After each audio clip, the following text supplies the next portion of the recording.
Welcome to the global hunting survival world from this day forth. You shall endure in this realm. This world is beset by extreme weather, including frigid temperatures and icy gales, along with the ever-looming threat of wild beasts. Exercise utmost caution, for there are bizarre entities that are gradually awakening with the passage of time.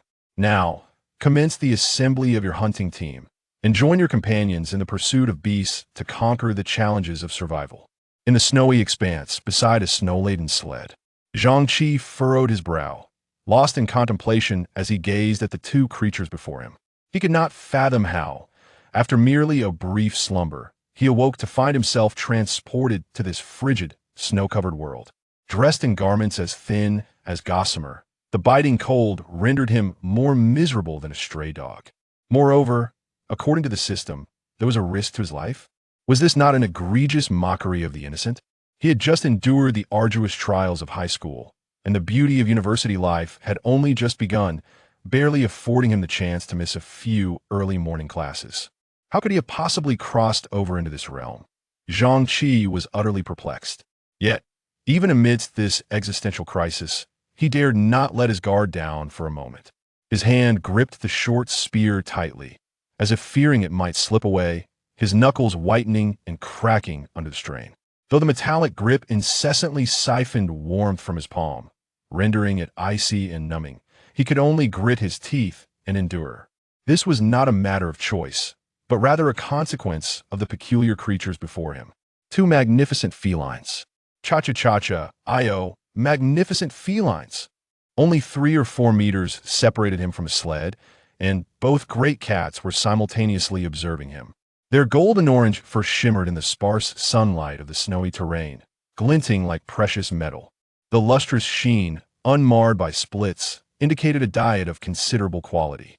From a distance, their robust forms resembled small mountains, standing at least 1.4 meters at the shoulder. Even cloaked in thick fur, their muscular sinews were unmistakable, coiling beneath the surface like tightly wound springs. They were a far cry from the artificially bred, overly corpulent creatures. They exuded an explosive sense of power. Though they lay languidly in the snow, their gaze was undeniably formidable, evoking an intense sense of pressure. Two pairs of wild, golden eyes radiated an aura of unrelenting lethality, making Zhang Qi's heart race with trepidation. At that moment, even he, who was typically brazen, had to concede that he was feeling somewhat drenched in sweat. Zhang Qi found it hard to believe. Were these truly the two hunting dogs bestowed by the system? They bore little resemblance to the hounds he had envisioned. Their sheer size was one thing, but they hardly resembled canines. Seizing the opportunity while they remained tranquil, Zhang Qi cautiously freed one hand. Swiping through the air, a blue screen materialized before his eyes. This Azure interface was the system's operational panel, currently featuring 4 available functions. Trade identification chat marketplace. Having previously studied these 4 functionalities, Zhang Qi, with a clear purpose, promptly selected identification. He wished to ascertain whether the 2 great cats had devoured his hunting dogs, masquerading as something else to deceive him. Unsettled, Zhang Qi sought to verify through the identification feature. The identification function could not assess items not belonging to the user, and wild flora and fauna could only be identified after physical contact. Though he trusted the system's accuracy, Zhang Qi dared not take any chances. After all, if he misidentified them, it would be tantamount to his immediate demise. With a click on the screen, instantaneously, 2 blue screens materialized beside the great cats. One-eyed mountain, Lord Tiger species locked, non-tradable weight, 510 kilograms speed, 60 km/h non-sprint speed. Shoulder height, 1,400 millimeters bite force, 780 kilograms combat rating. Good loyalty, 60 initial value of 60, generally does not decrease. Description: female, adult, resembling a Siberian tiger, a legendary tiger king, characterized by pride, with average speed and weight, suitable for the role of heavy support, fast hunter. Wanda mountain tiger species locked, non-tradable weight, 400 kilograms speed, 70 km/h shoulder height, 1,340 millimeters bite force, 660 kilograms combat rating. Good. Loyalty, 65. Description: female, subadult, resembling a Siberian tiger, a well-known tiger, characterized by friendliness. With faster speed and lighter weight, suitable for the role of fast hunter, vanguard. After thoroughly reading the descriptions, Zhang Qi's gaze flickered. Wanda Mountain, this name seemed oddly familiar, as if he had heard it somewhere before. Moreover, in his recollection, Wanda Mountain was supposed to be a male tiger. How had it transformed into a female? Could it be? Yet such details were trifling. What truly mattered were the current weights of these two Siberian tigers. One weighed 500 kilograms, the other over 400, significantly larger than the average Siberian tiger. Those with even a modicum of knowledge regarding the species would understand. Typically, wild adult Siberian tigers, constrained by food sources and genetics, seldom exceed 300 kilograms in weight. In most instances, the weight of wild animals often correlates with their combat prowess. Generally, Siberian tigers exceeding 300 kilograms are considered tiger kings, capable of dominating territories of over 1,000 kilometers. They roam freely, with few beasts daring to challenge them.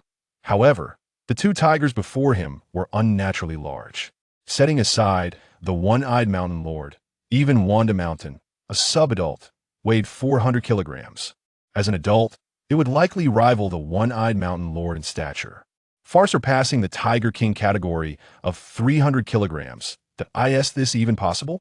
Zhang Qi could not help but tilt his head, akin to a sage, posing a profound question to his very soul.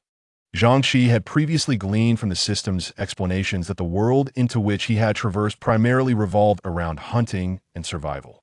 In this realm, hunting was not a solitary endeavor. It involved social dynamics as well.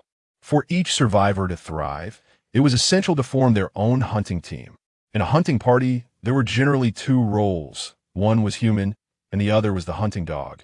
Humans could not assume the role of hunting dogs, tearing at prey. Thus, the role of the survivor in the hunting team was that of a support hand. They would wait for the hunting dogs to encircle the prey, then wield their short spears to deliver a lethal blow. According to the game's balance mechanics, each survivor began with two hunting dogs, the types of which included but were not limited to corgis, poodles, Afghan hounds, Tibetan mastiffs, huskies, and Belgian Malinois. Due to the differing temperaments and weights of each breed, they were outfitted with various armors, such as rubber armor, cloth armor, iron armor, wooden armor, half-body armor, or full-body armor, each assuming distinct roles within the hunting team. Chapter 2. Wanda Shan and the One-Eyed Mountain Lord. Under normal circumstances, the prowess of the Jushu Oil Hand constitutes over 60% of a hunting team's strength. After all, the primary means of attack for hunting dogs relies on their teeth. And given their generally lighter weight, they often struggle to penetrate the coarse hides of their prey. Consequently, the damage inflicted by them pales in comparison to that of a Jushu wielding a modern spear. However, the situation has now reversed entirely. Within Zhang Qi's hunting party, he has seamlessly transitioned from a pivotal Jushu role to that of an accessory. This is because, whether it be the One-Eyed Mountain Lord or Wanda Shan, their weight, tooth length, and hunting skills can utterly dominate hunting dogs in all aspects. Each of them alone is more than sufficient, rendering the Jushu nearly unnecessary. To speak candidly, even if Tyson were to join them, he too would merely play the role of an accessory. It can be said that the moment Zhang Qi laid eyes on the One-Eyed Mountain Lord and Wanda Shan, he had mentally prepared himself for an effortless victory. After a prolonged moment of contemplation, amidst his joy, Zhang Qi remembered to activate the communication option, not to boast, but rather to ascertain whether his situation was an anomaly, a cheat, or if others were similarly blessed. Beginning the game with two tigers and relying on a passive strategy in combat, the system's communication feature was activated in an instant. The blue screen was inundated with a deluge of comments. At this moment, the survivors had encountered their two companions, and the strength of each person's hunting dog varied, leading to a spectrum of emotions. Some were jubilant, some were despairing, and others were particularly hopeless. Damn, brothers, can you guess what my hunting dogs are? One is a ghost-faced Tibetan Mastiff, and the other is a Dogo Argentino, both fully grown and towering over humans when standing. We struck gold. No worries about hunting now. But enough about that. I see Peichi approaching. Brothers, wish me success in my first battle. Woohoo! Why do I have one foxhound and one little corgi? I could kick them away with one foot. Not only are they small, but they run slowly too. What can these do against a feather? Don't even get me started. I have a teacup dog that I can lift with one hand. Can yours even chase rabbits? Mine seems destined to be cradled in my palm as a warm companion. Woo! Alaskan, husky, they may be a bit foolish, but they can still catch small animals. Plus, with my height of 1.8 meters, I can take on a wild boar weighing 100 kilograms without breaking a sweat. Explosive, redworm. I thought I could save on energy gel by giving my dogs some mushrooms, but lo and behold, it poisoned them. Oh heavens, my 70-kilogram adult pit bull, my heavy-duty partner, it's over, it's all over. 2 giant teddy bears. I fear I won't survive this. Why do 2 comments seem a bit odd? However, it was of little consequence. The majority of the messages flooding the channel were merely sharing their hunting dogs. Zhang Qi perused the comments for about 2 minutes, but found no one else boasting a divine combination of 2 Siberian tigers like himself. Whether he was the only one or not remained uncertain. However, one could surmise that with his starting lineup, he would undoubtedly lead others by a significant margin. Naturally, amidst the comments filled with trivial sharing and complaints, there were also various attempts of coercion and temptation, some wishing to trade money for copper coins, others aiming to barter their allure for resources, and yet others trying to leverage their identities from Earth as leverage. Yet, nearly no one paid heed to such matters, when life and death hang in the balance. These concerns become a burden. At this moment, everyone had finally found themselves on the same starting line. Fairness, yet unfairness, while the disparities in status were smoothed out. The advantages of physical strength and age remained conspicuously apparent.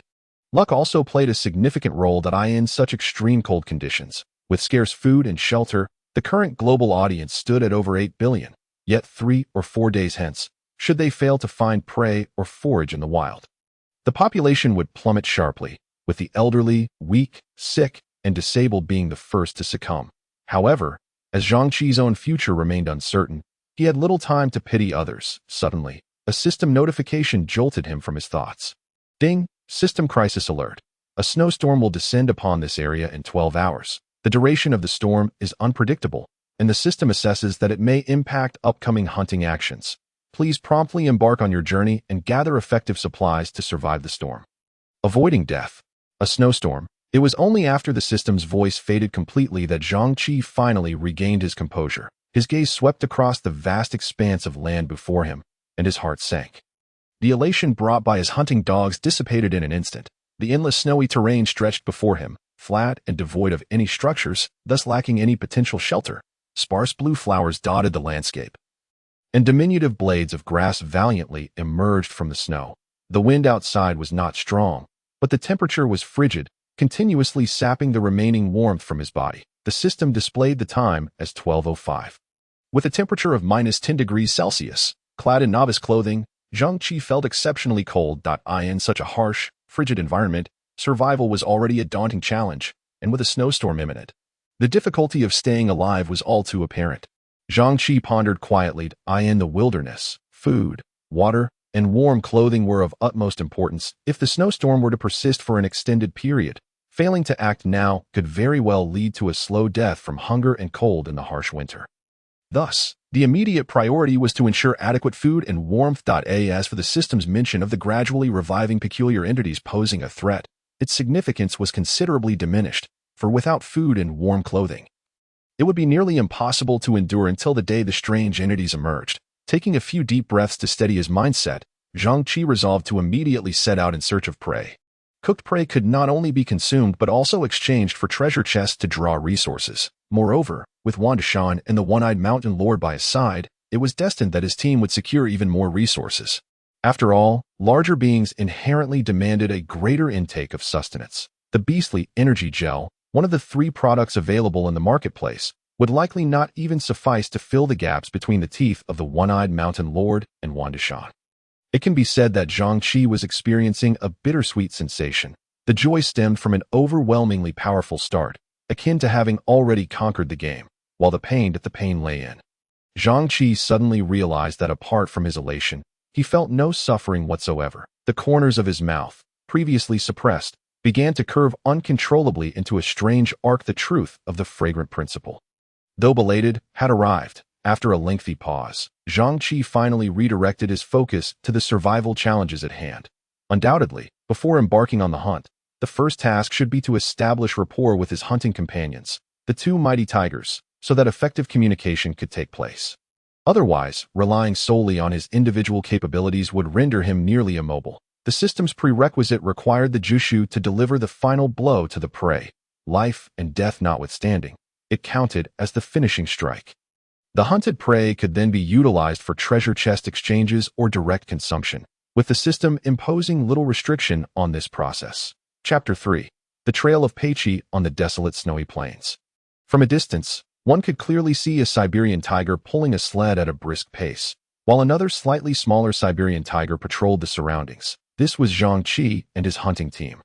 Already on their journey on the sled, Zhang Qi sat at the front seat, one hand grasping the railing while the other held a small pair of binoculars, scanning the area ahead.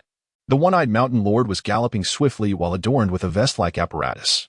Its four sturdy harnesses connecting to the sled behind. Its massive weight allowed it to effortlessly pull the sled forward.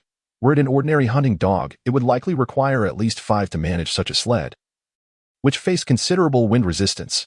Yet, the one-eyed mountain lord had no such concerns. Apart from the 2 streams of hot breath escaping its nostrils, its movements were grand and fluid, galloping across the snow for dozens of minutes without showing the slightest hint of fatigue. Furthermore, it could maintain speeds exceeding 30 miles per hour for the majority of the time. The sled encountered fierce winds, the cold air biting into Zhang Qi's face, quickly coating his eyelashes with a layer of frost. However, the system had only provided 2 pieces of novice clothing at the outset that in these conditions, one could only rely on sheer willpower to avoid freezing, had there been even a hint of physical weakness. The situation would likely be dire. Zhang Qi tightened his thin cotton coat, holding the binoculars with trembling lips as he searched for potential prey. His designated starting area was a plain, where both the quantity and density of prey were quite low. Now, after 20 minutes of travel, he had yet to spot any sign of game. The snowy plains were exceptionally flat, and with the aid of the binoculars, he could see far and wide, apart from possibly concealed small rodents beneath the snow. The presence of larger animals was nearly impossible. Patience is paramount in hunting. Without it, one cannot hope to survive on this icy expanse. Zhang Qi's destination was a forest, where the likelihood of encountering larger prey would be considerably higher.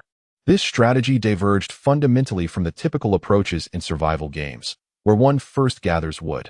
Here, the task at hand was to hunt prey, unlock treasure chests, and acquire resources, given the uncertainty regarding the ferocity of the impending snowstorm. Zhang Qi had barely spent half an hour interacting with Wandishan and the one-eyed mountain lord before setting out to hunt. Time was of the essence.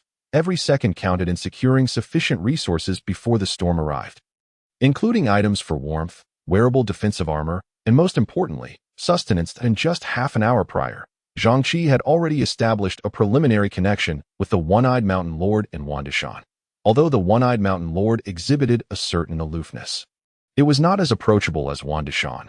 Nonetheless, it could comprehend human language. When Zhang Qi issued simple commands, both creatures complied unconditionally, which was crucial and sufficient for the present circumstances within the hunting team. Each member had distinct roles. The vanguard typically consisted of swift and keen-scented hunting dogs, primarily tasked with detecting large prey and signaling to the other members of the team. They were not adept in combat, capturing only smaller game, and for the sake of speed, they usually did not wear armor. The swift hunters were generally chosen for their speed, balanced weight, and intelligence, capable of encircling large prey without direct confrontation, mainly serving a supportive role to create distractions, often donning extremely light half armor or none at all. The heavy hitters, on the other hand, were typically large dogs, possessing slower speeds but immense biting and attacking power, often acting as the tanks and main attackers of the team. Without their presence, the other members would rarely initiate an engagement, and wearing heavy armor would further diminish their speed within the hunting team. Certain roles overlapped, with the primary distinction being whether or not they donned protective gear. This was particularly pertinent as large common prey, such as wild boars, also possessed formidable offensive capabilities. They in adult wild boar sports 2 tusks akin to daggers, exhibiting great aggression, and typically weighing around 200 kilograms. If a heavy hitter were to be gored by these tusks, it would result in grievous injuries or even death. Zhang Qi was aware of this, having seen a blogger named Shibe Doc frequently post videos of hunting wild Peichi online. It could be said that without timely support from the Oilers, the hunting dog team could easily suffer casualties, with heavy hitters often bearing the brunt of losses. Currently, Zhang Qi possessed only 2 hunting dogs, lacking any armor, not even the most basic cloth armor, making it impossible to determine what roles Wandishan and the One-Eyed Mountain Lord could play. However, given their speed and explosive power, they could undoubtedly fulfill the roles of swift hunters or vanguards perfectly. As for the heavy hitters, there was no need for concern. It was no exaggeration to say that one leg of the One-Eyed Mountain Lord outweighed 99% of heavy hitters. Of course, to enhance the success rate of the hunt, Zhang Qi temporarily assigned roles to Wandishan and the One-Eyed Mountain Lord. Wandishan, being relatively swift, would serve as the temporary vanguard and swift hunter within the hunting party. If prey were to be spotted along the way, it could act independently without fear of the prey escaping. According to comments in the World Communication Channel, wild boar peichi were evidently the most numerous in this world. With densities in the woods that were simply staggering, the largest peichi shared in the World Channel weighed a mere 250 kilograms. Wandishan could easily overpower it, with its 400 kilograms.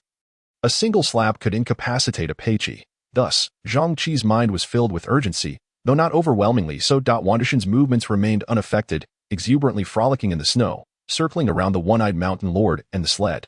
Although both were female, Wandishan behaved like an eager suitor, constantly attempting to win the One-Eyed Mountain Lord's favor. However, the One-Eyed Mountain Lord seemed indifferent, dutifully following Zhang Qi's indicated direction. On the sled, Zhang Qi paid no heed to the budding friendship between the two hunting dogs. Still clutching the binoculars he had found in his pocket, scanning the surroundings. Over an hour had passed since the onset of the universal transition, and some individuals had already hunted prey, obtaining their first treasure chests. With others claiming multiple catches, naturally, some unfortunate souls had already met their demise. Observing Wandishan attempting to befriend the One-Eyed Mountain Lord, Zhang Qi's heart began to race. Prey, prey, prey. The only thought consuming Zhang Qi was the absolute necessity to capture enough prey before the impending blizzard struck. Yet, urgency would not aid this endeavor. Patience was essential. 10 hours had elapsed since his last meal, and the prolonged absence of sustenance left him feeling exceedingly cold. His feet began to grow numb, and his upper body felt increasingly frigid, with his core temperature plummeting. Just as he contemplated exchanging for an energy gel from the system, he suddenly seemed to make a discovery. A black dot. Through the binoculars, a mysterious black dot had appeared, and it was slowly moving. Clearly not an inanimate object, it was highly likely to be the wild peichi he had been desperately seeking. Zhang Qi's heart raced. But to be cautious and avoid fruitless efforts, he lowered the binoculars, exhaled onto the lens, and wiped it clean with his sleeve before looking again. A small nose, tiny beady eyes, large ears, black skin, and no, that was not it. A wild boar. Zhang Qi's spirits soared instantly. Shaking off his earlier gloom, he stood up, filled with excitement. This wild peichi was one he absolutely could not miss. Placing one foot on the front railing of the sled, he pointed towards the wild peichi in the distance and shouted, "Shoot! No, charge!" He shook his head, correcting himself in an instant. Wandishan, One-Eyed Mountain Lord, charged towards the peichi at full speed. Chapter 4.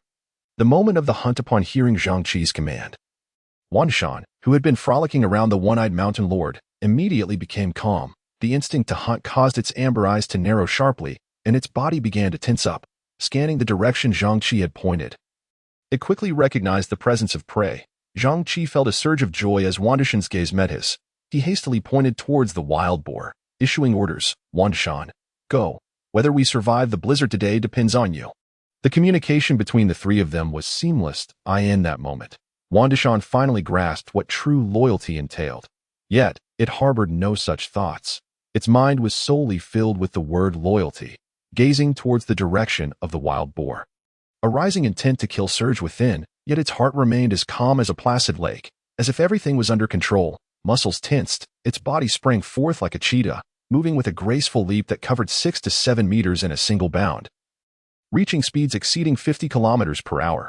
This was not Wandishan's maximum speed. Rather, in an effort to conserve energy and avoid detection by the wild peichi in sight, 50 kilometers per hour was just right, allowing it to reach the battlefield swiftly while conserving stamina for the ensuing battle. The wild boar was approximately 200 meters away. Observing Wandishan darting ahead, the One-Eyed Mountain Lord, having received Zhang Qi's command, also began to accelerate. Its golden fur rippled with powerful muscles, releasing waves of heat coursing through its bones. The speed gradually approached 50 kilometers per hour. The howling cold wind assaulted Zhang Qi on the sled, causing tears to stream down his face, and his eyes struggled to remain open.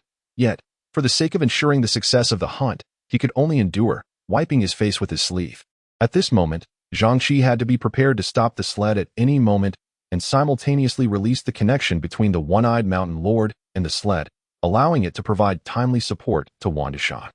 Thus, without blinking, 200 meters, 150 meters, 100 meters, before Zhang Qi could signal to halt the sled at an appropriate distance, Wang Deshan had already reached the wild Peiqi in its snow nest.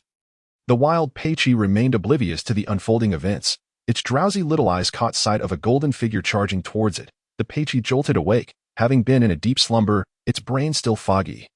Merely staring blankly at the golden figure hurtling towards it.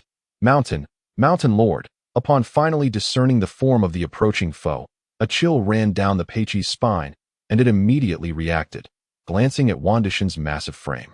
Then at its own somewhat frail 400-kilogram body, it realized it would undoubtedly be overpowered in a single blow. The instinct to teach a lesson to the intruder vanished in an instant. The Peiqi, still somewhat groggy, was abruptly awakened, letting out a warning cry before swiftly turning and fleeing. Wang Deshan, not far from the fleeing Peiqi, seized this opportunity to accelerate. Its body shot forward like an arrow released from a bow.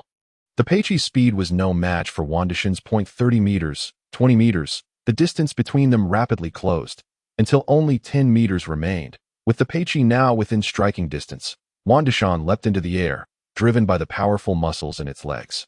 Wang Deshan's body arched gracefully in midair, and in the next instant, this 200-kilogram wild Peiqi was brought down by Wang Deshan's lethal claws. The ranking of beasts is determined by their combat prowess, divided into several categories: unranked, ordinary, good, premium, and rare. The unranked typically consists of almost defenseless small herbivores or rodents, specifically including rabbits, mice, wild chickens, and swans. These unranked creatures cannot be exchanged for treasure chests. Their only purpose is to be consumed. In contrast, a wild boar weighing 200 kilograms can achieve an ordinary rank and even stand out among its peers. However, an insurmountable chasm remains between it and the good-ranked Wang Deshan. The wild boar, like a mere fledgling, cannot withstand even a single round against the formidable Wang Deshan, which swiftly subdues it. The piercing and mournful cries of the boar echo through the wilderness as it struggles desperately, its limbs thrashing violently, sending snowflakes swirling into the air. Yet, alas, such damage is but a trifling inconvenience to the copper-skinned, iron-boned Wang Deshan. Peiqi, the wild boar, struggles to rise, but Wang Deshan has no intention of granting its wish. In an instant, its paws are firmly planted on Peiqi's body, causing it to stumble once more, returning to the snowy ground. Although Wang Deshan is merely a subadult, its hunting skills are far from lacking. In the face of absolute strength, all techniques prove futile. It is sheer might, devoid of any finesse. Upon witnessing Peiqi's return to the earth, Wang Deshan approaches, preparing to sink its teeth into Peiqi's neck. Its canines, exceeding 120 millimeters, penetrate the wild boar's skin with astonishing force. The armor-like hide proves utterly ineffective at this moment.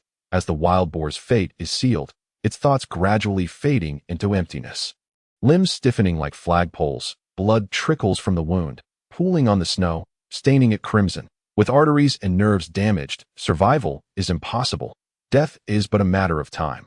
Yet Wang Deshan remains vigilant, steadfastly clinging to Peiqi's neck. As the battle nears its conclusion, Zhang Qi arrives with a spear in hand, albeit belatedly. Despite exerting all his efforts to assist, Wang Deshan's speed in the hunt is simply too rapid that in truth, he had no intention of slacking off. Furthermore, if the hunting team were adequately equipped, the oil hand might not need to deliver the final blow. Peiqi still exhibits faint signs of life. To save time, Zhang Qi raises his spear and thrusts it into Peiqi's chest, decisively ending its brief existence. Having previously slain sheep in his homeland, he finds it quite similar, bearing no psychological burden as blood gushes from the wound. Tranquility descends. Wang Deshan rises, its mouth stained with the wild boar's blood. Its expression grotesquely fierce as it roars, gazing into the distance. The repressed instincts within it are finally unleashed in a series of thunderous roars that resonate across the vast snowy expanse. Even large animals several kilometers away sense a profound fear coursing through their souls upon hearing the sound. In the blink of an eye, the solitary mountain lord, an enigmatic figure akin to a specter in the night, silently appears behind them. With a swift motion, it extinguishes a life, its jaws clenching a wild Peiqi, which appears even larger than the one Wan Dishan has just hunted. Clad in an icy, earthen armor, its dense mane carries a palpable scent of earth and blood from a fresh kill. The wound still emits steam, suggesting it has not long since lost its vitality. Unlike Wan Dishan, the one-eyed mountain lord merely casts a casual glance at its counterpart. After placing Peiqi down, it stands quietly beside Zhang Qi. Wan Dishan immediately notices the presence of the one-eyed mountain lord. Its roar abruptly ceases, glancing at Zhang Qi, then at the larger Peiqi, and finally at the composed one-eyed mountain lord. A sense of frustration wells up within. Yet, unfortunately, it lacks the capacity for human speech. Wan Dishan closes its mouth, plunging into silence. Its mind momentarily falters, casting an awkward glance elsewhere. Zhang Qi's expression grows somewhat nuanced, oscillating between the urge to laugh and the necessity to refrain. Beep. Detection. The oil hand has completed the final blow. Would you like to exchange the prey for a treasure chest? Beep. Detection. The oil hand has completed the final blow. Would you like to exchange the prey for a treasure chest? As the spear pierces the wild Peiqi slain by the one-eyed mountain lord, another notification from the system chimes in. 2 Pikeys have now been hunted, significantly alleviating Zhang Qi's survival crisis. At the very least, he need not worry about food. However, whether to leave one for sustenance or to exchange both for treasure chests presents a dilemma. Zhang Qi cannot ascertain the condition of the one-eyed mountain lord and Wan Dishan. Unsure if they have fed prior. Glancing at the system interface, he notes it is now 1:30 in the afternoon, with a mere 10.5 hours remaining before the impending blizzard. After a brief moment of hesitation, Zhang Qi decides to relinquish the choice to Wan Dishan and the one-eyed mountain lord.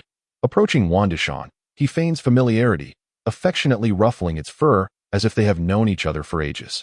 Contrary to his expectations of a coarse texture, he is met with a plush and silky sensation that bursts forth from his fingertips. Due to Wan Dishan's thicker and softer fur, the tactile experience proves far more pleasant than petting a cat. Upon feeling Zhang Qi's touch, Wan Dishan's body stiffens noticeably. The mighty Tiger King cannot endure such indignity. Yet, surprisingly, it sneaks a glance at Zhang Qi, refraining from rejection. Encouraged, Zhang Qi becomes bolder, kneading Wan Dishan's head as if it were a basketball. Wan Dishan seems to relish the attention, blissfully narrowing its eyes while emitting a low, rumbling sound. Despite its efforts to refine its voice, it remains deep and rugged. 5 minutes later, the one-eyed mountain lord can no longer tolerate the sight of this peculiar interaction between man and tiger. Reminiscent of a whimsical partnership, it approaches with a low growl, signaling Zhang Qi that it is time to proceed. Zhang Qi pauses, a touch of surprise crossing his features as he ceases his ministrations. The one-eyed mountain lord's intelligence is unexpectedly high. However, recalling his pressing matters, he glances at Wan Dishan and then at the one-eyed mountain lord, inquiring, "Do you both require nourishment or rest, energy gel, or perhaps the prey you have captured?" Zhang Qi produces an energy gel from his hand, tearing open the packaging to present it to Wan Dishan and the one-eyed mountain lord. Chapter 5. Fried Chicken Leg Fruit Tree Animal Energy Gel Price. 1 copper coin specification, 100 milliliters. Grade assessment. Unranked description. Formulated from various Chinese herbs. Maltodextrin, vitamins, minerals, electrolytes, and salt in a balanced ratio, sufficient to meet the nutritional needs of a hunting dog for a meal. The animal energy gel is one of 3 items sold in the system's shop, serving solely to replenish the energy of hunting dogs, devoid of any special effects. Although a single energy gel costs but 1 copper coin, for Zhang Qi at present, it remains a considerable sum. At the start, the system provided each survivor with merely 10 copper coins, in addition to a spear and a tent sled. This amount is hardly sustainable for the other survivors, and for Zhang Qi's hunting team. It is but a drop in the bucket. With a blizzard imminent, if they do not act swiftly, they may well face hunger tonight. The one-eyed mountain lord appears to sense Zhang Qi's urgency to continue the hunt. Sniffing at the energy gel in his hand, it emits a gentle growl, followed closely by Wan Dishan's roar. They need the energy gel. As the oil hand of the team, Zhang Qi quickly comprehends their intent.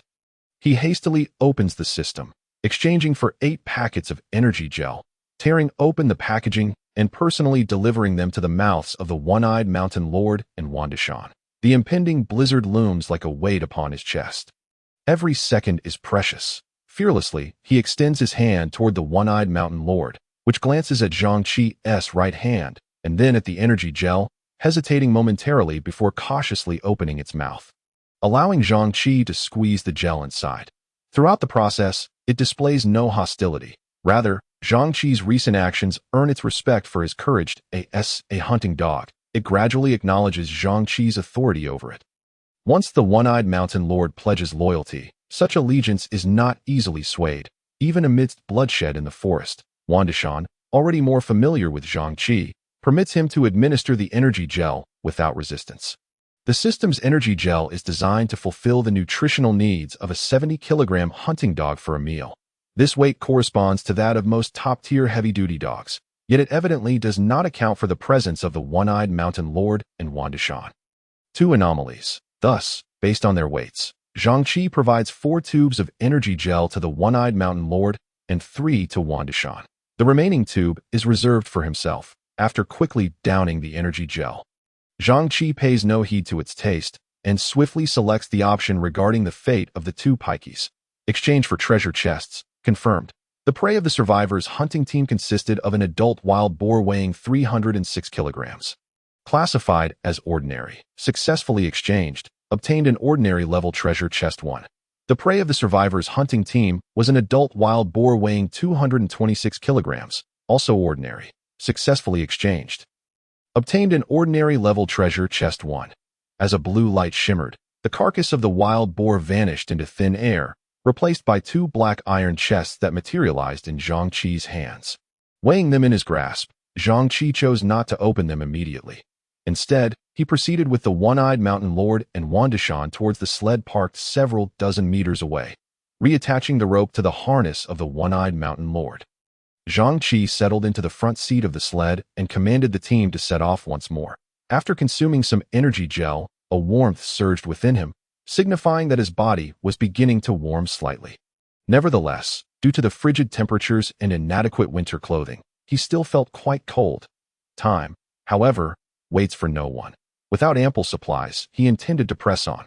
Aware that a snowstorm was imminent, he was determined to seize every opportunity to hunt. Moreover, hunting now required no active participation from him, as the one-eyed mountain lord and Wandishan could effortlessly handle any situation. The king of the mountains was far more adept at surviving in the wilderness than humans. As they set off, Zhang Qi remained seated at the front of the sled, this time not preoccupied with surveying the surroundings through binoculars. Wandishan scouted the area alongside him, free to act independently should any prey suddenly appear along their path. Though it couldn't see as far as Zhang Qi equipped with binoculars, it could clearly observe the situation within several hundred meters. Meanwhile, Zhang Qi focused on examining the 2 treasure chests he had acquired from the wild boar carcass. The quality of the items was commensurate with the strength of the beasts, ranging from unranked, ordinary, good, premium, to rare. The 2 treasure chests in Zhang Qi's possession were of the second tier, classified as ordinary. Entirely black, adorned with gleaming silver stripes, the chests appeared to be made of iron. They were palm-sized and bore a striking resemblance to treasure chests from games, weighing approximately 1 kilogram. The opening featured a small lock. And Zhang Qi, trusting the mechanism, tentatively pressed a finger against it to his delight. The lock clicked open, and a radiant light burst forth, revealing a fingerprint unlock system. Unlike the inhumane penguin system that required separate purchase of keys to open chests. Zhang Qi let out a quiet sigh of relief. Moments later, the brilliance faded, and the chests vanished, replaced by a slip of paper in his hand. Space expansion, 1 cubic meter, quality, rare. Description, can be used on sleds for space expansion. The expanded space is located at the rear of the sled, allowing for storage of items without increasing the sled's weight, while providing some preservation and odor isolation features. Zhang Qi pondered. The ordinary treasure chests, as per the system, only had a 30% chance to yield ordinary items, and with each tier ascended, the probability decreased exponentially, not to mention the leap to premium. What extraordinary luck! A smile of joy spread across Zhang Qi's face. This item was undoubtedly a remarkable boon in the early stages. Rare quality could hardly be described merely as luck. It felt as if his ancestors had struck gold. Furthermore, the additional storage space required no weight burden. This function was far more practical than he had imagined. It meant that during migration or hunting, he could stockpile vast quantities of supplies without exhausting the hound's stamina, thereby significantly enhancing hunting efficiency. With supplies in hand, the margin for error was greatly increased, allowing for a composed response to unforeseen circumstances. In the early stages, when the number of hunting dogs was limited, this space's utility was particularly crucial. With a promising start, Zhang Qi grew increasingly eager about the next treasure chest. He placed the chest on his lap, closed his eyes tightly, and clasped his hands together, fervently muttering to the heavens, "May the heavens bless me! May the heavens bless me!" His expression was one of utmost piety, resembling that of a devoted believer. Having traversed into this realm, even a staunch materialist like him found his perspective shifting. A touch of mysticism might yield unexpected rewards. After his prayer, Zhang Qi opened his eyes and solemnly extended a finger toward the chest.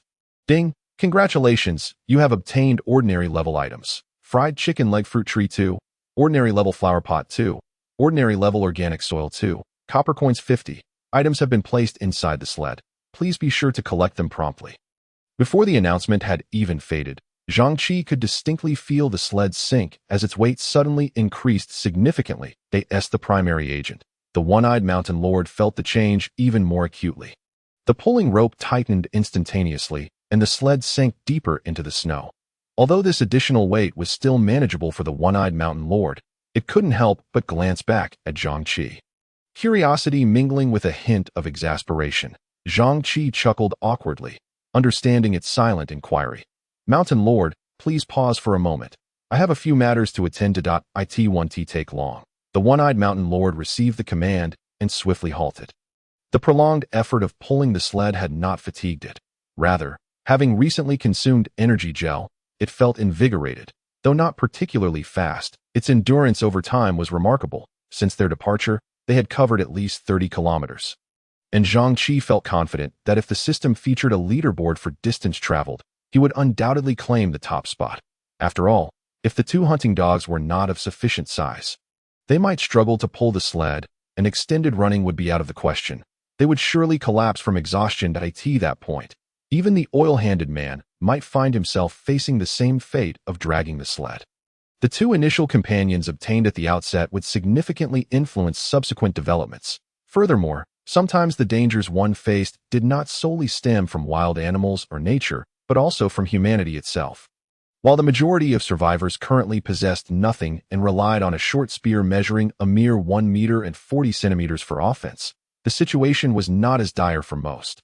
They typically had two large hunting dogs weighing around 40 kilograms each. Coupled with their short spears, the oil-handed man could swiftly transform into a fearsome upright ape. Prey that fled swiftly would find it more challenging to escape from their own kind. Chapter 6. Space. Zhang Qi was not overly concerned about potential marauders, yet he felt a twinge of curiosity. After traveling over 30 kilometers with just one person and 2 tigers, why had he yet to encounter another soul? Anxiety crept in. Zhang Qi turned and drew back the curtain, stepping into the sled to check the world channel for any messages. Inside the sled, 2 half-meter-tall plants were blooming vibrantly, their lush green leaves dotted with 3 golden fruits. This was the fried chicken leg fruit tree he had cultivated. That a delightful aroma wafted through the air, and as Zhang Qi leaned in to sniff, a familiar sensation surged within him. KFC fried chicken leg. The scent was strikingly similar. Simultaneously, the system displayed a description: fried chicken leg fruit tree. Ordinary level. Description: the fruiting fried chicken leg fruit tree is named for the taste, color, aroma, and texture of its fruits, which closely resemble fried chicken legs. It takes 1 month from flowering to fruiting, with the use of ordinary soil shortening this by 15 days, and the use of ordinary pots also reducing the time by 15 days. Each harvest yields 3 fruits, which can temporarily enhance cold resistance and increase satiety. 1 fruit can sustain a creature weighing 100 kilograms for a day. Consuming it slightly boosts physical constitution. Zhang Qi was somewhat astonished. The initial 2 effects of the fried chicken leg fruit were incredibly practical, while the latter was precisely what he urgently needed. As the afternoon approached, the temperature dropped another 5 degrees. And this shift was especially palpable. The initial clothing provided by the system was quite thin, posing a dual test of willpower and physical resilience in such an extreme environment. Zhang Qi rubbed his hands together, his face alight with joy. It seemed he would no longer need to endure the cold. Although the fried chicken leg fruit tree was merely of ordinary quality, in terms of efficacy, it was undoubtedly one of the finest among ordinary items. Moreover, the probability of obtaining ordinary items from an ordinary treasure chest was only 30%, with the remaining 70% yielding unranked items or utterly useless ones. To acquire this item was a stroke of fortune. And Zhang Qi had no reason to feel dissatisfied. With the fried chicken leg fruit before him, Zhang Qi did not forget his main task. Wearing his shoes, he cautiously crawled to the innermost part of the tent and affixed the blueprint to the interior. Ding! Detecting rare level, space expansion blueprint. Would you like to use it? Use. As soon as the words left his lips, the fabric of the tent where the paper was affixed ignited. Slowly beginning to burn. As the ash from the combustion settled, the original tent fabric vanished entirely, revealing a pristine white space. Measuring 1 meter in length, width, and height, it formed a perfect cube.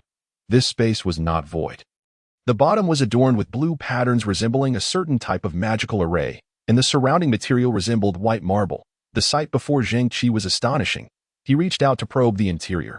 It had substance, feeling cool to the touch, akin to stone. As the white light gradually faded, the space returned to tranquility. It now appeared nearly indistinguishable from a box made of ordinary stone. Observing this, Zhang Qi hastily exited the sled and moved to the rear of the sled.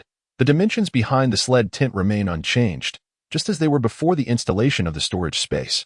The fabric above still exists. I reached out to touch it. The texture remains soft, and it appears that the added storage space not only does not affect the sled's weight but seemingly does not occupy any of the original space. An additional cubic meter of space. Could this be considered a minor cheat? After confirming that the added storage space had no impact on the sled itself, Zhang Qi quickly returned to the tent. The flower pot drawn from the treasure chest had already been claimed by the fried chicken fruit tree. As for the ordinary soil obtained from the chest, aside from what was inside the flower pot, there were 2 neatly placed bags outside. Upon opening the system, planting soil, ordinary level. Description: suitable for planting various kinds of plants, enriched with multiple nutrients that can significantly accelerate plant growth and fruit-bearing efficiency. The specific effects depend on the quantity of soil and the quality of the plants. Once the nutrients in the soil are depleted, it will revert to ordinary soil. It is indeed a valuable item. Each bag weighs 15 kilograms. Totaling 30 kilograms, Zhang Qi murmured. The description states that this item is not only beneficial for the fried chicken fruit tree, but should also be useful for other plants. However, I wonder how long 1 kilogram will last. Zhang Qi contemplated as he touched the soil beneath him. If ordinary level fried chicken trees possess such benefits, what of other higher grade plants? It seems I must take the time to explore the trading channel, capitalizing on the early stages to trade for more seeds.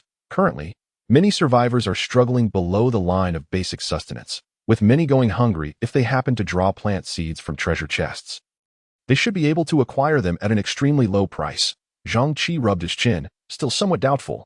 Ordinary flower pots and soil shouldn't be commonplace, although these 2 bags of soil were gifts from the fried chicken fruit tree. They essentially stemmed from hunting a 200-kilogram wild boar, exchanged for treasures. Moreover, the treasure chests obtained from hunting smaller animals do not reach ordinary level. Most remain ungraded. Even if the chests are all ordinary level, there is still differentiation among them, as the strength of each prey varies, affecting the drop rates. Surely, there won't be many competing with me for seeds. Zhang Qi did not waste any time and began packing the items from inside the tent into the storage space.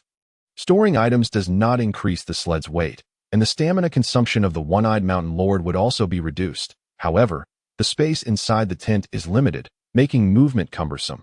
Zhang Qi found it quite laborious to move the 15-kilogram bags of soil. The fried chicken fruit tree was no lightweight either, with the combined weight of the pot and soil reaching 25 kilograms, and there were 2 pots. After 3 minutes, gazing at the fried chicken fruit trees now placed in the storage space, Zhang Qi panted, wiping the sweat from his brow. The tent is inconvenient for storage. It's too troublesome to manage items this way that I wonder if I can modify it myself. However, after carefully surveying the dimly lit tent, Zhang Qi abandoned this thought. Forget it, I'll research it later. The system mentioned that this sled has defensive properties against malevolent entities. What if I dismantle it and cannot reassemble it? If I were to encounter something unclean, that would be. Zhang Qi recalled the peculiar entities described by the system, a sense of unease stirring within him. Even though the team now includes the one-eyed mountain lord and the fried chicken lord, he is not fighting alone. Yet, when faced with something entirely unknown, it's natural to feel apprehensive. Shaking his head to dispel these thoughts, Zhang Qi continued tidying up the tent. The blankets also have weight. Combined, they weigh nearly 4 kilograms. After placing 2 bags of soil and 2 pots of fruit trees in the rear space, there remained a considerable amount of room. Zhang Qi felt reassured enough to bundle the blankets into a ball and tuck them beneath the fruit trees, casually plucking off 6 fruits, causing the tree to re-enter its cool-down period. Time until next fruiting, 24 hours. Ordinary level flower pot reduces time by 15 days. Ordinary level soil reduces time by 15 days. The effects stack, reducing the total time by 30 days. However, due to the time minimum limit, the fried chicken fruit tree, which originally required 30 days to bear fruit, still needs a day to do so. Nevertheless, Zhang Qi was quite satisfied with this speed, not daring to wish for more. Chapter 7. Revisiting the World Channel after securing the storage space door, Zhang Qi stepped out of the tent, carrying 6 fried chicken fruits. One-eyed mountain lord, fried chicken lord. Look at what I've drawn, Zhang Qi exclaimed excitedly. Raising the chicken leg in his hand, he is not one to hoard, as he enjoys accumulating items, but enhancing the one-eyed mountain lord and the fried chicken lord is equally important. The one-eyed mountain lord turned its head, gazing at Zhang Qi with a look that seemed to convey concern for the intellectually challenged. Zhang Qi gradually sensed something was amiss. Why is it just you? Where's the fried chicken lord? It was only then that he realized there was merely the one-eyed mountain lord lying in the snow, with the fried chicken lord nowhere to be found. Zhang Qi immediately jumped down, calling out several times near the sled, yet received no response from the fried chicken lord. What's going on? Has the fried chicken lord gone missing? Zhang Qi's expression darkened. Given the combat prowess of other survivors, the fried chicken lord should be in little danger. Firstly, there is a significant gap in hunting skills, and secondly, the weight disparity is overwhelming. Moreover, anyone with a semblance of sanity would not typically choose to hunt the fried chicken lord in a frenzy. However, in this world, there exist dangers beyond just the survivors. There are certainly indigenous beings of higher caliber. After scanning the surroundings to no avail, Zhang Qi steadied his mind, silently turned, and reattached the lead to the one-eyed mountain lord. Gripping his short spear tightly, his expression grave at one-eyed mountain lord, let us set out to find the fried chicken lord. The one-eyed mountain lord did not rise, its gaze reflecting a deeper concern for a disabled child. As Zhang Qi's hunting dog, it understood his intent. Seeing his concern for the fried chicken lord warmed its heart, yet it felt helpless and could only stand and walk beside him, letting out a low growl in affirmation. Behind, the one-eyed mountain lord indicated behind. Hearing its signal, Zhang Qi turned to look, gradually spotting a small black dot in the distance. The fried chicken lord. Zhang Qi exhaled slowly, his expression softening, even a hint of joy appearing in his eyes. Come here, fried chicken lord. I have something good for you. Hurry over. The fried chicken lord, with excellent eyesight, spotted Zhang Qi waving from afar, instantly picking up speed. A minute later, Zhang Qi stared at the 2 giant otters in the fried chicken lord's mouth, once again falling into a brief contemplation. Good news. The hunting dog is incredibly strong, effortlessly winning. Bad news. I seem to lack presence in the hunting team. Again, why do I feel like a mere accessory clinging to the big shots for support? Although the hunting team indeed does not focus on individual prowess, emphasizing teamwork, the disparity is stark. The fried chicken lord, however, paid no mind to such thoughts. That it approached Zhang Qi, releasing the 2 otters from its mouth, familiarly nudging its head against Zhang Qi's waist while emitting sounds akin to a dog enjoying a massage. Zhang Qi snapped back to reality, momentarily stunned, but soon relaxed his brow. While being a freeloader is often frowned upon, there is certainly merit in living off others. Indeed, Zhang Qi had merely been engaging in humble bragging, harboring no genuine concern about his accessory status. The hunting dog plays a core role within a hunting team, capable of offense and defense. During times of conflict, it can lead the charge, yet its primary duties revolve around command, logistics, and operations within the team. As for the majority of survivors taking on the role of combatants in hunting teams, it is often a matter of necessity. Turning to the one-eyed mountain lord, Zhang Qi called out, "Mountain lord, come eat some chicken legs." The mountain lord ambled over. The allure of the fried chicken fruit was undeniable. Yet, its restrained nature compelled it to stop before Zhang Qi, patiently awaiting the distribution of food. Energy gels merely suffice for basic activity, failing to fill the belly. For the one-eyed mountain lord's size, 4 energy gels hardly replenish sufficient energy. In contrast, the chicken legs in Zhang Qi's hand, not only visually appealing and aromatic for dozens of meters, but the one-eyed mountain lord also sensed that consuming them would significantly benefit its growth. Zhang Qi did not keep his companions waiting long and quickly distributed the fried chicken fruits. Here you go, one-eyed mountain lord. Have 3. You expend more energy, so you need to eat a bit more. Fried chicken lord. You get 2. Your size warrants a lesser portion. Zhang Qi patted the fried chicken lord's head in reassurance. Both the fried chicken lord and the one-eyed mountain lord had no objections to Zhang Qi's distribution. Even if Zhang Qi were to keep everything for himself, they would harbor no resentment. Daiti is simply the duty of a hunting dog. If the master does not offer, they will not ask.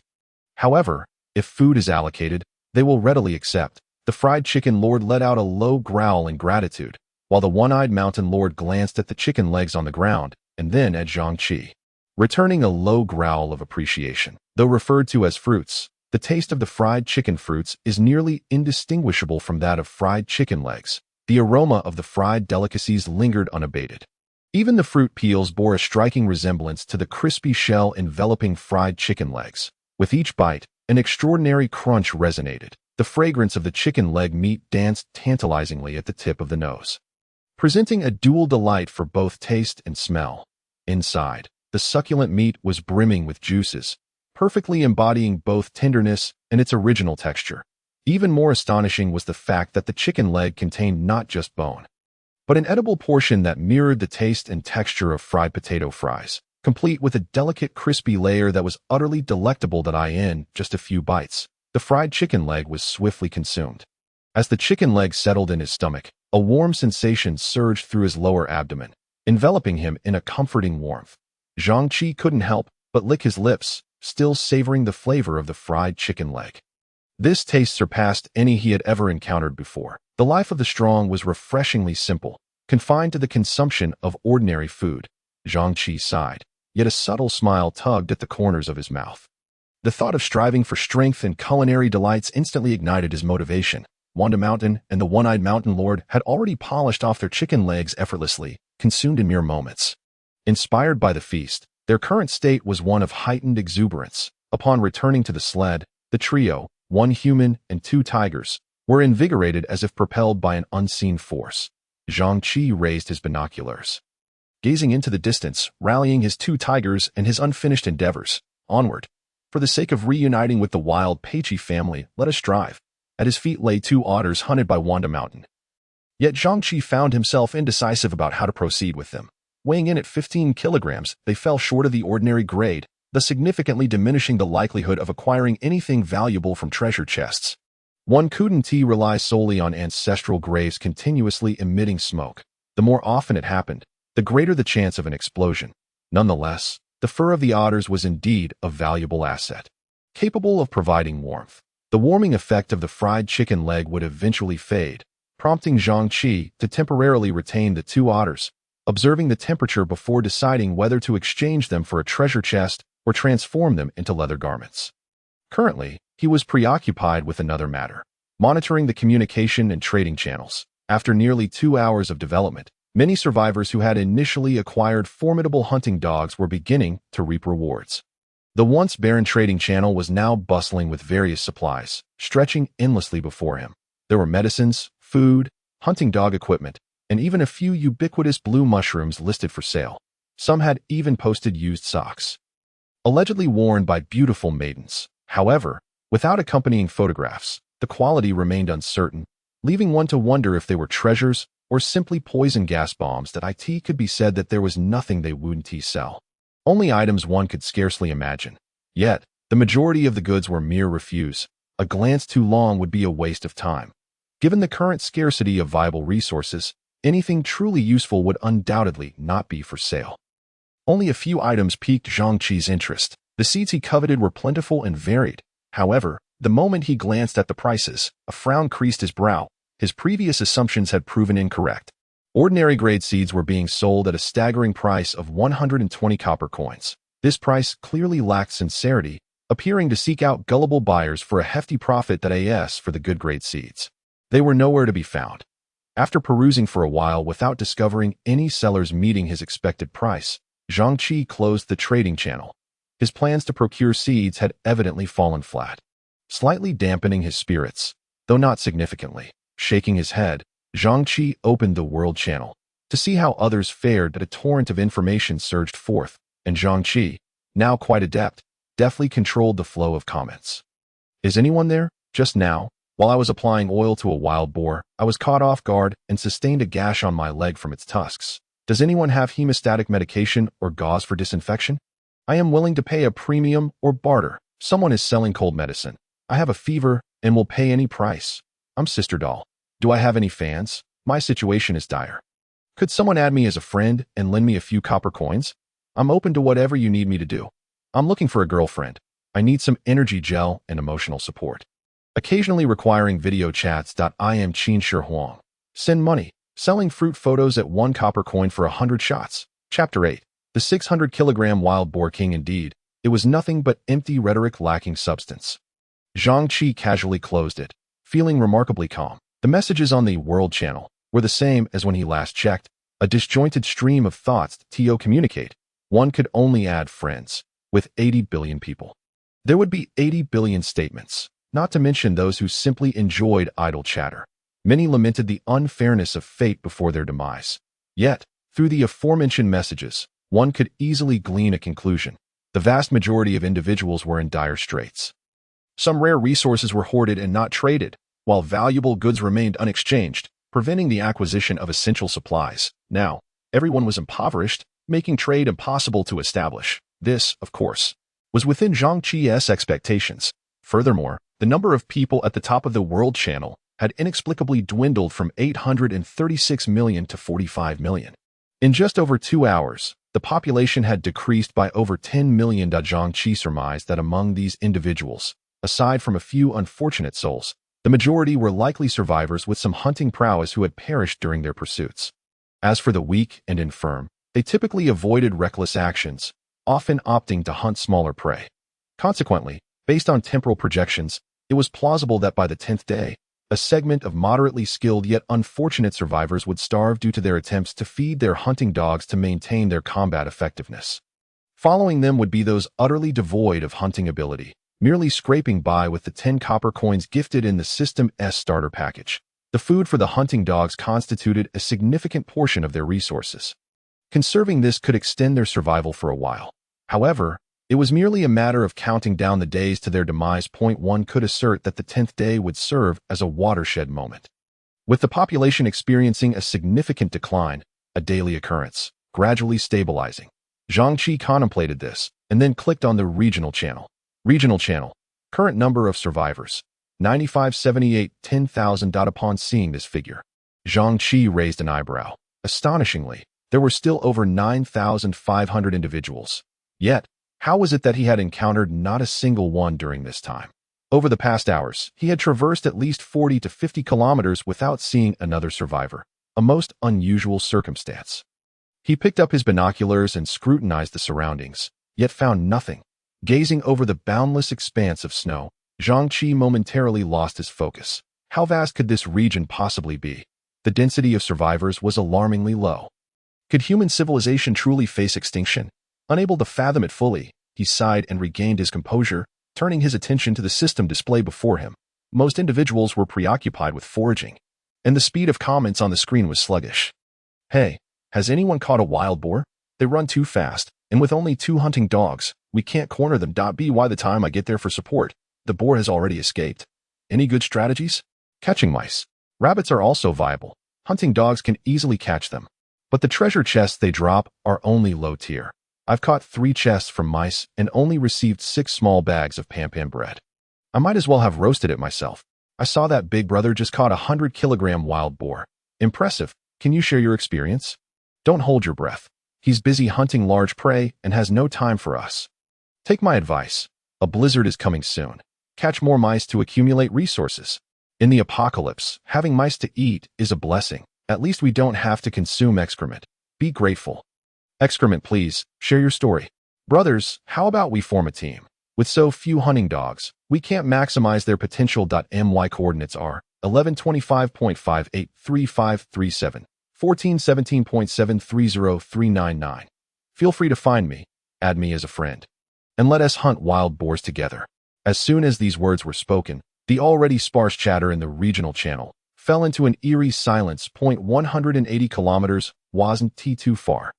Zhang Qi glanced at his current coordinates and then at the other person's, pondering thoughtfully. How bold to disclose one's coordinates. Was he unafraid of others discovering his true identity offline? Or was he inherently strong? Perhaps already allied with someone, seeking to engage in underhanded dealings? It could very well be a combination of both. Zhang Qi narrowed his eyes, a glint of interest flashing within. Others likely shared his curiosity regarding this individual. What exactly did he intend to do? Zhang Qi found himself intrigued. Yet, he had no intention of making a special trip for this. Even with Wanda Mountain and the One-Eyed Mountain Lord, 2 heavyweight hunting dogs, he could easily take on 10 opponents.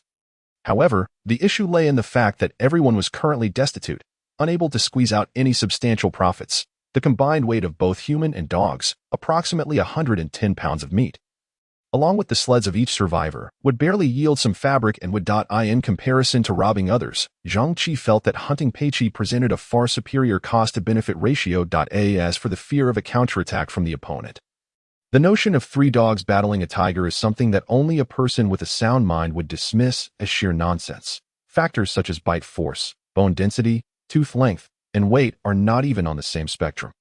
To believe that a few dogs could prevail over an adult tiger is simply a display of utter foolishness. Of course, if the adversary were to be the mythical Hound of Heaven, one might consider otherwise.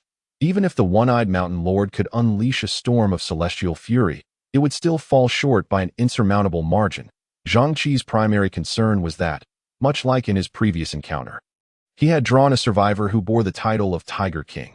However, judging by the number of comments, such individuals appear to be exceedingly rare. Thus, he resolved to pursue the hunt for Peiqi instead. Choosing not to exploit those unfortunate souls, with a sigh of resignation, Zhang Qi closed the system and retrieved his cold binoculars at 7:30 in the evening. Darkness had fully enveloped the sky. Still traversing the snowy expanse, despite the inadequate lighting and obstructed visibility, which posed challenges for hunting, most survivors opted to continue their pursuits at this hour. Yet, contrary to the norm, Zhang Qi's hunting party came to an unexpected halt on a small hill. He gripped his spear tightly at the rear of the group, with the One-Eyed Mountain Lord and Wandishan positioned to the left and right in front. The trio formed an inverted triangle formation. Their golden eyes narrowed, muscles coiled beneath their golden fur, on high alert. The creature that commanded such vigilance from 1 human and 2 tigers was none other than a wild boar, a colossal one at that. Approximately 20 meters away from the hunting party, the wild boar king's eyes, the size of ping-pong balls, brazenly radiated murderous intent towards the intruders. Its snout, covered in coarse black bristles, exhaled jets of scorching white breath. Its robust shuffled incessantly, prowling nearby in search of weaknesses among the 3 beings before it.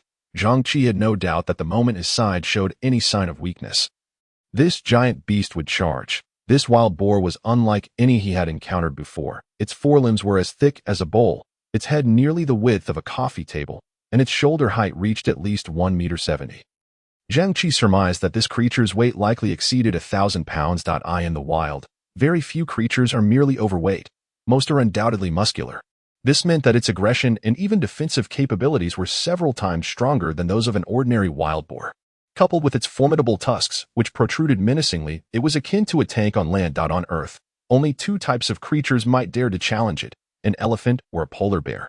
Even rhinoceroses and Siberian tigers would typically avoid provoking such a formidable beast. Its combat prowess could be classified as good, if not elite. Under normal circumstances, Zhang Qi would have no inclination to engage with such a creature.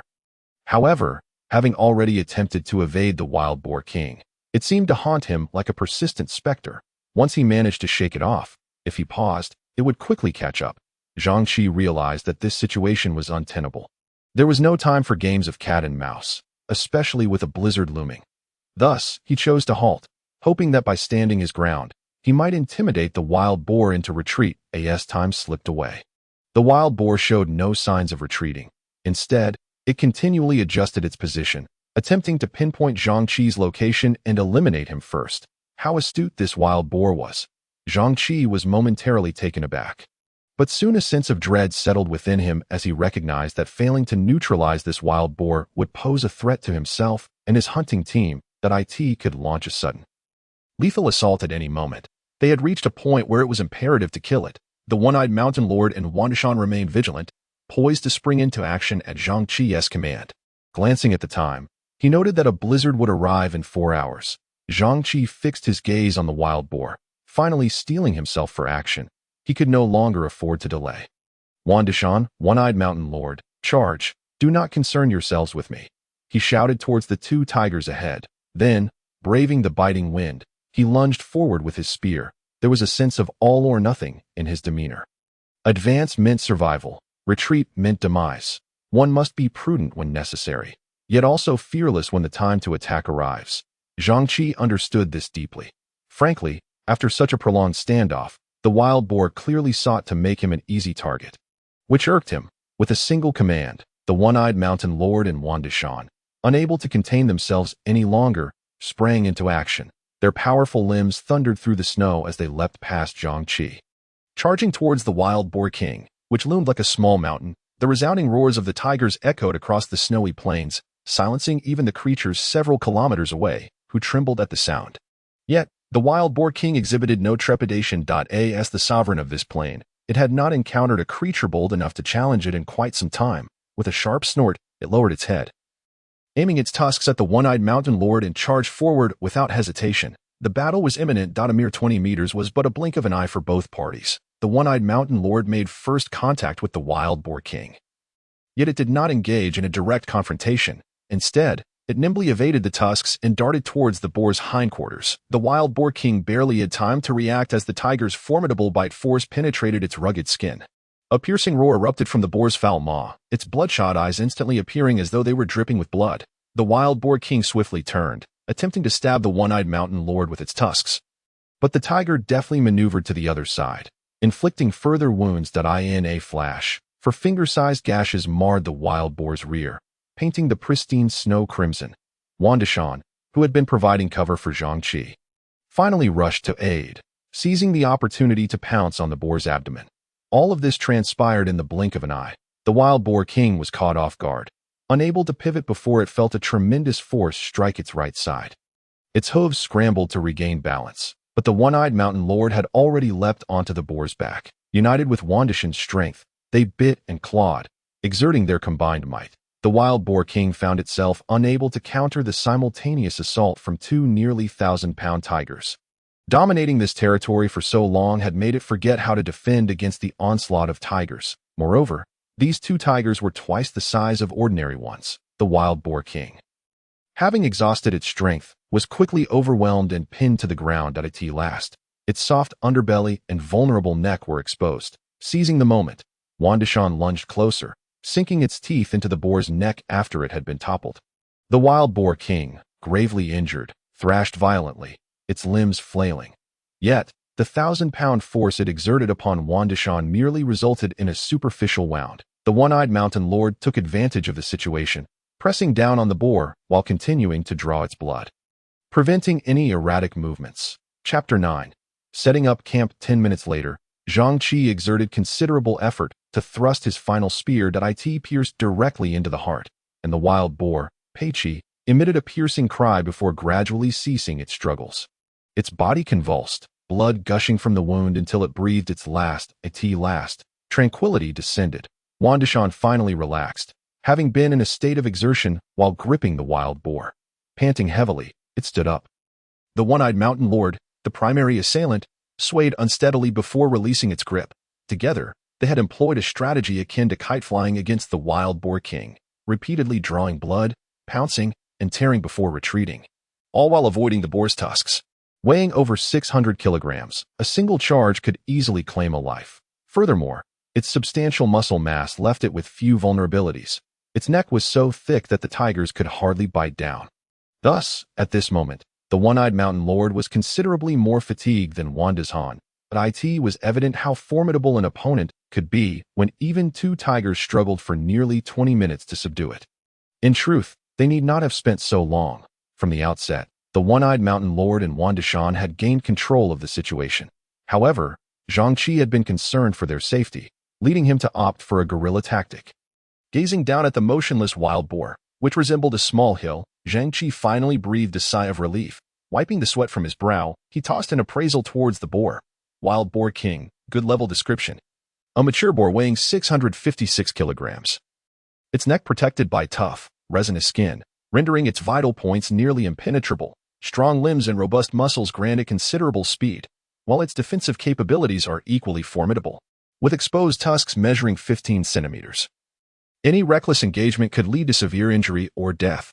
Upon seeing the specific metrics of this wild Peichi beneath him, Zhang Qi's face blossomed with joy at the bountiful harvest. No wonder the one-eyed mountain lord and Wandishan struggled to bring this beast down together. By the grandmother's legs, it weighed over 650 kilograms, almost twice that of an ordinary wild boar. Even the one-eyed mountain lord's fangs could barely penetrate its neck. How terrifying! Recalling the recent battle between his two tigers and the beast, Zhang Qi felt a wave of trepidation wash over him. Standing at a shoulder height exceeding 1.70 meters, clad in a protective layer of resin, it resembled a small tank, whether it is the one-eyed mountain lord or the Wanan mountain. Neither bears even a scrap of cloth armor, and the slightest touch can inflict harm. This is no jest, and it is not uncommon for one to lose their life as a result. In the harsh, frigid environment, any significant injury could spell certain death. It can be said that this is an exceedingly perilous hunt, yet the rewards are equally immense. Upon confirming that the wild boar had succumbed entirely, Zhang Qi hurriedly examined the injuries of Wanan Mountain and the one-eyed mountain lord. 5 minutes later, Zhang Qi rose from beside the one-eyed mountain lord, letting out a deep sigh of relief. The anxiety that had gripped his heart was finally assuaged. Thankfully, it was merely minor abrasions, without serious consequences. Had the injuries been grave and not treated promptly, they would likely worsen in such an environment, leaving only hope that the hunting dogs could endure through sheer resilience. Although the one-eyed mountain lord and Wanan Mountain faced only an ordinary wild boar, devoid of any special abilities, their sheer weight commanded respect.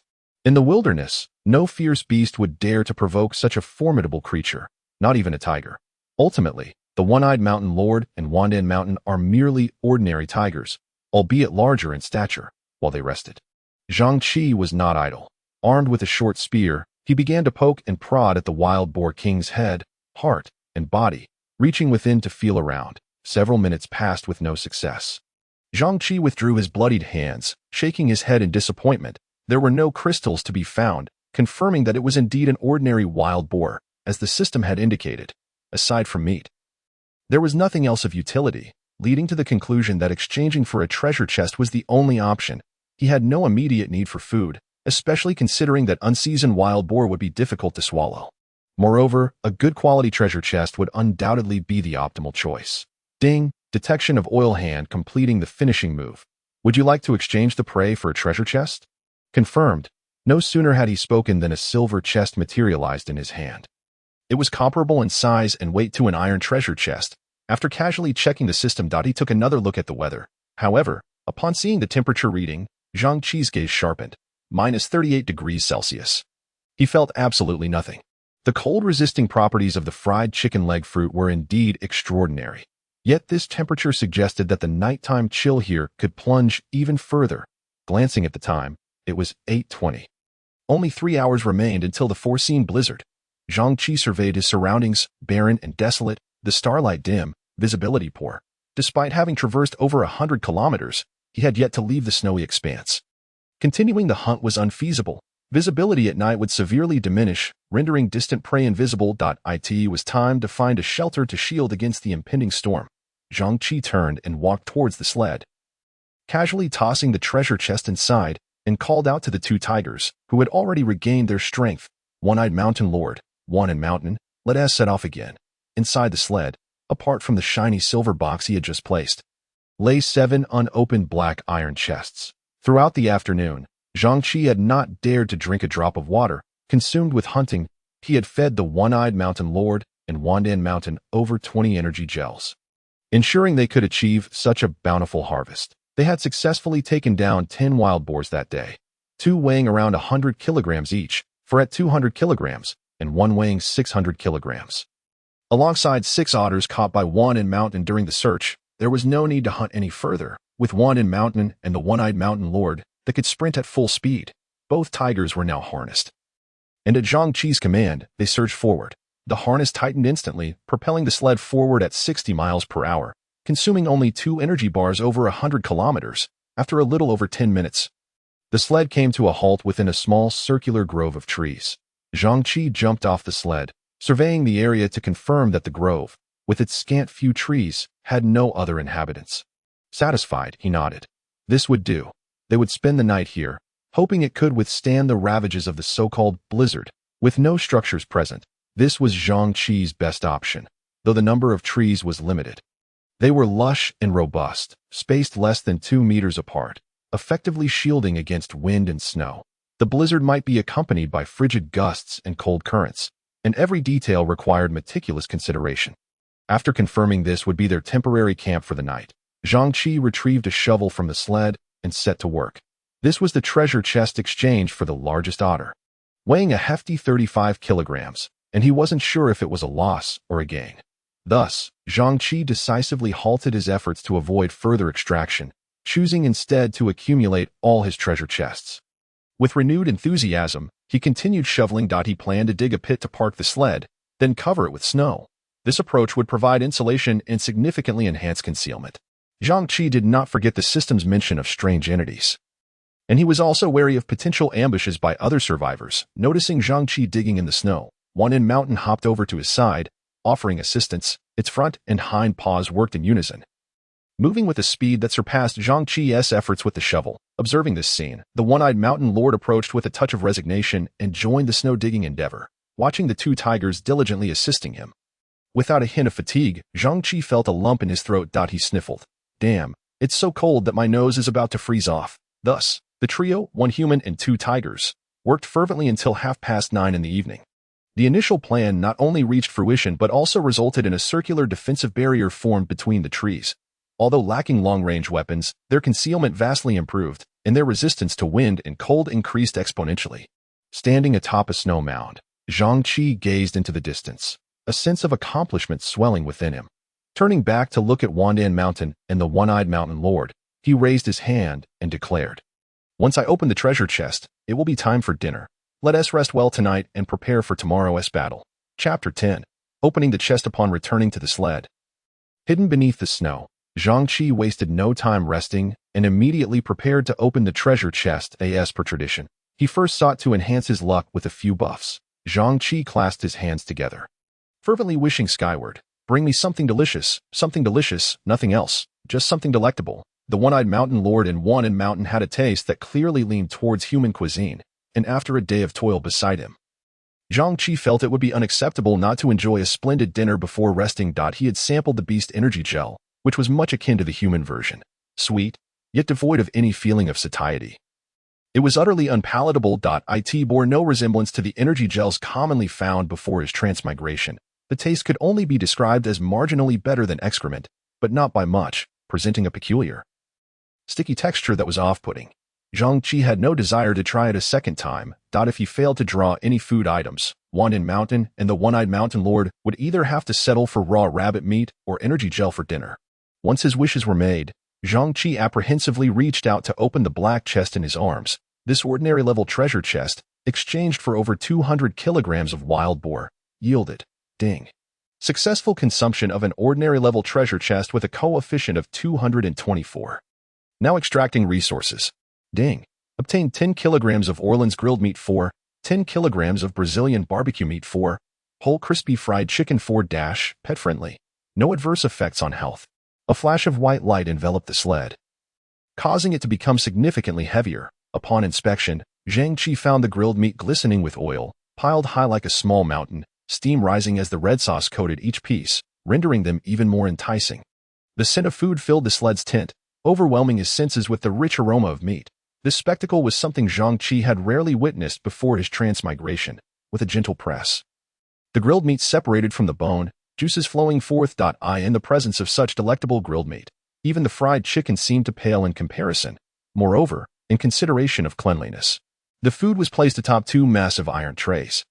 Overjoyed, Zhang Qi hurriedly pulled back the curtain and emerged, holding the iron trays. Wan'an Mountain, we have delicious food now.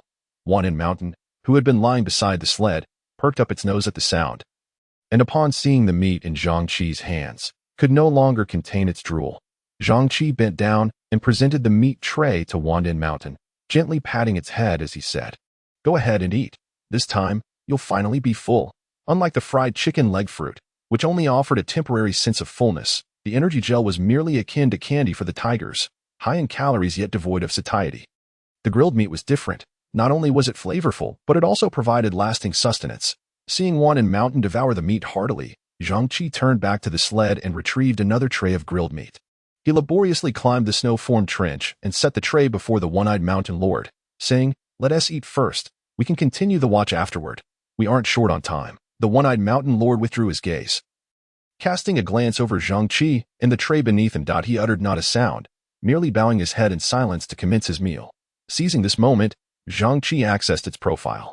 After a day's passage and the effects of the fried chicken leg fruit, a noticeable transformation had occurred in its physique. The one-eyed mountain lord, tiger class, locked, non-tradable, weight, 510 kilograms, 511 kilograms, speed, 60 kilometers, H shoulder height, 1,400 millimeters bite force, 783 kilograms loyalty. 68 Zhang Qi's eyes crinkled with delight. A weight increase of 1 kilogram and a bite force augmentation of 3 kilograms. Truly, the effects of the fried chicken leg fruit were formidable, although the increase might seem modest for the one-eyed mountain lord. When translated to a hunting dog, such an enhancement was considerable. Most importantly, loyalty had risen by 8 points. Nothing could bring Zhang Qi greater joy than the elevation of the one-eyed mountain lord's loyalty. He patted the broad back of the one-eyed mountain lord, expressing gratitude. "You've worked hard. Eat more. Do not hesitate. This is your due." Regardless of the one-eyed mountain lord's response, it blissfully ambled towards Wandishan. Zhang Qi once again accessed the system, and Wandishan revealed changes as well. Wandishan, tiger class, locked, non-tradable, weight, 400 kilograms, 402 kilograms, speed, 70 kilometers, H shoulder height, 1,300 millimeters bite force, 665 kilograms loyalty, 6572 profile, female. Subadult, prototype of the Northeast tiger, a renowned tiger, possessing a friendly temperament, swift speed, and lightweight physique, ideal for the role of a swift hunter or vanguard. Zhang Qi stroked his chin. The increases were comparable to those of the one-eyed mountain lord. With both weight and bite force on the rise, while loyalty soared to 72, perfect. A loyalty level of 60 indicates a normal bond with a pet, ensuring unwavering loyalty. At 70, even in the face of inhumane treatment. A pet remains loyal. An 80 signifies a willingness to sacrifice one's life for their owner, while 90 denotes an absolute devotion, willing to forsake everything, even their offspring. Moreover, upon reaching a loyalty of 90, no matter what the owner does, the pet's loyalty will not diminish. While Zhang Qi would certainly never engage in actions that would lower the loyalty of Wandishan or the one-eyed mountain lord, he felt a surge of gratification as their mutual affection had blossomed over the day, resulting in their loyalty increasing significantly. With a smile, he lifted the curtain and settled onto the sled. Having skipped his meal, Zhang Qi resumed his preparations for unboxing. The remaining 2 fried chickens and approximately 2 kilograms of roasted meat were stored in the space. Items placed there do not interfere with one another. Each object retains its temperature just as it was when stored. He retrieved a common-grade black iron treasure chest, adhering to his usual practice of applying some enhancement buffs before opening it. Heaven bless, heaven bless. 10 minutes later, Zhang Qi cradled the last and only exquisite silver treasure chest, repeating the previous buffs. Around him, a variety of items had amassed, including 4 bags of pan bread, medicinal sprays, Coca-Cola fruit trees, 10 kilograms of sweet potatoes, a small oil lamp, and a schematic for physical enhancements for the sled. The bread and sweet potatoes were merely ordinary sustenance, providing fullness without any additional effects. To obtain such items from a chest exchanged for over 100 kilograms of wild boar meat was purely lamentable. Not to mention the fur and tusks, over 100 kilograms of wild boar should yield at least 50 kilograms of pork. Enough to last several days. Chapter 11. Coca-Cola fruit tree. If the chest contained solely such items, Zhang Qi felt he might as well abandon all hope. Fortunately, the quality of the medicinal spray, sled enhancement schematic, Coca-Cola fruit tree, and small oil lamp were all common-grade AS for their functionalities. Zhang Qi had yet to investigate, but he presumed they were not entirely worthless. Now, he focused all his attention on the silver treasure chest nestled in his arms. A good grade chest boasts a remarkable probability of yielding excellent grade items, reaching a substantial 30%, with exquisite grade items not being out of the question. Zhang Qi silently recited this, and then opened his eyes. resolutely pointing at the chest's lock. Ding, successfully consumed a good-grade treasure chest. Now extracting items. Extraction complete. Congratulations, you have obtained a high molecular anti-stab suit. Full body fabric armor. High molecular anti-stab suit. Exquisite grade. Type. Full body fabric armor weight. 35 kilograms materials. High strength carbon fiber. Exotic space alloy. High molecular anti-stab fabric. Elastic memory metal. Usage requirements. 300 kilograms level recommended professions. Swift hunting dog. Vanguard dog. Heavy duty dog. Negative status. Slightly reduces speed profile. This product is a high molecular anti-stab suit. Primarily designed for stab resistance. When subjected to violent impacts or stabbing, it can distribute the force across the rest of the body, minimizing injury. For instance, when faced with a full force strike from a 1,000 kilogram wild boar. The wearer might sustain only soft tissue bruising, while the boar's tusks would not penetrate the armor, inflicting effective damage. A flash of white light illuminated the scene. An exceptionally thick and oversized piece of equipment materialized within the sled. The armor, pure white throughout, boasted superior concealment in the snowy landscape compared to the natural coloration of the Mountain Lord.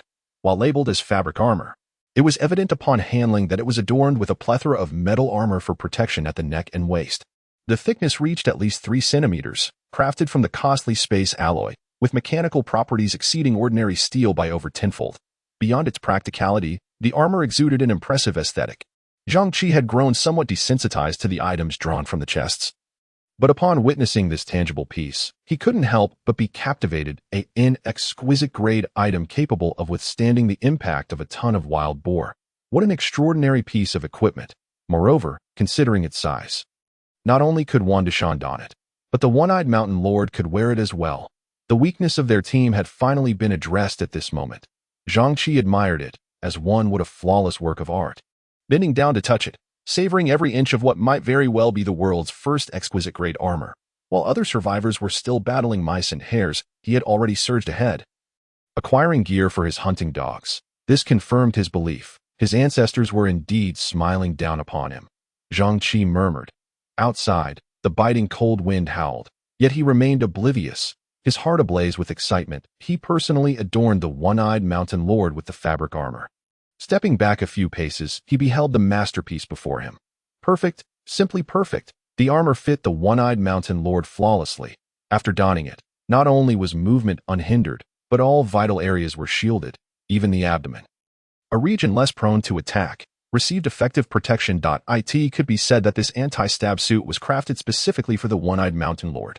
Furthermore, critical areas featured multiple layers of protection, and despite this, the weight remained at a manageable 35 kilograms. The designer of this equipment was nothing short of a genius. Zhang Qi nodded in approval, extending a thumbs up. Stylish.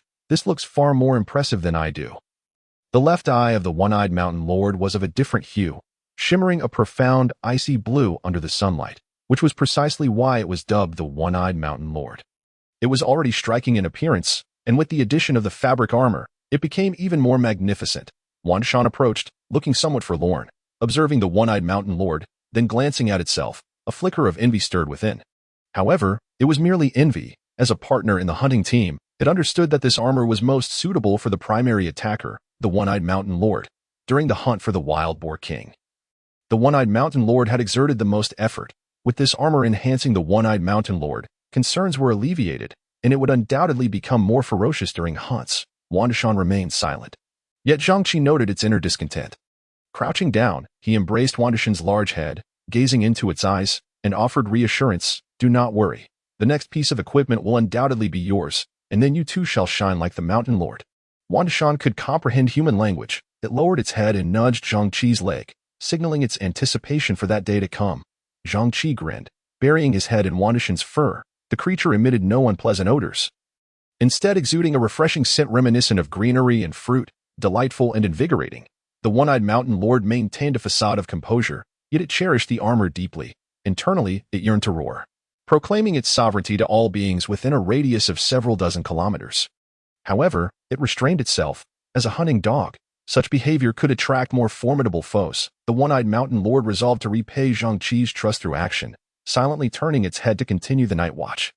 Safeguarding the safety of the duo, upon returning to the tent, Zhang Qi hung the small oil lamp he had acquired.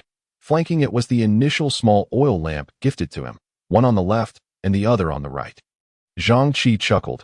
Hey, as a single dog, this oil lamp pairs perfectly with me. Truly, what an irony. The small oil lamp he had drawn possessed a different function from the one initially provided. The starting lamp had a singular purpose, to deter malevolent entities.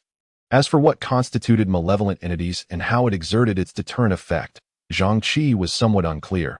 However, he surmised that it was undoubtedly more potent than the subsequently acquired lamp, which only served to raise the internal temperature of the tent.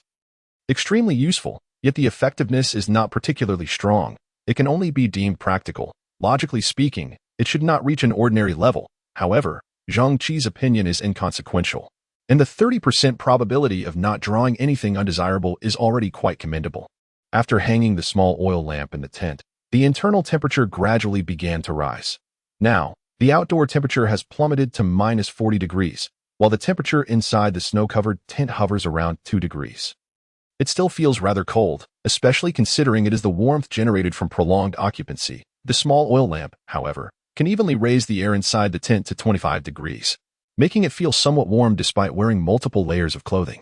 In summary, it is a rather practical little item. Its value may not be high, but having it brings considerable comfort. As for the medicine, there are 2 bottles in total, each containing 300 milliliters in spray form. The specific effects were not clearly outlined in the description, only mentioning that it could significantly accelerate the healing process of wounds. At an ordinary level, it should not be entirely useless. Wan Dashan has some abrasions on his body, making it a perfect opportunity to test it out. Once outside, Zhang Qi patiently searched for the abrasions on Wan Dashan and the One-Eyed Mountain Lord, spraying the solution on them. After completing this task, he returned to the tent. Carefully placing the 2 bottles of medicine into the storage space, he began to examine other items. Medicine is currently of immense value. A single bottle of unranked medicine fetches exorbitant prices, as it is a necessity that everyone requires, obtainable solely from treasure chests with a very low probability. In the absence of special circumstances, very few survivors would choose to sell their medicines. Zhang Qi felt that the second most practical item obtained from the treasure chest was this one, the Coca-Cola fruit tree. Its appearance is quite similar to that of the fried chicken leg fruit tree. Also bearing 3 fruits. It came with an ordinary level flower pot, though the soil provided was merely a small amount within the pot. The Coca-Cola fruit tree consists of only 1 pot, and the effects of its fruits are comparable to those of the fried chicken leg fruit. However, Zhang Qi gazed at the fruits concealed among the branches with a sense of bemusement. While it is one thing for a tree to bear plastic bottles, why must the packaging be identical to that of Coca-Cola? Moreover, the most crucial detail is that the bottom right corner of the packaging features a Mickey Mouse logo from Disney. This just inviting a lawsuit. Chapter 12. Harvest. Ding. Successfully consumed the preliminary physical enhancement blueprint for the sled. Sled enhancement in progress. Enhancement complete. A flash of white light, and upon closer inspection, the formerly drab tent had undergone a remarkable transformation. The fabric used for wind protection around the tent had been replaced with luxurious white cloud brocade. Shimmering brilliantly under the light, not only had its aesthetic appeal been maximized, but this color also provides superior concealment in the snowy landscape compared to the previous gray fabric. It boasts wind resistance, corrosion resistance, thermal insulation, tensile strength, damage resistance, and scratch resistance, with materials that even meet the standards of Class A stab-resistant clothing. Zhang Qi immediately set down his Coca-Cola, sitting up from the bed in astonishment. Wow, this is incredible. The texture is so smooth. The system's description mentioned that the blueprint not only enhances the tent's material but also modifies the sled's frame itself. Zhang Qi set down the Coca-Cola and quickly got out of bed. Heading outside to inspect the sled, he found that the original wooden structure of the sled had been replaced with a space alloy, significantly reducing its weight while exponentially increasing its strength. The front of the sled had also transformed into a semi-enclosed design. The observation position, which previously was completely open, now features exceptionally clear plastic glass. This minor alteration has reduced the overall wind resistance of the sled by at least 50%, saving over 30% of the One-Eyed Mountain Lord's stamina. Zhang Qi rubbed his temples, relieved he hadn't been foolish enough to sell it. He would have regretted it immensely. No more smiling. He had laughed too many times today and was on the verge of a facial freeze. After observing the sled's modifications, Zhang Qi felt elated. Since acquiring 2 Mountain Lords at the start of the day, his spirits had remained high. It was truly a game of pure luck. Climbing to the top of a snow hill, Zhang Qi drew closer to the One-Eyed Mountain Lord, taking a sip of ice-cold Coca-Cola as they gazed into the distance, discussing life and aspirations while nurturing their bond. Tigers possess night vision that is 6 times that of humans. At night, they can adjust their pupils to manipulate light, allowing them to see great distances. With the one-eyed mountain lord by his side, Zhang Qi felt immensely secure. Unbeknownst to him, time quietly drifted to 10:40. And the weather had shifted dramatically. The once tranquil snowfield was now whipped by biting winds, with snowflakes stinging his face painfully. In such conditions, it became nearly impossible to keep his eyes open. The cold resistance effect of the fried chicken leg fruit had long since dissipated, and after a few sips of Coca-Cola, Zhang Qi shivered deeply, a chill radiating from within. The outdoor temperature had now plummeted to -45 degrees. Yet he still donned the basic clothing gifted at the start, a single shirt and pants, with nothing but underwear beneath. Without any additional cold-resistant gear, it was evident that this starting equipment was not intended for a survival challenge, but rather a test of endurance against the cold. Another shiver passed through him as he tucked his chin into his chest. I can't take it any longer. Wan Dashan, one-eyed mountain lord, you two keep watch here. I'm heading into the sled. If anything comes up, call for me. The mountain lords, being embodiments of pure yang, subsisting on deer meat and blood, thrived even in such frigid temperatures. Zhang Qi, lacking adequate cold weather attire, found it impossible to compete in that regard. Inside the tent, the temperature had already risen to 26 degrees Celsius, and with the cloud brocade's excellent insulation, Zhang Qi quickly regained warmth. After a day of bustling activity, he finally had some time to himself. Time to eat. Zhang Qi retrieved the roasted meat he had set aside earlier. Despite the long passage of time, it remained steaming hot, the aroma wafting enticingly. He adeptly opened the system's communication channel. Watching as others exchanged information while he enjoyed his meal, it was reminiscent of his habit of browsing his phone while dining before his traversal, albeit limited to text now, making it somewhat dull. A blizzard was imminent, with temperatures nearing 50 degrees. I lack cold-resistant items and am willing to trade 2 large bags of pamp and buns for some. Cooked meat is also acceptable. Thank you immensely. Upon seeing this, Zhang Qi curiously opened the trading channel, wondering why, after several hours, people were still advertising in the communication channel. Surely there were no wares to be found in the trading channel? After checking the trading channel items, Zhang Qi was enlightened. Indeed, the goods listed were identical to those hours ago. One could say the items were not only useless, but also outrageously priced. Even ordinary level plant seeds were listed at a staggering 100 copper coins each. This price could easily procure 100 energy gels, sufficient for 2 hunting dogs to eat for over half a month. This was merely for seeds, without pots or soil, and the growth period stretched to a terrifying 45 days. Even if the fruits had a slight capacity to enhance physical attributes, by the time they blossomed and bore fruit, those who purchased them would likely have perished long ago. Zhang Qi pondered carefully. He had hunted over 10 wild boars today, each with considerable weight, placing him ahead of the majority. Yet, he still lacked many essential supplies, having no cold-resistant items and only one piece of equipment. Many individuals starting normally were likely facing food shortages, and any good items would undoubtedly be guarded jealously. In the early stages when everyone was impoverished, with no surplus resources, trading was naturally out of the question. Typically, one began with only 2 hunting dogs. Even if they were large breeds, the numbers were still too few. Before his traversal, professional wild boar hunters often required drones in conjunction with over 10 dogs.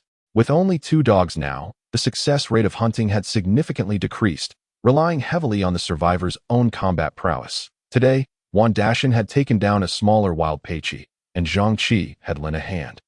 Fulfilling his role as the oil hand. One could say that under normal circumstances, the oil hand's contribution was not smaller than that of the hunting dogs, even serving as a decisive factor in determining success.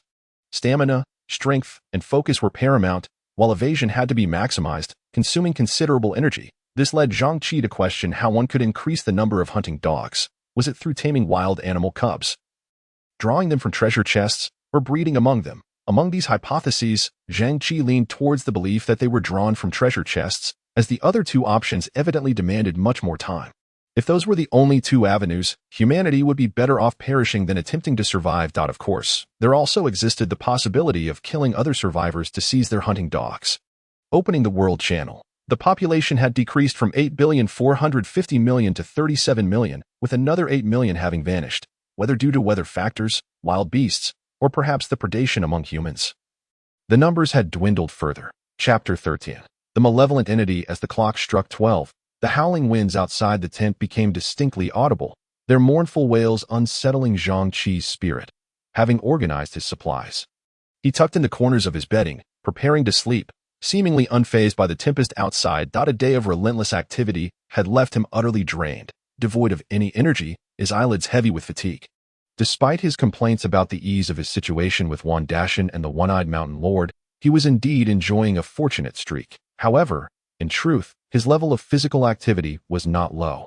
During the day, while battling the wild Peiqi, he directly engaged in the hunting of 4 wild boars to prevent unnecessary harm to Wan Dashan and the One-Eyed Mountain Lord. He even faced the Boar King for over half an hour, enduring 12 hours of intense exertion, leaving both his mind and body utterly exhausted.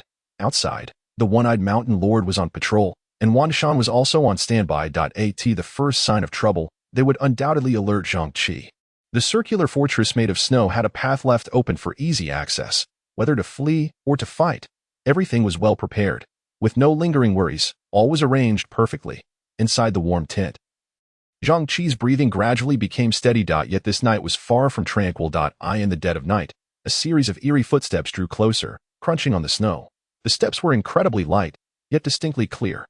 Unlike the heavy tread of Wan Dashan or the One-Eyed Mountain Lord, they resembled that of a human. In the next moment, Zhang Qi jolted upright. A glint of cold light flashed in his eyes. Without hesitation, he seized the short spear beside him and stepped out of the tent.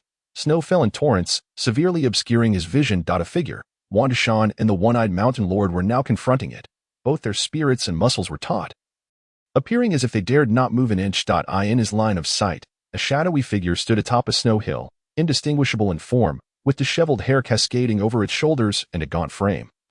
Clutching a bone as long as a calf. As Zhang Qi quietly observed, it seemed to sense his presence, abruptly lifting its head, 2 crimson beams shooting from its eyes. A chill ran through Zhang Qi, and he instantly raised his short spear. That gaze was undeniably inhuman. There was a significant likelihood it was the malevolent entity the system had mentioned, but was it not a bit premature to face such pressure on the very next day? Zhang Qi held a deep wariness towards these malevolent beings, having previously dealt with wild boars and Siberian tigers. Yet, malevolent entities were elusive, their existence often ambiguous. It was the unknown that often bred the most fear. However, if the malevolent being did possess a physical form, Zhang Qi felt he could contend with it. Presently, with the enemy's status unclear, he had no choice but to bide his time. 1 man, 1 malevolent being, 2 tigers, none dared to act impulsively. Zhang Qi allowed the icy snow to pelt his face, quickly accumulating a layer of frost. The outside temperature plummeted to nearly 50 degrees below zero, and clad in only a thin garment, he soon found it unbearable. His face was as frosty as the air, and while remaining vigilant, his mind raced. This could not continue. It was too cold, and he too would succumb. He needed an opportunity to test it. If it lacked a physical form, he was surely doomed. If it had one, then there was still hope. Suddenly, a spark of inspiration ignited within him. Yes, if it had a physical form, that would simplify matters. Zhang Qi maintained his composure, firmly grasping the short spear in one hand while stealthily reaching behind him with the other, plunging his hand into the snow and gradually forming a snowball. He brought it around to his back. Tightened his grip, gauged its weight. Perfect. It wouldn't easily disintegrate. He aimed and launched. Without a moment's hesitation, he hurled the snowball at the malevolent being. Splat. The snowball shattered upon impact. Zhang Qi let out a long sigh of relief, finally easing the tension in his heart, a cruel smile creeping upon his lips. So, you do have a physical form. Who were you trying to intimidate? 3 against 1. Am I to fear you? With a swift motion, he called out to the 2 tigers. Charge, Wan Dashan, One-Eyed Mountain Lord. Let it witness true cruelty. Zhang Qi took a deep breath, spear in hand. Leading the charge towards the malevolent entity, Wan Dashan, who had been stationed at the entrance of the tent, could no longer restrain himself upon receiving the command. With a light leap, he sprang forward, roaring mightily, simultaneously opening his gaping maw. What happened next was unexpected. Before Wan Dashan could close the distance to the malevolent being, boom, boom, boom, a barrage of thunderbolts rained down alongside the tiger's roar, striking true at the unknown creature. Instantly, currents of electricity coursed through its form, billowing clouds of smoke rising from its body. Zhang Qi sensed something was amiss and cautiously halted, gesturing for Wan Dashan and the One-Eyed Mountain Lord to refrain from advancing. Hold on. Do not approach. The entity writhed in what appeared to be excruciating agony, its body twisting violently as it clawed at its own skin. Its cries were feral and spine-chilling. Huh, huh, Mountain Lord, Mountain Lord. Why is there a Mountain Lord here? As the malevolent being writhed, it inadvertently revealed its face, withered and devoid of flesh. Zhang Qi could discern shock and terror in its eyes and expression. Yet, why would it be shocked? He did not understand. With two formidable Siberian tigers before you, why only now react? Could it be that the eyes served only to vent its rage? Observing this scene, the one-eyed Mountain Lord, who had circled behind the creature, abandoned his intention to ambush and cast a surprised glance at Wan Shan. After a moment's contemplation, he suddenly unleashed a resonant roar, its reverberations echoing across the expanse. As the thunderbolts, seemingly drawn by some immense force, descended once more upon the already battered entity, flashes of fire erupted, electricity crackled. In that instant, the malevolent being had no time to struggle. Its body disintegrated the moment it made contact with the thunderbolts. Zhang Qi was left utterly stunned. His mind took time to process, the biting cold wind snapping him back to reality. He glanced in astonishment at the dust where the malevolent entity had stood. Then turned to Wan Shan and the one-eyed Mountain Lord, his gaze filled with disbelief. Wait, you two possess such abilities. Why not utilize them during the day? Wan Shan, equally perplexed, stared blankly at Zhang Qi, a look of innocent confusion in his eyes. The one-eyed Mountain Lord, however, grasped Zhang Qi's meaning and let out a low growl. Zhang Qi understood, yet remained puzzled. You lack this ability? Then what just transpired? The one-eyed Mountain Lord paid no heed to such queries. Striding toward the spot where the malevolent entity had once stood, was this some form of loot drop? Zhang Qi, noting the one-eyed Mountain Lord's movement, murmured to himself as he approached. The three of them formed a circle against the howling cold. Eyes wide in silent inquiry. In their midst lay the desiccated corpse of a hedgehog, starkly visible against the snow. Its muscles had long since withered, as if it had been dead for ages. The surface bore the charred marks of the thunderbolts, and upon closer inspection, there lingered a faint scent of meat. Zhang Qi rubbed his chin in contemplation, bewildered. Was this the true form of the malevolent being? Unfortunately, no one answered his questions, for both tigers were equally confounded. Observing their perplexity, Zhang Qi prodded the hedgehog's corpse with his short spear. Is it dead? But if it is, why no loot drop, nor even a system prompt? He felt something was amiss but could not pinpoint what. They remained huddled in the biting wind for some time, yet the hedgehog's remains exhibited no change. The frigid gusts continued to assail them. Zhang Qi's interest gradually waned until he was entirely disinterested. He had anticipated some unexpected reward, yet received nothing. As for the hedgehog's corpse, it appeared to have been dead longer than a mummy. It might not have achieved immortality, but surely would ascend in place. After staring at the hedgehog's remains for an extended period and witnessing no change, Zhang Qi sighed in disappointment and waved his hand. Wan Shan, discard this thing far away. It's bad luck. Wan Shan showed no signs of fear, directly approaching the corpse and began to paw at it, as if kicking a ball. However, the anticipated scene did not unfold. The instant Wan Shan's claws made contact with the hedgehog's corpse, electricity surged once more. An explosion resounded, and Zhang Qi turned in confusion. His astonishment. A wisp of ethereal blue flame erupted from the hedgehog's remains. A flame that seemed devoid of heat, as the snow beneath it not only failed to melt but instead formed a layer of frost. Was this a loot drop? A glint of excitement sparked in Zhang Qi's eyes as he inwardly anticipated the outcome. With a loud crash, the hedgehog's corpse detonated, disintegrating into dust upon contact with the air, vanishing into the snowy night carried by the chilling wind. Zhang Qi's eyes widened in disbelief, narrowing into slits, brows furrowing in frustration. Come on, really? Not even a performance? No loot drop? Even in death, you can't rest in peace, but instead put on a show for me? Exhausted, Zhang Qi glanced at Wan Shan. Come back. Continue guarding with the one-eyed Mountain Lord. The temperature outside had plummeted to 50 degrees below zero. Moments ago, Zhang Qi's adrenaline had surged, allowing him to withstand the cold wind. Now, with nothing to show for his efforts, all passion had evaporated. Sleep was the only remedy. Zhang Qi let out a massive sneeze, wrapping his arms around himself, shivering uncontrollably, and turned to retreat into the tent. In the far distance of the snowy expanse, a lowly hut lay completely concealed beneath the snow. A small plaque hung just below a meter from the ceiling, upon which were scrawled 3 crooked characters, Land Deity Temple. A hunched figure watched in terror as the thunder dissipated, swiftly retreating into the temple. Trembling in the corner, its hoarse voice could not cease its low murmurs. Mountain Lord. That person actually has a Mountain Lord.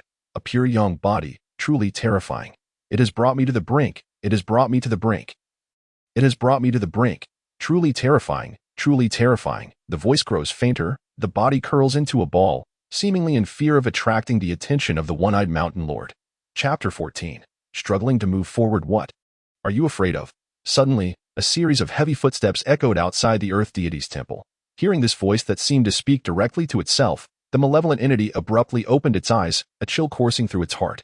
It could hardly believe its own thoughts, constantly reassuring itself that the newcomer was merely passing by. Yet, contrary to its wishes, the visitor did not walk past the temple but instead halted right in front of it. Standing above, he gazed down at the small edifice beneath him and repeated, "What are you afraid of?" The shrine lacked a grand entrance, rendering soundproofing a moot point. The voice resounded clearly within. Ordinary words. Yet to the ears of the malevolent being, they struck like a heavy hammer upon its chest. Its heart raced to its throat, and after much deliberation, it tremulously extended its body. Crack! A bolt of heavenly thunder descended, illuminating the silhouette outside. Every feature distinctly visible. Handsome, cold, devoid of any emotion. Snowflakes fell upon his shoulders, yet he merely brushed off the accumulation from his crimson robe with a casual flick. Upon seeing the visitor's face, the malevolent entity was instantly paralyzed with fear. Collapsing to the ground, its body trembled like a leaf in the wind. Bowing repeatedly, unable to utter a single word, he furrowed his brow, questioning how one could be so frightful. This was not the demeanor expected of such a creature. "Raise your head and respond to me." Yet the malevolent being appeared as if struck dumb, quivering like a quail, unable to articulate a single phrase. Observing this, he frowned, a flicker of displeasure flashing in his eyes. Thus, they remained in silence for a considerable time, with the malevolent entity still mute. Ultimately, he relinquished all hope, his expression indifferent, and uttered with an air of casual dismissal, "If that is the case, then perish." With a thunderous crash, the heavenly lightning struck, and the malevolent entity along with the earth deity's temple was instantly reduced to ashes. Hundreds of meters away, Zhang Qi was enjoying a restful sleep in his tent, soon emitting gentle snores. Clearly, the recent events had no impact on him whatsoever. Indeed, this was the case. A corporeal malevolent entity, regardless of its formidable strength, posed little threat. Even if a deity were to expose its health points, Zhang Qi would dare to confront it with unyielding resolve. However, it was rather disappointing that the malevolent entity failed to drop any loot. Zhang Qi slept soundly until morning, with everything remaining tranquil throughout the night. At 7 o'clock, his recently adjusted biological clock activated. Rising, he forced himself awake. Zhang Qi, still bleary-eyed, surveyed his surroundings, momentarily bewildered, wondering, "Where am I?" For a modern university student, 7 o'clock was still too early. His mind buffered for a moment. Consciousness gradually awakening, Zhang Qi rubbed his face and sighed, forgetting that he had traversed into another realm. Alas, even in this new world, one must still strive. Casually, he crumpled the blanket into a ball and stepped outside the tent, stretching his limbs. Yet the very next second, he was suddenly jolted back to reality. "Damn, it's freezing." Shaking his hands, he opened the system interface. The temperature was still the same as last night, consistently holding at 50 degrees below zero. Zhang Qi crossed his arms, his body uncontrollably shivering. Wan Shan had remained steadfast at the entrance of the tent, visible at first glance upon stepping outside. After a night of snow and wind, it was now covered in a thick layer of snow. Clearly having dutifully guarded throughout the night without a moment's respite. Glancing again, the one-eyed mountain lord stood silently atop the snowdrift, resembling a statue. A layer of snow had also settled upon him, quietly safeguarding the one person and one tiger behind him. Although it was now 7 o'clock, the sky remained gloomy. The 6th-level winds had persisted through the night, showing no signs of abating, and even seemed to be intensifying. Even the towering trees in the forest, unable to embrace the trunks with both arms, swayed precariously in the gusts. Upon descending the snowbank, Zhang Qi took in his surroundings. One could say that even a slightly lean individual could be swept away by the wind without exaggeration. Zhang Qi's expression darkened. Visibility was already poor due to the snowfall, and with such fierce winds, it seemed unlikely that he could venture out to hunt today. It was uncertain whether this storm was widespread or confined to their area. This was crucial. In a post-apocalyptic environment, the most dangerous creatures were not beasts or malevolent entities. If one were to identify the greatest threat, it would undoubtedly be humans. If this blizzard persisted for a day and was unique to their location, it would mean that others would progress significantly faster than him. In that case, the advantage gained from hunting over a dozen wild boars yesterday would dwindle to almost nothing. Of course, this was in comparison to those in the first tier. If it were 2 hunting dogs at the outset, even a large breed like a pit bull would only manage to hunt 2 wild pigs weighing around 200 kilograms in a day. and that would require the handler to possess considerable courage and physical ability surpassing 90% of ordinary individuals. After all, if the number of hunting dogs were too few, their assistance in hunting would not be as substantial as one might imagine. Should they sustain injuries, a single bottle of healing medicine could render days of effort futile. Therefore, when someone in the regional channel suggested capturing rabbits or mice, it was undoubtedly the most cost-effective strategy for ordinary individuals. 1 pig, 2 bears, 3 tigers. Wild pigs are not to be underestimated. Returning to the tent, Zhang Qi opened the world channel. Brothers, do you also have a blizzard where you are? Hunting in a blizzard is easily thwarted by the winds. Prey typically hides in their nests, making it impossible to spot any traces of them outside. What can we do now? Any good ideas? I have spare food and am looking for a female online friend to chat with long-term. Please bring a photo. My hunting dog was injured in the blizzard by an unknown creature. Can anyone trade me spare healing medicine? I am willing to exchange with rare-grade plant seeds. Please note. At night, survivors should avoid gathering together, as it can easily attract unsavory entities. After scanning through, Zhang Qi's mood did not improve significantly.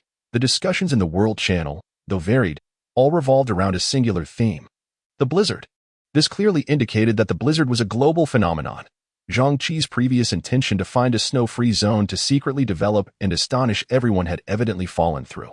Alas, even the desire to strive seems futile. In such weather, it appeared that he could only lay back and take it easy. By the way, what did that survivor mean by not gathering together at night? Having resolved his curiosity, Zhang Qi suddenly recalled a comment he had inadvertently glimpsed. Not having scrolled down too far, he thought he might still find it by looking up. A minute later, Zhang Qi gazed at this survivor named Sister is the Queen, pondered for a moment, and clicked on the friend request. Offering information for compensation, Zhang Qi believed in fair trade and was more than willing to exchange a small amount of money for information that piqued his interest. Moreover, it was partly because he was not lacking in food at the moment. Outside the tent, several 40 to 50-pound rabbits were frozen. Remembering this, Zhang Qi found it quite peculiar. The ground was covered in snow, with hardly a blade of grass in sight. How had these rabbits grown so plump? Nevertheless, this was not of utmost importance. Having food was sufficient. Rabbit meat, while low in fat and potentially leading to weight loss, was still filling enough to stave off hunger pangs, especially when paired with energy gels. Furthermore, the rabbits caught by Wan Shan. How to put it? They were so fat, with layers of meat, and the rabbit fur felt oily to the touch. Completely different from the rabbits on Earth. Chapter 15. Boredom. What are you willing to offer? Sister is the Queen, quickly replied. Zhang Qi pondered before typing a response. What do you want?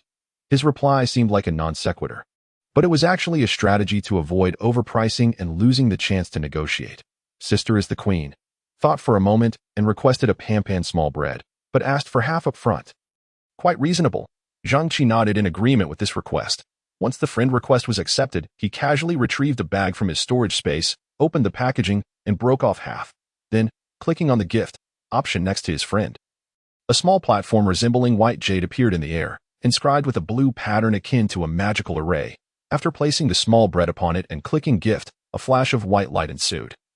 And when he looked again, the small bread along with the white jade platform had vanished into thin air. Meanwhile, Zhang Qi waited in boredom. There was nothing but tedium, and he had no real concern. Being deceived did not bother him much. He was well off and did not mind losing a little as the waiting period dragged on. Zhang Qi opened 5 more packs, squeezing and crushing them, one after another. Tossing them into his mouth, he nodded in surprise. The taste was quite decent. What the other party referred to was not a secret. If one were to carefully browse the World Channel from top to bottom, someone had surely elaborated on it. However, that would be a waste of time. Time is money, and it would be better to spend that time on something else, although he currently had plenty of leisure time. There was simply no choice. The landlord's pantry was overflowing, and he did not care about these trivial items that bore no special effects. The life of the affluent is often so unremarkable. Thousands of kilometers away, a strikingly beautiful young girl gazed at the half-piece of bread in her hand, lost in a moment of contemplation. The wealthy landowners. How generous they are. Sniff. Sniff. It bears no peculiar scent. Yet it is delightful, with a classic orange flavor. Cradled in her palm, she examined it meticulously, scrutinizing it from every conceivable angle. Chu Mengxian nodded to herself, concluding that it likely contained no strange additives and was safe for consumption. With utmost care, she placed it in her mouth, closed her eyes, and savored the sweet sensation. Cravings know no time. Days devoid of phones and snacks drag on interminably, particularly during these moments of utter helplessness.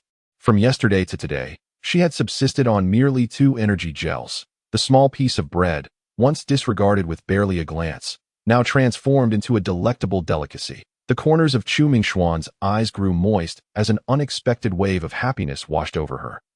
Delicious food is exorbitantly priced and offers little value. As a typical university student, her ability to procure sustenance was nearly non-existent. To have come by this morsel was indeed no small feat. Reluctantly swallowing, Chu Mingxian opened her eyes with anticipation, ready to resume her work, her fingers dancing across the keyboard as she typed swiftly. While typing, she murmured repeatedly, "I must secure the final payment. Pan and bread. Pan and bread, pan and bread." When the number of survivors exceeds 3 and their distance from one another is less than 100 meters, they are prone to attracting malevolent entities. Moreover, the number of such entities increases exponentially with the gathering of survivors. These entities possess a tangible form, yet their combat prowess is formidable, roughly equivalent to that of a bare-knuckle Tyson in his prime.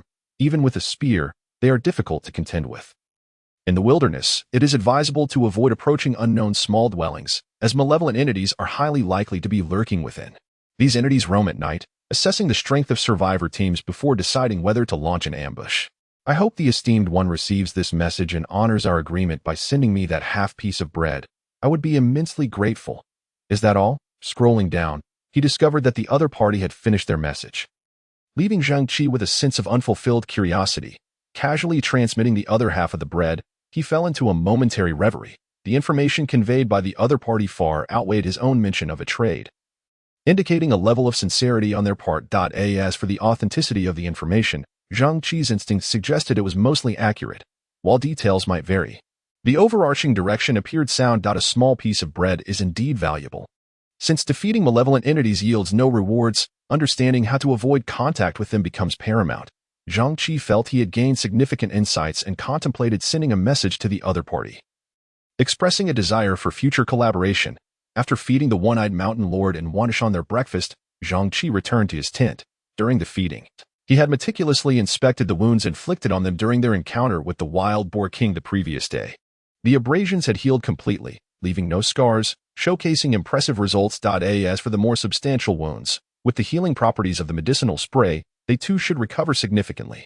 With the presence of these 2 bottles of spray, the hunting team's margin for error had greatly increased.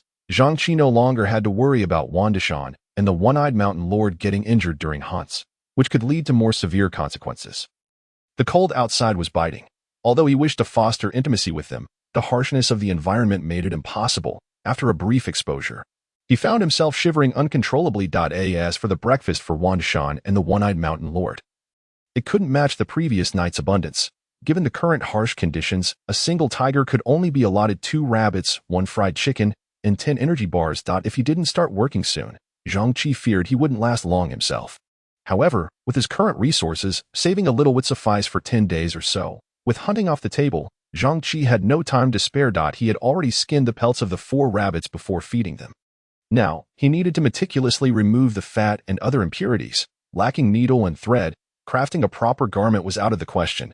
He merely intended to clean the pelts and pin them at key points, hoping they would provide some warmth. The large pelts of the otter rabbits would, when combined, offer substantial coverage, even if not complete, which was better than nothing. The prospect was appealing, yet when it came to execution, Zhang Qi faced difficulties. The tent's cramped space made it challenging to maneuver the long spear effectively, resulting in low efficiency in cleaning the pelts.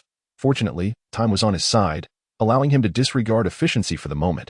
Otherwise, the meager resources at hand would hardly justify the effort compared to hunting wild Peichi. Boredom was beginning to set in, and the tent was too small to allow Wandishan to come in for some playful distraction.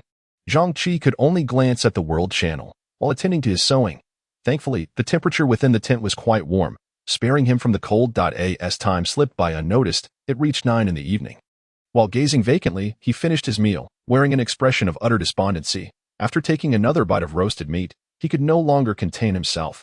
Setting down his chopsticks, he resumed his daydreaming. Goodness. Life without a phone is exceedingly dull. How can one find a modicum of amusement?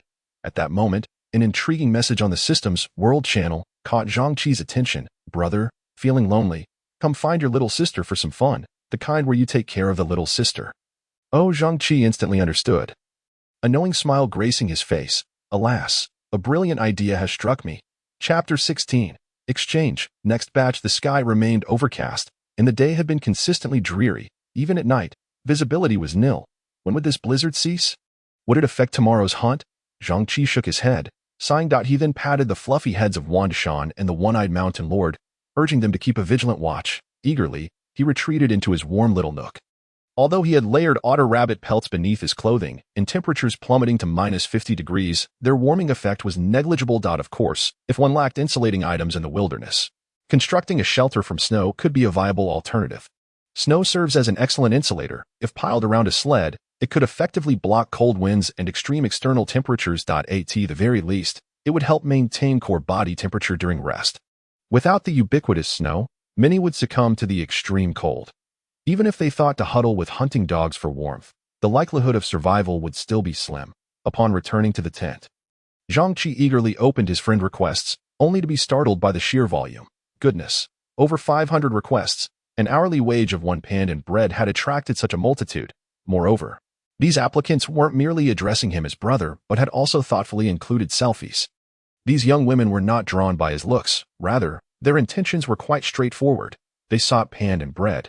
This entire situation stemmed from a photograph taken a little over 10 minutes ago. While eating roasted meat, Zhang Qi had casually snapped a picture. Not only did he share the photo, but he also added a caption below it. Hiring a beautiful storyteller for bedtime requires video, hourly wage 1 pan and bread. No picture, no disturb, ASMR skills preferred. With nothing to do, and given that neither Wanda Shan nor the One-Eyed Mountain Lord showed much interest in pan and bread, Zhang Qi was willing to spend a little to procure some small service. His motives were utterly innocent. He merely wished to have light-hearted conversations about life aspirations with approachable young women. Surprisingly, so many were willing to bend over backwards for a piece of pandan bread. If this were a typical scenario, attempting to win over young women with such offerings would likely result in a swift rebuke. To emerge unscathed would be considered a stroke of luck. Now, however, the tables had turned. Truly astounding. This was merely a small piece of bread. One could only imagine the frenzy if he had something more enticing, like konjac jelly. Zhang Qi shuddered at the thought of how his friend request would explode. Yet, upon reflection, it became clear why so many young women were eager to accommodate. Firstly, with everyone confined to their tents, there was little else to do. Idleness breeds industry. Though small, the pandan bread is a rich blend of sugars and fats, boasting over 80 calories per piece, equivalent to half a bowl of rice. Secondly, many survivors were struggling with food in critically short supply. Not everyone began with powerful hunting dogs or possessed the skills and stamina for hunting. Especially among women, the current market dynamics were utterly mismatched, with an abundance of idle young women and a dearth of individuals with food and resources. In the face of a blizzard, food supplies dwindled, prompting each survivor to conserve as much as possible. Thus, a mere image of roasted meat could yield such remarkable results. Upon opening the friend request images, Zhang Qi's eyes sparkled. Wow, good girl, while others were merely O's. She was an O, boasting an impressive figure. Shifting his gaze from the snowy landscape, he looked up to assess her face. Rather average. What a letdown. The art of storytelling is, indeed, contingent upon one's appearance, for otherwise it may detract from the auditory experience.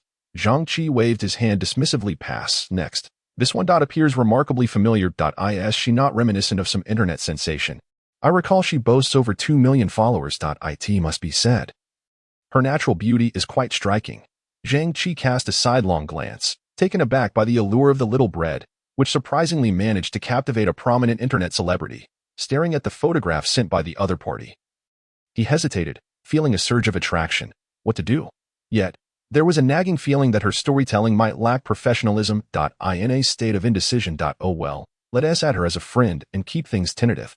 Next. Goodness, there's even a foreign lady here. Is this beauty really pursuing this line of work? Zhang Qi's eyes widened. In the photograph transmitted through the system, a blonde, blue-eyed foreign lady playfully stuck out her tongue at the camera. Her youthful innocence and allure perfectly embodied in her visage. Zhang Qi wavered. She was too much to his liking. But I can't understand her language. Wouldn't that render her storytelling akin to casting pearls before swine?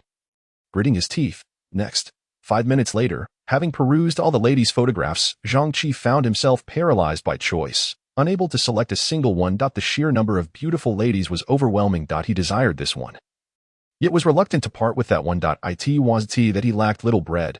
Rather, the system's video function could only connect to one person at a time. In a quandary. Just as he was engulfed in indecision, the only friend on his list sent over an image. Sister is the queen. Big brother. Can I? I was a streamer before, with 600,000 followers on Douyin, specializing in ASMR. Big brother, I truly need this job. I'm on the verge of starving. Please. Upon opening the image, Zhang Qi was taken aback. He recognized Sister is the queen. He had followed her for quite some time before his traversal. Every night, he would stay up late watching her sleep aid videos, feeling as though something was amiss otherwise that he could manage to stay awake until 2 in the morning when she streamed. While on non-streaming nights, he typically retired before midnight. It could be said that his late nights were dedicated to her soothing presence. At this moment, Zhang Qi felt a strange kinship, as if he had encountered an old friend in a foreign land. The previous applicants, those lovely ladies, seemed to pale in comparison. He harbored no peculiar thoughts. Instead, he readily agreed. All right, I'll provide half the deposit, 1 little bread. And you can share your usual streaming content with me for 2 hours. 1,000 miles away, Chu Mengxian fixed her gaze intently on the system, fearing any oversight. Times have changed. Now, each little bread is exceedingly precious. This commodity, akin to energy gel and unprocessed rabbit meat, is truly a delicacy. Upon receiving Zhang Qi's response, Chu Mengxian instantly typed a message. Great. Thank you. Feeling the gentle breeze caress her ears, the rustling of the trees surrounds you as you recline quietly in a rocking chair. Basking in the warm sunlight filtering through the leaves, your drowsiness intensifying. Listening to the voice emanating from the video and gazing at that familiar face, Zhang Qi's eyelids began to flutter uncontrollably, rapidly succumbing to slumber. Indeed, nothing extraordinary transpired. It was simply storytelling. As he listened to the familiar voice, Zhang Qi felt transported back to a time untainted by the apocalypse, warmth, reassurance. However, in stark contrast to the majority of survivors, this was undoubtedly a sleepless night. The biting chill of -50 degrees, coupled with a lack of warm clothing and sufficient sustenance, posed a formidable mental challenge for most. In the icy wind, some were unable to sleep, while others found solace in slumber. Indeed, some quietly succumbed to the cold, their bodies gradually stiffening. Moreover, even those who had drawn powerful hunting dogs might find their efforts futile due to personal limitations, making it a struggle to endure this frigid night. After all, many had never truly encountered wild boars before, and some had never even seen a living domestic pig. Chapter 17. The Forest at 7 o'clock in the morning. Zhang Qi rose promptly. After getting out of bed, he did not linger, swiftly dressing and bounding out of the tent. The snowstorm had ceased. Gazing at the clear, azure sky before him, Zhang Qi felt invigorated. The tempest was over, and hunting could resume. The sensation of idly consuming resources was unpleasant. Without ample supplies, he had been under psychological strain. Fortunately, the storm had abated. After greeting Wanshan and Dianshanjun, Zhang Qi returned to the tent to prepare for a full day of hunting. He had not forgotten his arrangement with Sister is the queen.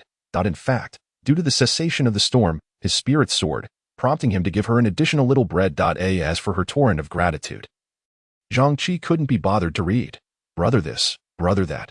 Once the food stops, feelings dwindle. Moreover, in reality, they were strangers. Future collaborations, if any, would be driven solely by mutual benefit. Zhang Qi understood that this was merely a transient seasoning in life. In comparison, the strength of the hunting team was evidently far more crucial. Inside the tent, Zhang Qi, as per his routine, ventured to the storage area at the back of the tent to inspect the growth of the 3 plants. The fruiting appeared normal. The fried chicken leg fruit tree seemed poised to mature by noon, while the cola fruit tree likely wouldn't be ready until evening. Following this, Zhang Qi poked at the soil beneath the fruit trees with a small stick. Like the first day, the nutrients had not been fully absorbed, suggesting that replenishment was unnecessary for the time being. After conducting his routine inspection of the fruit trees, Zhang Qi began preparing breakfast for himself and Dianshanjun. There were 2 remaining pieces of fried chicken from the first day, 1 for each, and 4 chicken leg fruits from yesterday, 2 apiece, along with 10 energy bars, enough for each to have 2 rabbits. Gazing at the ingredients on the tray, Zhang Qi nodded in satisfaction. He then carried the tray out of the tent. Here you go, Wanshan. This is yours. Wanshan was stationed right by the tent door, so Zhang Qi naturally served him first. Wanshan and Dianshanjun had different roles. When not occupied, Wanshan would remain at the entrance of the tent, not out of disinterest in exploring, but rather due to his loyalty to Zhang Qi. which kept him ever vigilant. This was also the source of Zhang Qi's peace of mind in a world fraught with perilous creatures. How as soon as Zhang Qi placed the plate down, Wan Shan playfully pounced, eagerly rubbing its large head against Zhang Qi. It extended its tongue and began to lick his face enthusiastically. Zhang Qi, momentarily taken aback by Wan Shan's exuberance, quickly regained his composure. Instead of feeling fear, he smiled and reached out to caress Wan Shan's fluffy head. A sneak attack, lacking in martial ethics. But considering your adorably foolish demeanor, I shall forgive you. Wan Shan could control the barbs on its tongue. So Zhang Qi's face bore no marks. Instead, it felt as soft as a gentle towel, wiping against his skin. Quite pleasant. Although it left his face feeling sticky, Zhang Qi's eyes were filled with exasperation. However, Wan Shan's saliva bore no foul odor. In fact, it carried a hint of herbal fragrance. I wonder what sort of toothpaste it uses. Perhaps I can inquire about it next time. Zhang Qi shook his head. Chuckling as he stood, he patted Wan Shan's head, saying, "Eat well. Make sure to have plenty. Today may be quite arduous." He then turned and returned to the tent, carrying another tray of food, and made his way up the snow hill to Dianxian Jun's side. Everything behind him was naturally within Dianxian Jun's watchful gaze, hence the hint of helplessness in its eyes. Noticing Zhang Qi's approach, it merely cast a glance back before resuming its vigilant watch. Dianxian Jun was merely proud by nature, yet fiercely loyal. Thus, Zhang Qi felt no unnecessary emotions. Besides, Dianxian Jun exuded an innate regal aura. Simply lying there, despite its languid demeanor, its gaze resembled that of a deity, instilling a sense of reverence and caution. Setting the tray filled with food beside Dianxian Jun, Zhang Qi sat down to quietly enjoy the meal together. 20 minutes later, all preparations were complete. Zhang Qi cast a reluctant glance at the snow hill he had occupied for nearly 2 days. Steadying his resolve, humans are inherently sentimental towards secure abodes. Nevertheless, Zhang Qi withdrew his gaze, looking far into the distance, and called out with a tinge of reluctance, "Let us depart." Following a day and night of tempestuous snow, the number of survivors had predictably dwindled by 80 million. The extreme cold, coupled with a lack of warm clothing and sufficient food, posed a significant blow to the majority of individuals accustomed to ease and comfort. Zhang Qi was not surprised by the reduction in numbers. This was merely the beginning. As the clock struck 9, with temperatures at -20 degrees Celsius, after over an hour of trekking, Zhang Qi had yet to encounter any success. He had anticipated this outcome prior to setting out today. This was simply because he had not instructed Dianxian Jun to hunt the rabbits along the way. Without Wild Peiqi, Zhang Qi felt there was no necessity to intervene. Only the Wild Peppa can lure him into action. Today, the hunting team is guided by Wan Shan, while the One-Eyed Mountain Lord assumes the role of a patrol. For safety reasons, the One-Eyed Mountain Lord, now clad in cloth armor, need not worry about evasive maneuvers, naturally enhancing its offensive capability. During transit, a team is most susceptible to ambushes. Thus, the current arrangement is quite understandable. The hunting party has traversed over 20 kilometers without encountering any other survivors, a situation Zhang Qi has grown accustomed to. Suddenly, a dark line emerges across the snowy expanse, and from his vantage point on the sled, Zhang Qi immediately discerns this anomaly. Grabbing his binoculars, he holds his breath, counting seconds. 1, 2, 3. By heavens, a forest. At last, they have exited the tundra. Overcome with excitement, he inadvertently sprays his cola, quickly securing the bottle cap and wiping the cola from his mouth. Zhang Qi leaps to his feet, calling out to Wan Shan, "Hurry, speed up." Gesturing towards the sled's front, he barks, "One-Eyed Mountain Lord, head in that direction. Stay close to Wan Shan. Full speed ahead." In an instant, the hunting team, previously maintaining a steady 30 miles per hour, accelerates to 60. A torrent of snow billows behind the sled as they race towards the forest. Before long, hey, the World Channel wasn't lying. There's indeed an abundance of food here, before a bush thickly laden with blueberries. Zhang Qi eagerly plucks one, ready to pop it into his mouth. However, caution prompts him to conduct an identification check. Ordinary wild blueberry, level, unranked, description, edible, replenishes various vitamins, high in moisture, but low in sugar.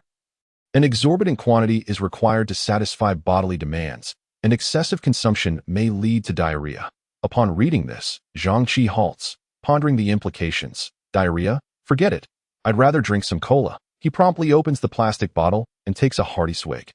To date, the cola fruit tree has yielded 6 bottles, with Wan Shan and the One-Eyed Mountain Lord showing no interest in it. Zhang Qi has consumed 2 bottles, leaving 4. Not only is this beverage delicious, but it also provides warmth and has a significant effect Most importantly, it slightly enhances physical endurance. Although modest, Zhang Qi can already feel an increase in his muscle strength, at least by 5%. This is merely the effect of 2 bottles of cola fruit and 2 fried chicken leg fruits.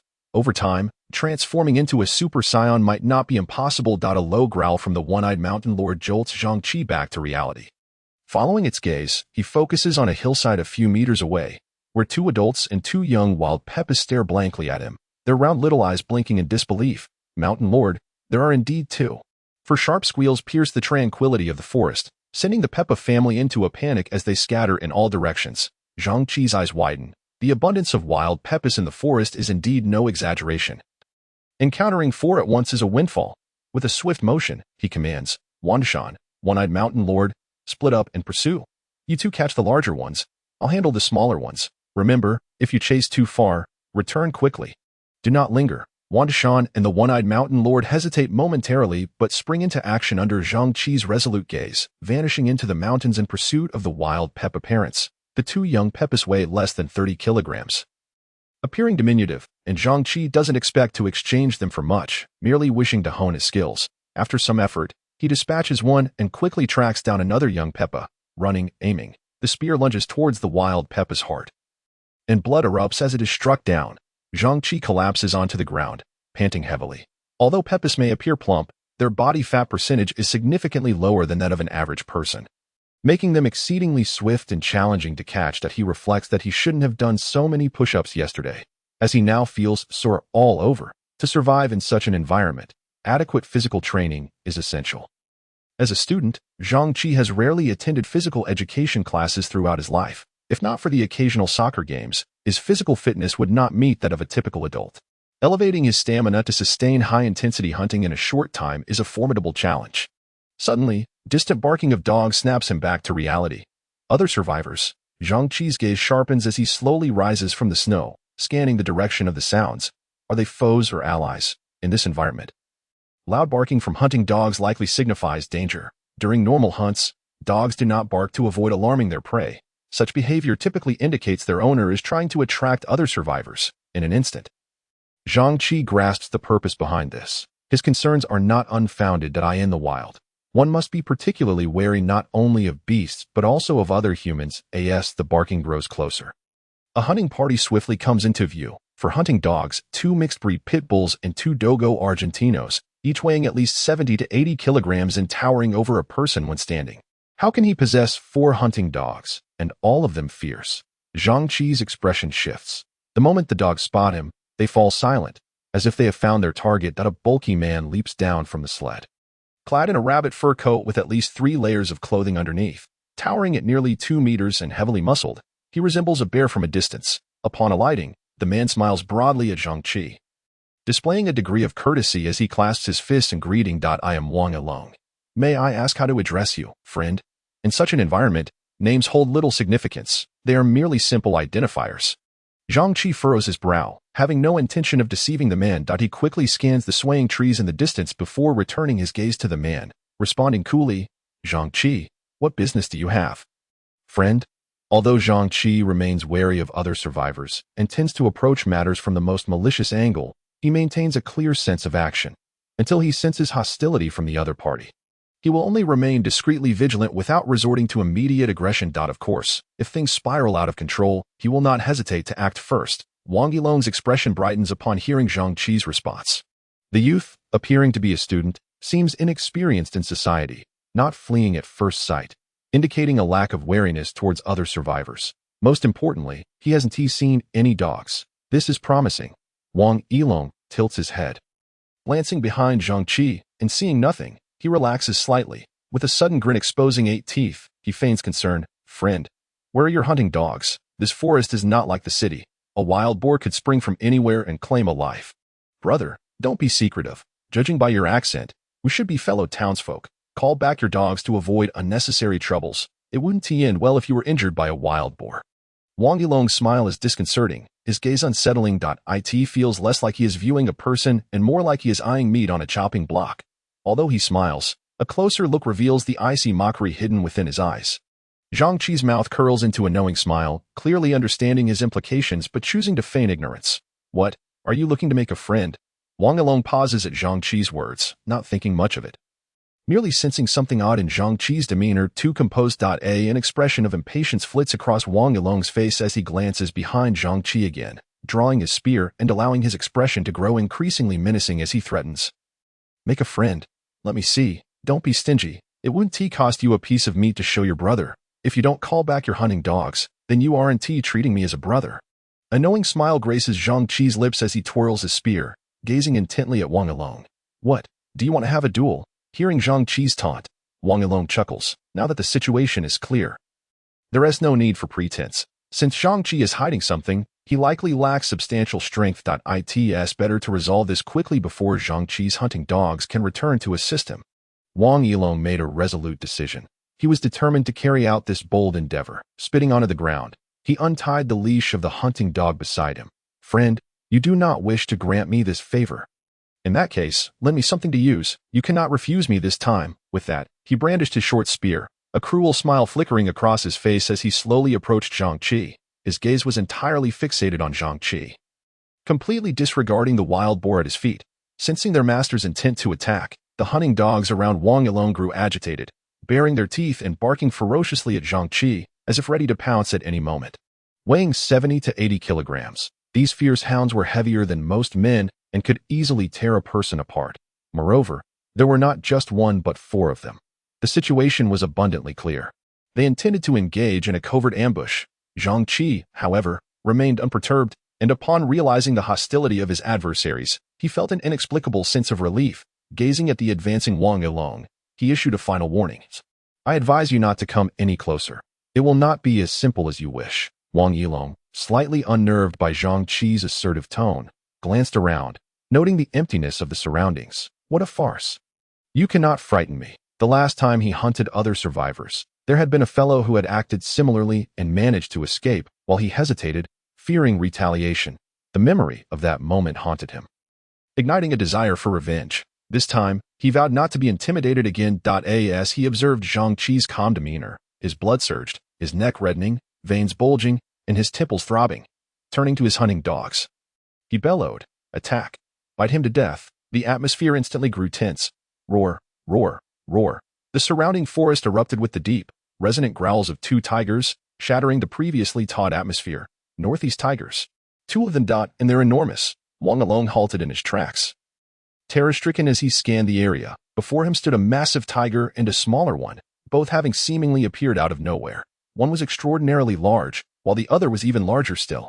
Their muscular forms were imposing, delivering a stunning visual impact, akin to divine beings in the forest. What plunged Wang Yilong into despair was the sight of the enormous tiger donning a cloak of pristine white armor. His face paled as he realized the connection between the one-eyed mountain lord and Zhang Qi. As for the smaller tiger, its demeanor suggested it was wild rather than a mere hunting dog at the feet of the youth. However, given the current circumstances, even if Zhang Qi's intentions were clear, Wang Yilong preferred to deceive himself into believing that the tiger was wild, as it offered a glimmer of hope for his team. He would never believe in the absurdity of a single dog challenging a tiger or three dogs taking on the earth. If those two northeast tigers truly belonged to the youth, Wang Yilong could only imagine his grim fate. Let them fight. Let them fight. Surely, no one would begin with two northeast tigers. This must be a cheat, an absolute cheat. Wang Yilong managed to maintain a semblance of composure before the tigers. But his four hunting dogs lacked such fortitude. Without needing the intervention of the one-eyed mountain lord and the other tiger, they immediately whimpered and cowered at his feet, trembling under the pressure of their lineage.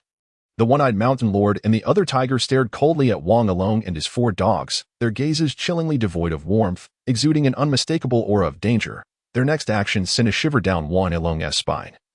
A wave of cold washing over him. They dropped the wild prey they had just captured and slowly positioned themselves in front of the youth. This was blatant cheating. Was there no authority to intervene? I shall report this to the central authorities. Internally screaming, Wang Yilong feared inciting Zhang Qi's wrath and thus maintained a facade of submission. The tide had completely turned.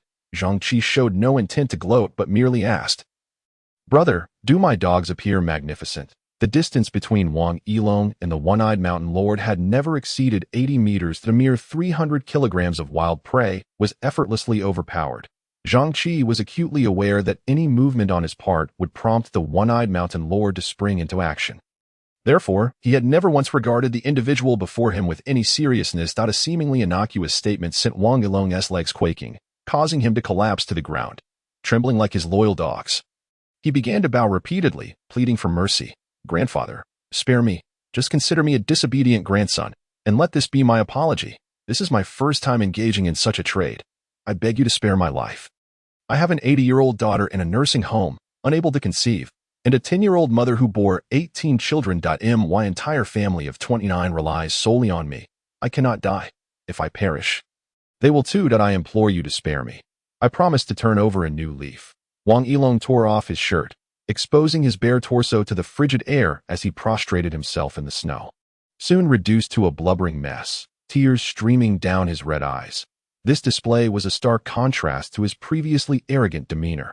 Zhang Qi was taken aback by Wang Yilong's words, his brow furrowing in confusion at the nonsensical ramblings.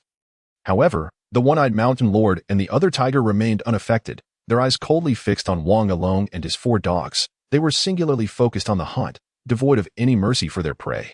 The authority of the Tiger King was not to be challenged. "Finish them."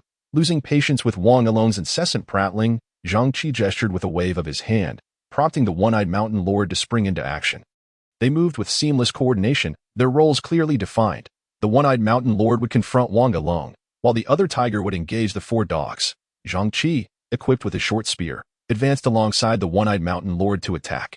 Seeing that Zhang Qi had no intention of letting him go, Wang Yilong cursed loudly and seized a short spear from his side, rising to confront Zhang Qi. "You little brat, calling you grandfather was a courtesy. Don't push me. If I'm forced, I'll fight to the death." Wang Yilong's expression twisted with rage as he lunged at Zhang Qi, but in the blink of an eye, he was toppled by the one-eyed mountain lord's swift maneuver. The 4 hunting dogs, loyal to their master, summoned their courage and charged at the one-eyed mountain lord and Zhang Qi. In an instant, the forest resounded with the cacophony of barking dogs and human curses. A minute later, silence descended once more. Zhang Qi wiped the blood from his eyes, spitting in distaste. "I hope this dog isn't rabid. I can't afford to catch anything," having personally dispatched 2 of the hunting dogs. A fierce bloodlust surged within him, twisting his expression into a terrifying snarl. Approaching the lifeless Wang Yilong, he cast a menacing glare, thrusting his spear into his neck, head, heart, and abdomen, ensuring there would be no resurrection. Such a fate was undesirable for all. One must not leave a chance for revival, Zhang Qi thought. Unable to find peace knowing that someone sought his life, finishing his grim task, he turned to the one-eyed mountain lord and the other tiger. "Are you both unharmed?" Before receiving a response, Zhang Qi averted his gaze. Following the battle, the 2 tigers exhibited steady breathing and calm expressions, their fur undisturbed, appearing entirely unscathed and remarkably composed. Zhang Qi shook his head in disbelief, self-deprecatingly muttering, "All right. I admit, I am merely a decorative piece." Upon hearing this, the one-eyed mountain lord perked up, moving closer, feeling the soft fur against his chest and the refreshing scent of grass and wood from the tiger. Zhang Qi couldn't help but smile, patting the one-eyed mountain lord's head. "It appears you do not mind my presence as a mere ornament, do you? Here, as a reward for you. A delicious delicacy." Chapter 20. The transaction. 10 minutes later, Zhang Qiqing assessed Wang Yilong's inventory. 12 bags of Pampan small bread, a large heap of raw sweet potatoes, a considerable pile of raw potatoes. 5 initial camping oil lamps, 5 initial short spears, 5 initial single garments, 10 quilts, 5 tarpaulins for sled tents, over 20 otter rabbits for hunting dog corpses, and a piece of heavy-duty wooden armor specifically designed for hunting dogs common grade. This collection represented Zhang Qiqing's entire haul. It could be said that apart from a small area for resting, Wang Yilong's tent was nearly filled to capacity, except for a few items from the treasure chest. The rest were the initial gear of survivors. While other survivors hunted game, this individual hunted other survivors, a true talent. However, gazing at these supplies, Zhang felt a twinge of discomfort. The variety of items was extensive, each possessing its own utility, yet there was an undeniable sense of poverty surrounding this individual. Moreover, the 5 initial garments bore significant bloodstains at the chest and collar, indicating they had been stripped from the bodies of the deceased. As for how they met their demise, it was evident that Wang alone was responsible. Despite the considerable bounty, Zhang found himself perplexed regarding the management of these items. His 3 pots of fruit trees occupied a substantial portion of the storage space, leaving little room for additional items. This implied that in order to transport everything, he would need to place them on the sled. However, Doing so would increase the sled's load, inevitably affecting its speed. If he opted for system consignment, he could only list one item at a time, with the quantity being variable but limited to the same type of item. This meant Zhang could not exploit any bugs to store items and reduce weight. After much deliberation, Zhang ultimately decided not to abandon these supplies. Aside from taking up space, the 4 hunting dog corpses were also difficult to dispose of, so he hung them in the system while piling the remainder onto the sled. Zhang had no particular interest in dog meat, and unseasoned meat generally had a strong gamey flavor, thus he resolved to sell it in exchange for more palatable, high-calorie food. Wang Yilong's hunting dogs were all large breeds. Although they appeared small compared to Wan'an Mountain and the One-Eyed Mountain Lord, their average weight was still around 60 to 70 kilograms, with an edible portion estimated to be at least 40 kilograms. Together, the 4 could yield around 160 kilograms, equating to over 300 pounds. The corpses could not be exchanged for treasure chests, and Zhang found little interest in them. Yet, during the apocalypse, no one would refuse meat, and certainly, there were those who favored such fare. After spending a considerable amount of time organizing the supplies, Zhang composed himself and prepared to set off again. For him, hunting was the true path. The cost-effectiveness of these items was exceedingly low. Aside from food, Zhang planned to hang everything in the system's trading mall after selling the quilts. The sled was crammed full, barely accommodating a single person. The distance between the trees and the forest was considerable, allowing the sled to navigate without hindrance, due to the significant increase in the sled's load. Wan'an Mountain and the One-Eyed Mountain Lord worked in tandem to pull it. Considering the potential risk of missing an opportunity to seize prey, while this could pose some impact, it was minimal. Wan'an Mountain's maximum speed of 80 kilometers per hour was no joke, even if the dynamics of pursuit differed from sudden bursts of speed. Maintaining a pace of 60 kilometers per hour was sufficient to handle typical prey. On the sled, items were stacked high on either side, even extending to the eaves designed to shield from wind and snow. Surrounded by so many supplies, Zhang felt no excitement. His expression one of despondency. Bored, he scrolled through the trading messages, incredulous at how some had the audacity to propose trading 4 bags of pamp and small bread for a single dog. Ridiculous. Looking at the message sent to him, Zhang was at a loss for words. However, he had mentally prepared for such an outcome. The current environment was as it was. Food-deprived survivors lacked the ability to hunt, making the notion of trading for rare supplies seem far-fetched. Survivors capable of hunting wild creatures like Peichi were not in want of food. Those who could offer Zhang an enticing deal were likely among the middle tier. They might trade small game like giant otter rabbits for treasure chests, acquiring items that were temporarily of little use, only to later trade them away due to food shortages, securing sustenance for themselves and their hunting dogs. Of course, there were also dog meat enthusiasts among them. Zhang held no disdain for such individuals. In dire circumstances, with the threat of starvation looming, it was not uncommon for survivors to turn their spears on their own dogs in order to survive. Ding! Haiku sent you a message. Upon hearing the notification, Zhang swiftly opened the system. Haiku, 6 seeds of the Xingyuan fruit tree in exchange for your 4 hunting dogs. Ding! A description has been sent from the other party.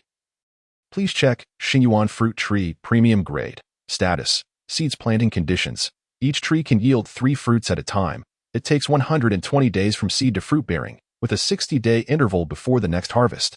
Special soil-grade pots can shorten this time. Description. The fruit of the Xingyuan tree can slightly enhance the consumer's physical constitution. Another slight enhancement. Zhang mused internally, puzzled. Why all slight? Wouldn't that render it inferior to fried chicken legs? After all, fried chicken legs had additional benefits like warmth, whereas this so-called Xingyuan fruit had but a singular function. Yet, as he pondered further, Zhang began to see potential in this matter. Premium grade surely surpassed common grade by 2 tiers, implying it couldn't merely offer a so-called slight enhancement. A minor goal of Ma Yun and a minor goal of mine. Could they truly be the same? The long planting time and slow subsequent harvest could be resolved. He surmised. Ordinary grade soil and pots could reduce the time by 15 days. Higher grade ones would likely offer even greater reductions.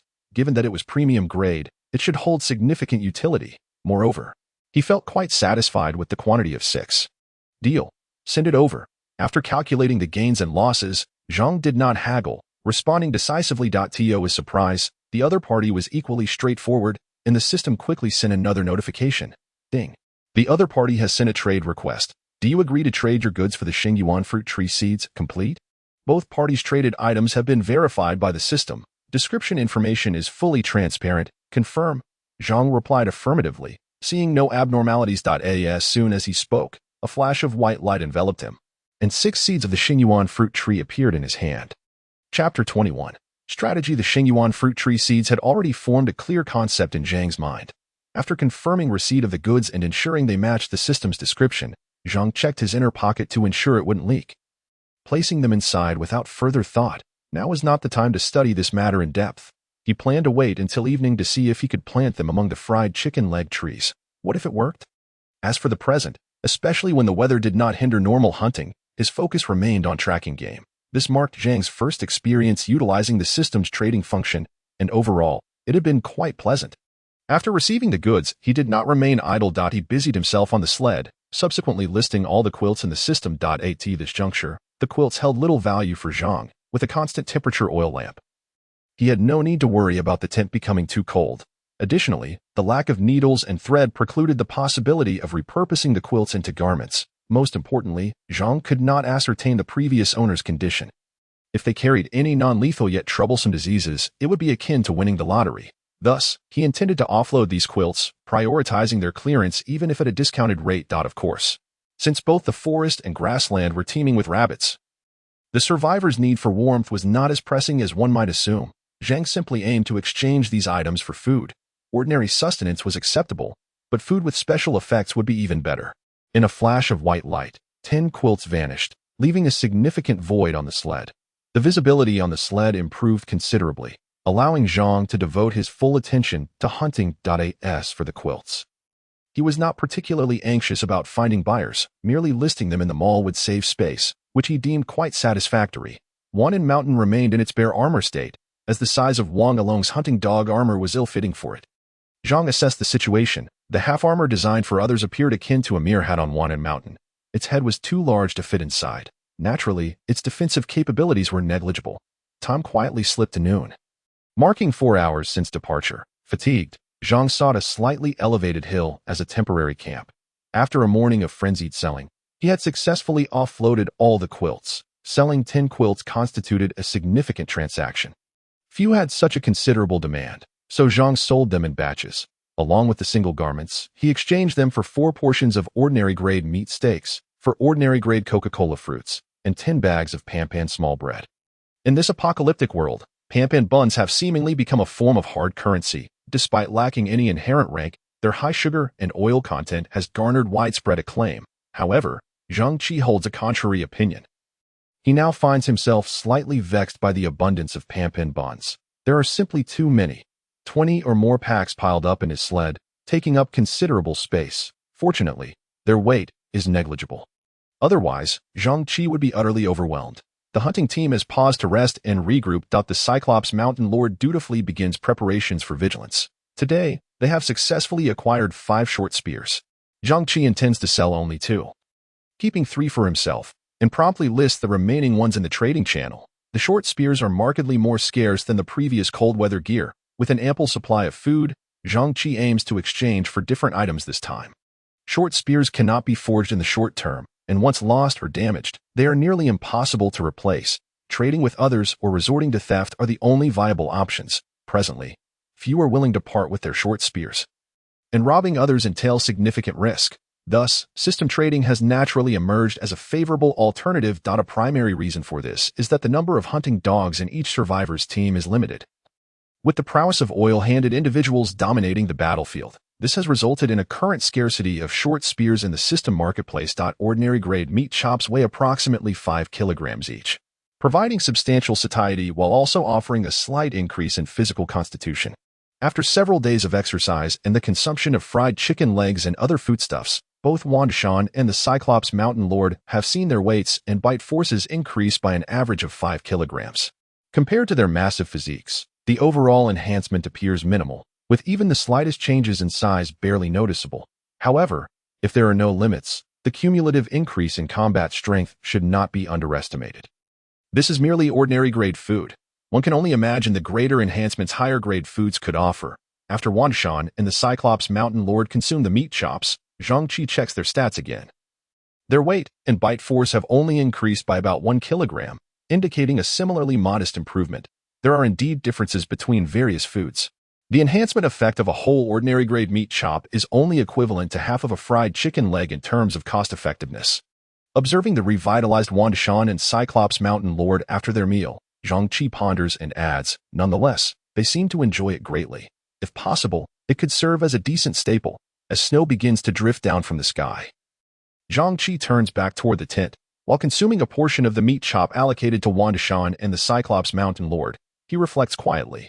Currently, the most formidable member of the team is the Cyclops Mountain Lord, closely followed by Wanda Shan, while he himself ranks last. Based on their combat performance, the unarmored Cyclops Mountain Lord is roughly equivalent to 30 of him wielding short spears, and Wanda Shan approximately 18.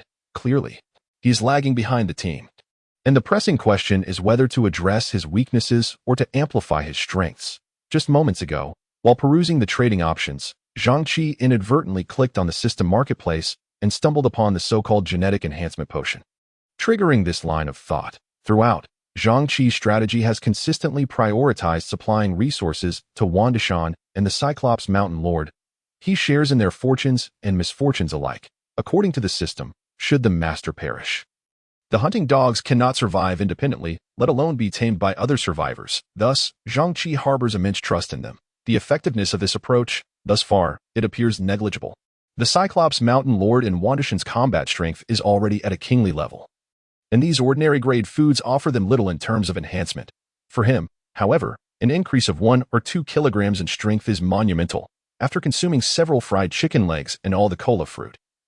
Zhang Qi distinctly feels an improvement in his strength, reaction speed, recovery rate, and muscle recruitment abilities. His original one-handed strength could lift about 40 kilograms.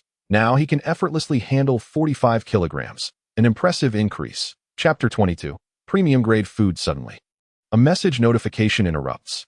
Ding! A buyer has sent you a message. Please check it. As the sound breaks his reverie, Zhang Qi's scattered thoughts gradually settle, and he opens the message. Qingqing Zaisan, Big Brother. I have premium-grade food. Do you want it, or not? The phrasing seems somewhat familiar, yet it is of little consequence. Premium grade? What a stroke of luck. I have never drawn premium-grade food before. How could this fellow manage to obtain it?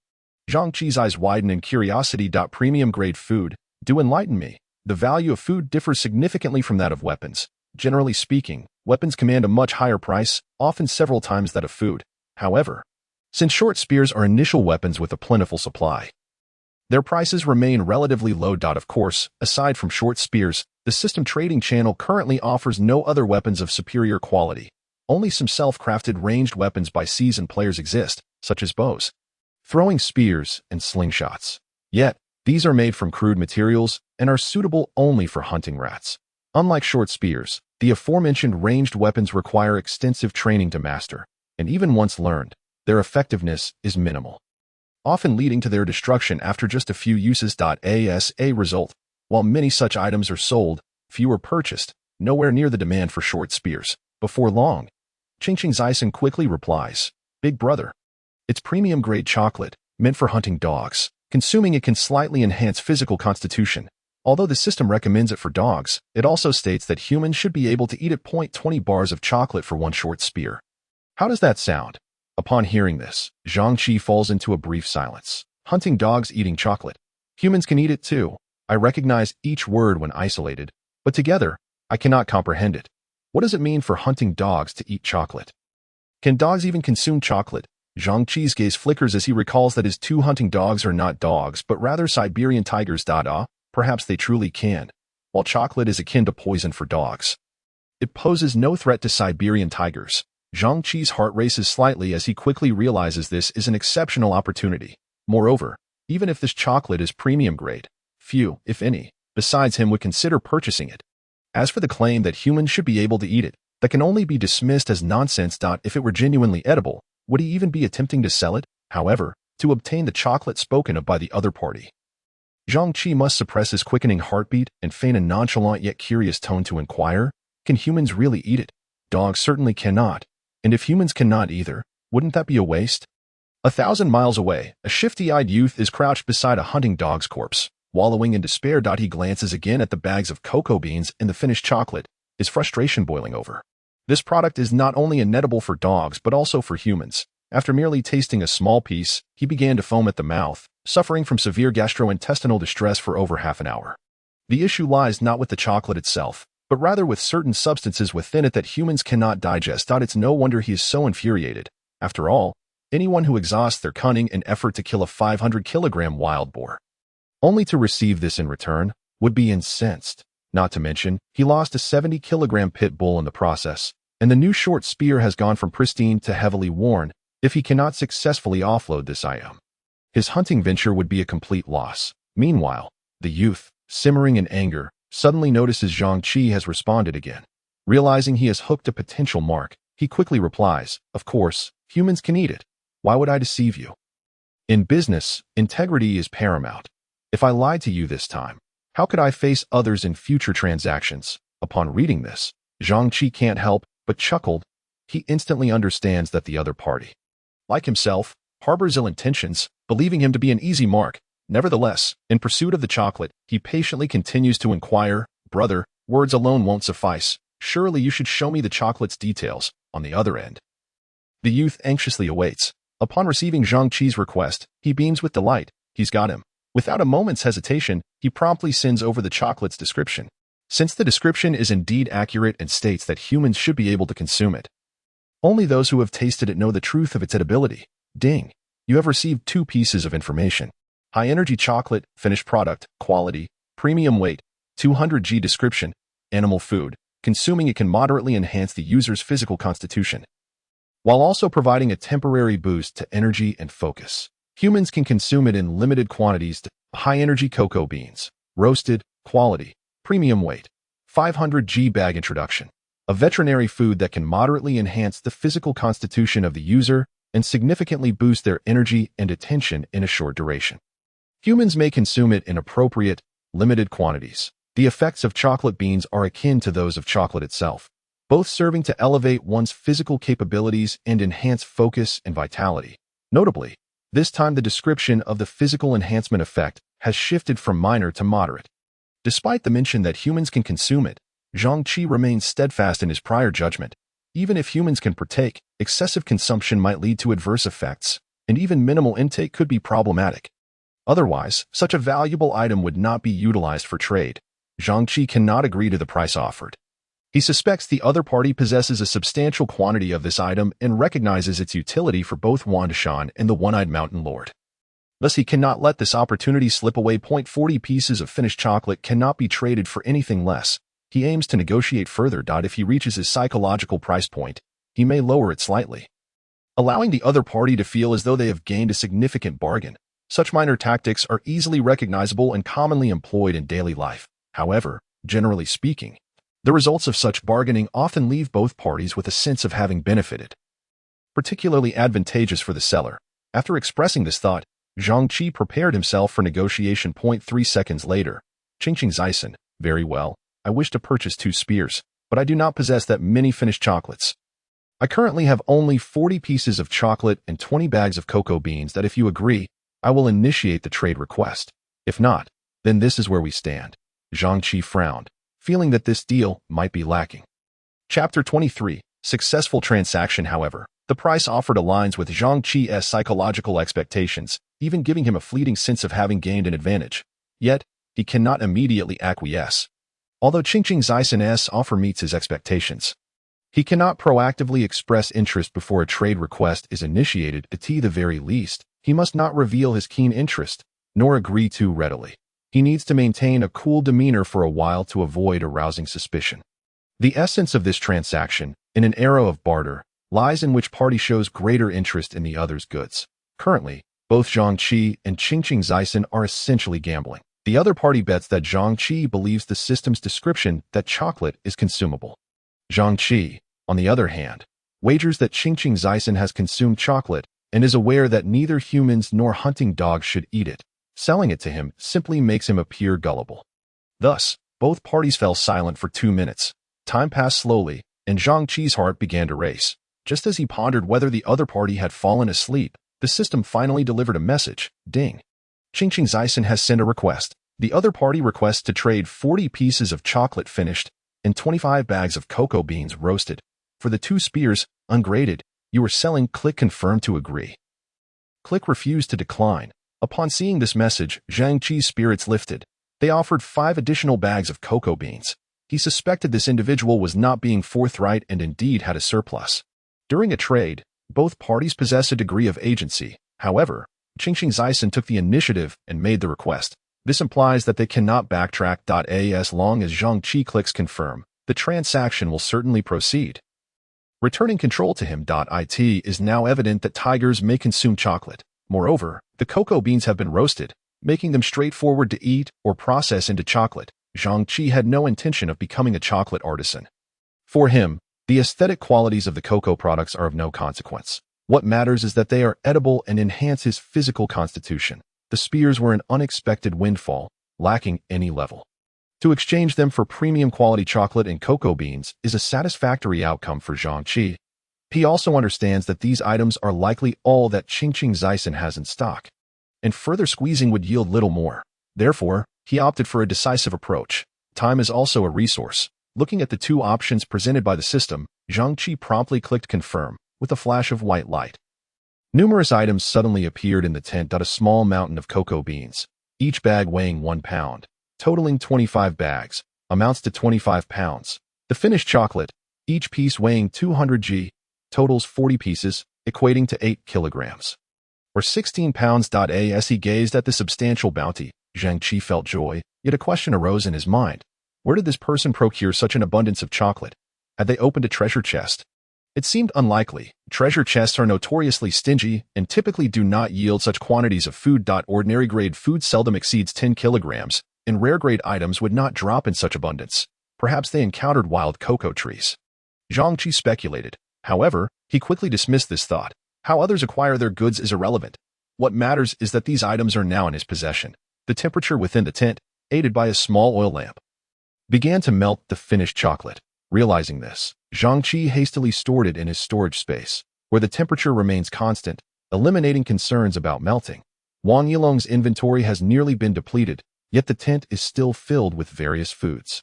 Additionally, 6 black treasure chests lie piled in a corner, obtained from hunting earlier that morning, yet still unopened.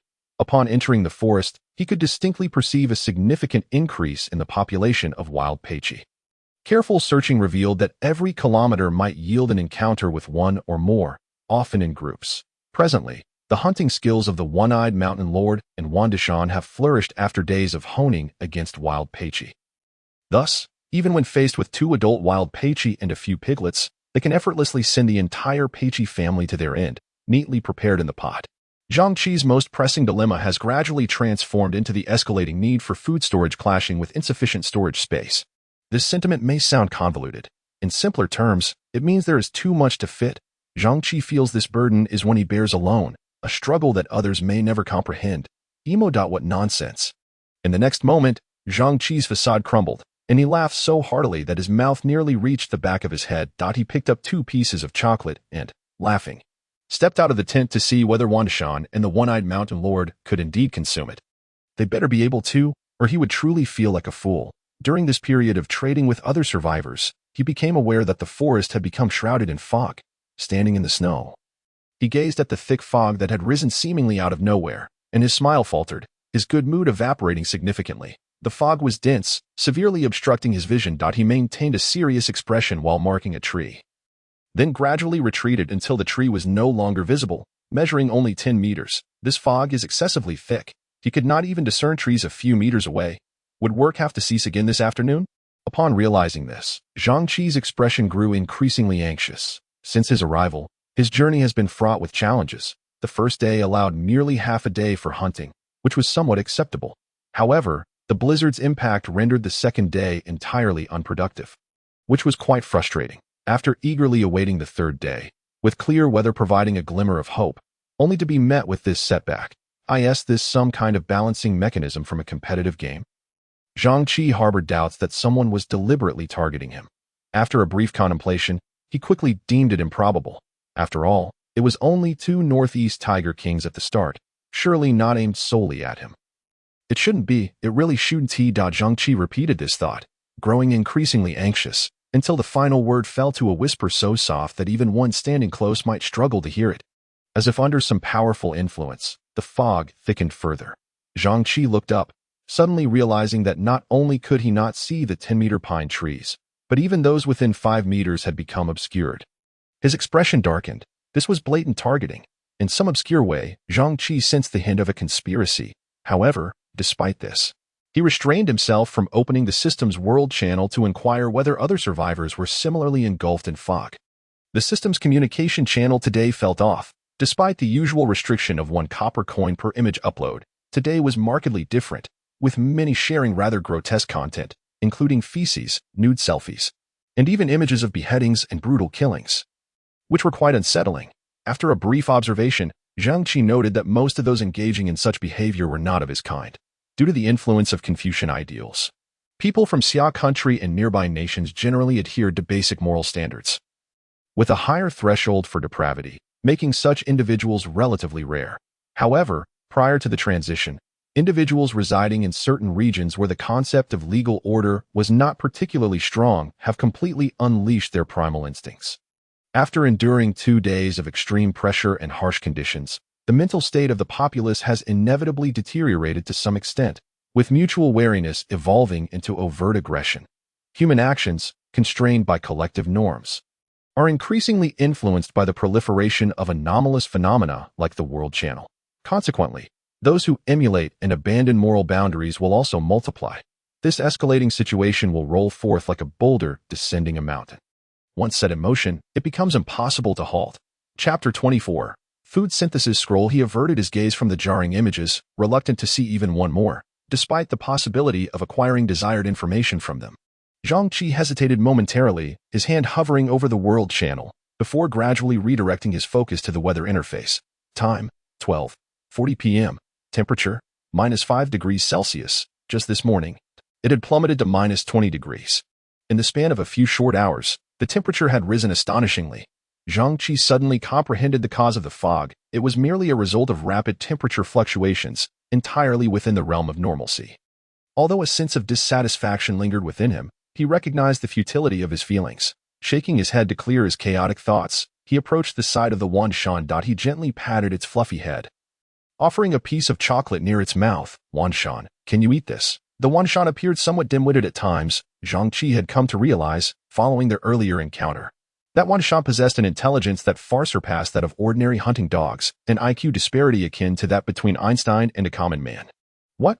You say you don't know who that common man is? Just the one with a basketball physique, renowned for his resistance to drugs and his sharp intellect. Zhang Qi even felt that with Wanshan's intellect, they could stand on equal footing. The one-eyed mountain lord, even more so, seemed to surpass him. That as he pondered this, an epiphany struck Zhang Qi. Since the one-eyed mountain lord was wiser than Wanshan, why not summon him to sample the chocolate? Never mind. Feigning nonchalance, Zhang Qi stood up and waved. One-eyed mountain lord, come here. I have something special for you. Watching the one-eyed mountain lord devour a piece of chocolate without hesitation filled Zhang Qi with immense joy. Indeed, they can eat it. I knew my intellect was quite commendable. The one-eyed mountain lord's ability to consume it confirmed that the chocolate posed no danger. The concern here was not about the survivalist who sold him the chocolate tampering with it, but rather whether the Siberian tiger could safely ingest chocolate. Chocolate is harmful to nearly all common animals, often damaging their brains and nervous systems. Moreover, there is no specific research available online regarding whether Siberian tigers can consume chocolate. Even if such studies existed, finding concrete literature would prove arduous. Thus, Zhang Qi was essentially gambling on this matter. Fortunately, he emerged victorious. The weight that had burdened his heart finally lifted. After feeding both Wanshan and the one-eyed mountain lord a piece of premium chocolate, Zhang Qi eagerly opened the system overview. One-eyed mountain lord, feline species, locked, non-tradable, weight, 510 kilograms, 515 kilograms, speed, 60 kilometers, 8 shoulder height, 1,400 millimeters bite force, 797 kilograms, loyalty, 60-68. My goodness. A single piece of chocolate increased his weight by 5 kilograms and his bite force by 7 kilograms. Fried chicken legs only yield a 2-kilogram increase. This chocolate is extraordinarily potent. Zhang Qi was utterly astonished. At this rate of growth, if he were to feed all the chocolate and chocolate beans exclusively to the one-eyed mountain lord, would he grow to the size of an elephant? A trunkless elephant? Zhang Qi rubbed his chin, sensing that this development held considerable promise. To be honest, He never anticipated the chocolate's effects to be this remarkable. Had he known, he would have traded more items to Qingqing Zison. What a benevolent soul he is, and what truly constitutes a good person, if not this? Meanwhile, 1,000 miles away, beside a cocoa bean tree, a young man suddenly felt an itch in his nose. Followed by a series of uncontrollable sneezes. Rubbing his nose, he glanced around, exclaiming, "Who the hell is talking behind my back? Wang Tong, Zhang Han, Jia Dan, or perhaps Hu Hoshu?" Counting on his fingers, he tallied over 20 individuals with whom he had previously crossed paths. Shaking his head, he muttered, "No way. With their frail bodies, they shouldn't still be alive. They must have frozen to death by now. So who could it be?" Unbeknownst to him, the young man wandered over to 2 short spears. Momentarily stunned, upon regaining his focus, he leaned in closer, a sly grin creeping onto his face as he caressed the spears. Who could it be? He chuckled. After waiting for half an hour, the fog showed no sign of dissipating. Zhang Qi emerged from the makeshift toilet he had constructed from snow, his expression darkening. Damn, this fellow is certainly up to no good. If the one-eyed mountain lord and the others can't eat this, it would be a real con. He glanced down at the roll of toilet paper in his hand, relieved to find that he had managed to obtain 2 rolls from a treasure chest. Otherwise, he might have had to resort to using snow. The imagery was too vivid. He could scarcely bear to contemplate it.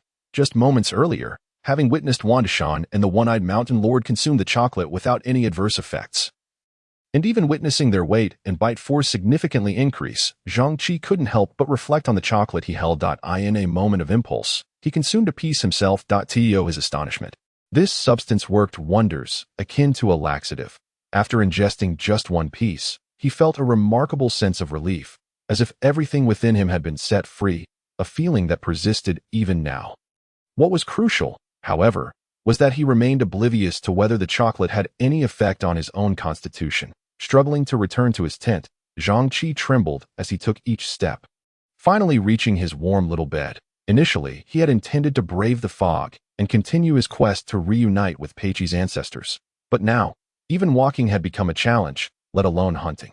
Although Zhang Qi's role in this hunting team was akin to that of an ornament, merely providing logistical support and a slight boost to luck, if he found himself incapacitated, he would only hinder Wandishan and the one-eyed mountain lord, with little choice but to take a break. Zhang Qi lay on the small bed atop the sled, his thoughts swirling. Through testing, he had discovered that whether it was the one-eyed mountain lord or Wandishan, their daily limit for chocolate consumption was 5 pieces. Exceeding this number would yield no benefits, failing to enhance their bite force or weight. Considering the stock he had acquired through trade, 40 pieces of finished chocolate and 25 bags of cocoa beans, he calculated that they could sustain themselves for 10 days, during which their combat capabilities would steadily improve. This meant that relative to the less effective fried chicken legs and the utterly unappealing Coca-Cola fruit, Zhang Qi could enjoy the chocolate all to himself. In this light, the existence of premium chocolate fortuitously aligned with his prior desire to enhance his own physical constitution, all without having to skimp on provisions from Wandishan and the one-eyed mountain lord. A perfect win-win situation. With the inability to participate in hunting for the time being, Zhang Qi turned his attention to other matters, opening treasure chests. During the day, Peiqi's siblings had contributed 6 ordinary treasure chests. Food synthesis scroll. Zhang Qi examined the blueprint that had materialized in his hand, comparing it with the system overview beside him, his eyes gradually illuminating. Food synthesis scroll, ordinary grade. Description: can synthesize unrefined ordinary food into ordinary food with special effects. The specific types and effects of synthesized food depend on the types and quantities of the participating items. Chapter 25. Cold weather supplies. This time, Lady Luck did not favor Zhang Qi. Out of the 6 ordinary treasure chests, only 2 yielded items of some usefulness, both of which were food synthesis scrolls, 20 sheets each, totaling 40 sheets. While this item may not be exceptional, Zhang Qi felt it was still acceptable, with a 30% probability of obtaining an ordinary item from an ordinary treasure chest. He considered himself quite fortunate.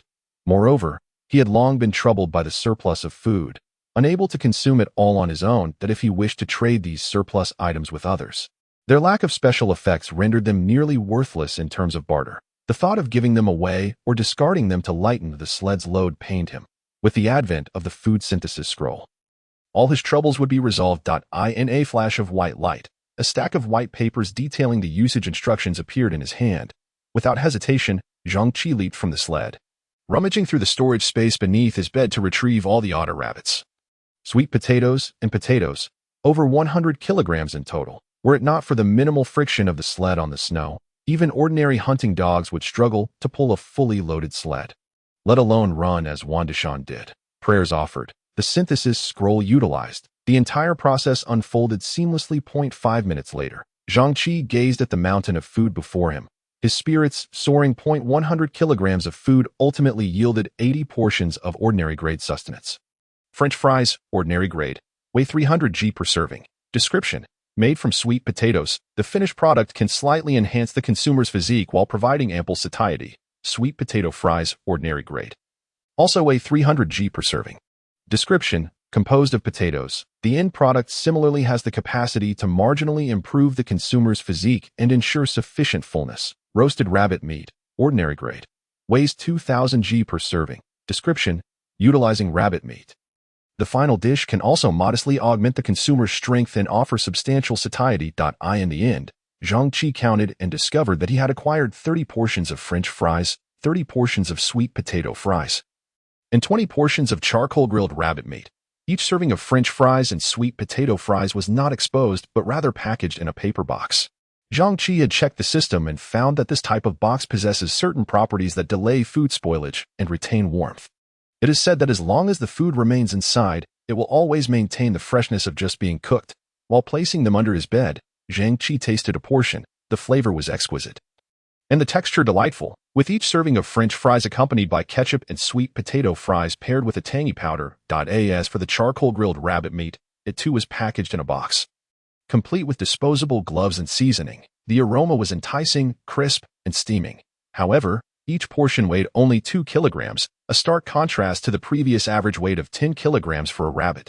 Not only was the weight of the rabbit meat inconsistent, but so too were the weights of the fried potatoes and sweet potato fries compared to their exchange weight.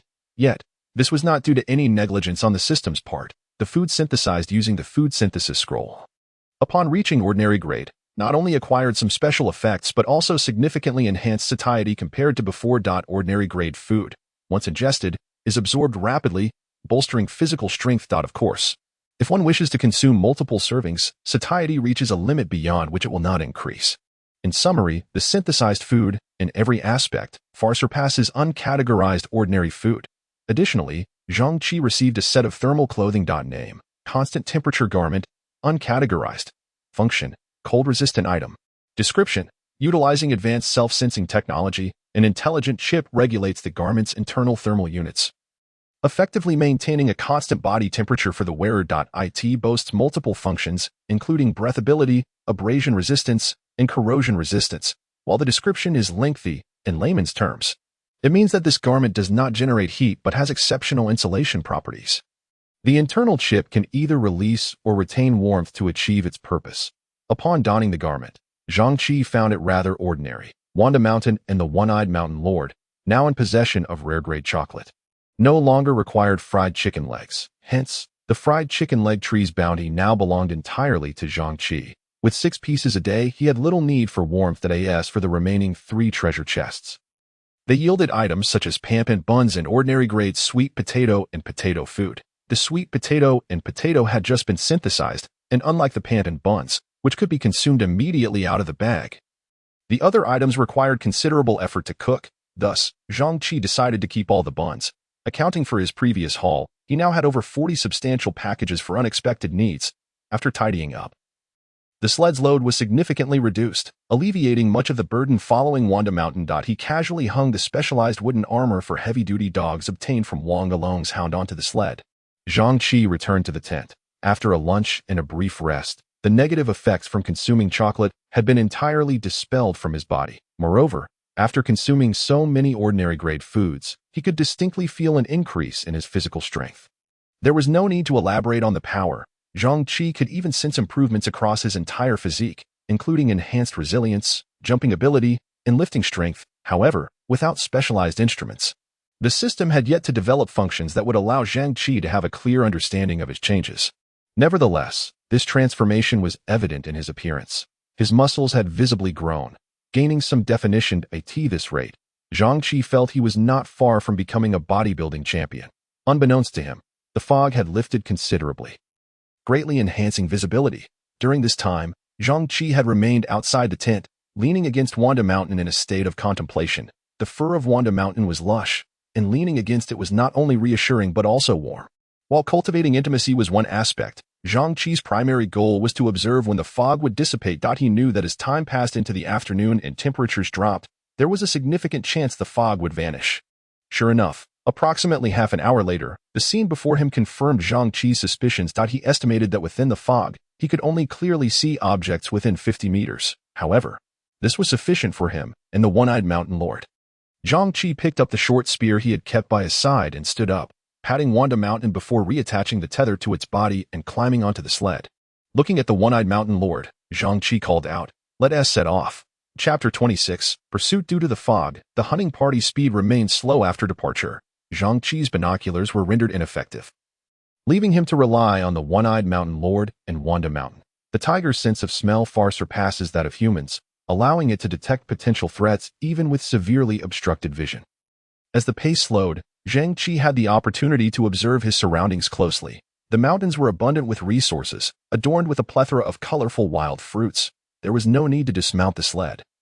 Simply reaching out while passing by would yield a considerable harvest. However, upon inspection, he discovered that most of these fruits were inedible. The forest bounty was rich, but relative to the number of prey, such as rabbits, mice, squirrels, deer, and wild peichi, Zhang Qi had only identified 2 types of edible fruits so far, blueberries and strawberries.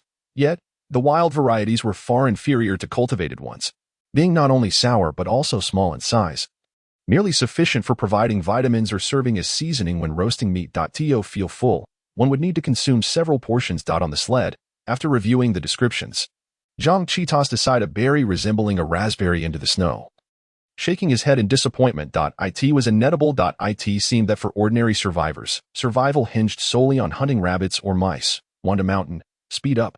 One-eyed mountain lord, keep up closely. Upon hearing the command, Wanda Mountain quickly sprang into action, pulling the sled and gradually increasing its speed. However, the one-eyed mountain lord, stationed at the back for vigilance, did not immediately move, instead glancing back quickly, as if ignoring Zhang Qi's command and remaining still. Fixated on the rear forest, Zhang Qi had been observing the one-eyed mountain lord closely and easily noticed its unusual behavior. He waved a hand to halt Wanda Mountain's progress. Turning back, he furrowed his brow. One-eyed mountain lord, is something the matter? Only then did the one-eyed mountain lord approach the sled, yet its gaze remained fixed on the forest behind. This peculiar behavior sent a chill down Zhang Qi's spine as he moved to the far right of the sled and looked back. He could discern that the one-eyed mountain lord was not in its usual hunting state.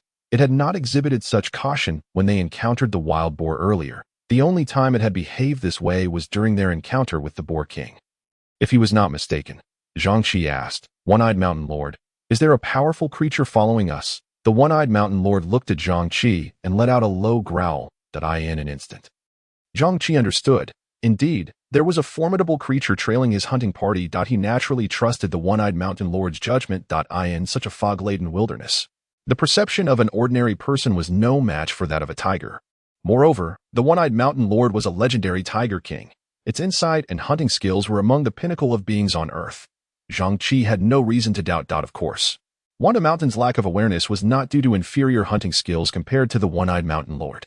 It was merely because Wanda Mountain was focused on pulling the sled, its attention inevitably distracted. Furthermore, it could not freely roam near the hunting team to gather sufficient information. Zhang Qi took another glance at the foggy forest behind, yet found nothing. Despite the one-eyed mountain lord now wearing armor, hunting high-level beasts often resulted in casualties. Although the rewards were substantial, they paled in comparison to hunting wild peichi in terms of cost-effectiveness. If the creature behind was another survivor, it would be even less worthwhile to waste time. In a fleeting moment, Zhang Qi made his decision. One-eyed mountain lord, do not concern yourself with the creature behind. You are to remain at the rear, no more than 5 meters from the sled. Wanda Mountain, pass through this forest as swiftly as possible. Receiving the command, the 2 hunting dogs acted without hesitation. The entire hunting party proceeded with Zhang Qi's orders, functioning like well-oiled machinery. The hunting party sped through the dense woods, after acquiring information about the enemy through the one-eyed mountain lord while on the sled. Zhang Qi had been deep in thought. Currently, the outside world was shrouded in fog, making it impossible to discern whether the pursuers were human or beast. If they were human, it would be manageable. This was only the third day, and the survivors were all destitute. With a meager 30% chance of obtaining anything from a standard treasure chest, even acquiring a mere ordinary item would be considered a stroke of luck. The scarcity of equipment was alarming. With drop rates even lower, possessing just one piece of ordinary gear would place one ahead of 99.9% of the survivors. Not to mention, the exquisite anti-stab suit worn by the One-Eyed Mountain Lord was something that could only be obtained after an extraordinary stroke of fortune. Thus, at present, Zhang Qi's hunting party was more than capable of handling 20 to 30 of those whom others referred to as superior beings. Considering the timeline, it was inconceivable for such a large-scale alliance among survivors to exist. On one hand, human nature dictates that under normal circumstances, it is nearly impossible to establish solid relationships with strangers in a short span of time.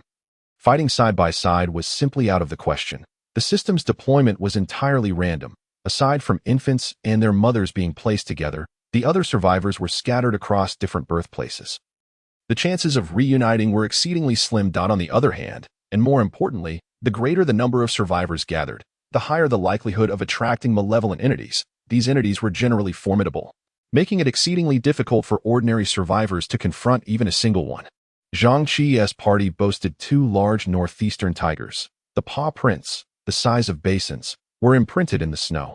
Any survivor with a modicum of sense would think twice before targeting them. As for the earlier encounter with Wang alone, it was merely a coincidence as the other party approached head-on while Zhang Qi had strayed a distance from Wan Shan and the One-Eyed Mountain Lord while pursuing two wild boars. Had Wang Yilong truly seen their tracks, he would undoubtedly have refrained from making a hasty move. In fact, not even kneeling to curry favor would have been considered an act of integrity. Based on the current information, the creature tracking them was either a beast or a malevolent entity, with the probability of it being a beast being higher. This inexplicable familiarity reminded Zhang Qi of his previous encounter with the Wild Boar King, where he had been attacked first. The difference was that the Wild Boar King had struck suddenly and without movement, while the creature behind him had been persistently trailing. Zhang Qi surmised that this following creature was likely of a commendable grade. However, he did not rule out the possibility of it being of a higher level. Advanced beasts often possessed a degree of retaliatory capability in situations of lower combat power. Hunting ordinary creatures was evidently a more cost-effective endeavor. Therefore, upon realizing the existence of the creature behind him, Zhang Qi chose not to engage it in direct confrontation but instead urged Wan Shan to accelerate.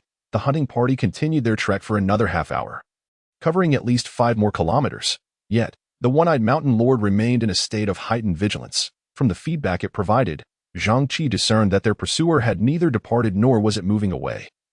Rather, it was drawing closer. The forest, unlike the plains, was densely packed with trees, creating numerous obstacles that necessitated frequent evasions. The massive trees blocking the narrow paths further impeded their speed. The terrain was treacherous, with deep pits in some areas, making it generally difficult to achieve maximum velocity.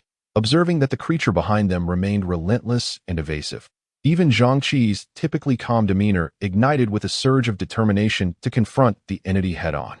However, this impulse was swiftly restrained by his rationality. Before taking any action, it was imperative to ascertain the true nature of the pursuer.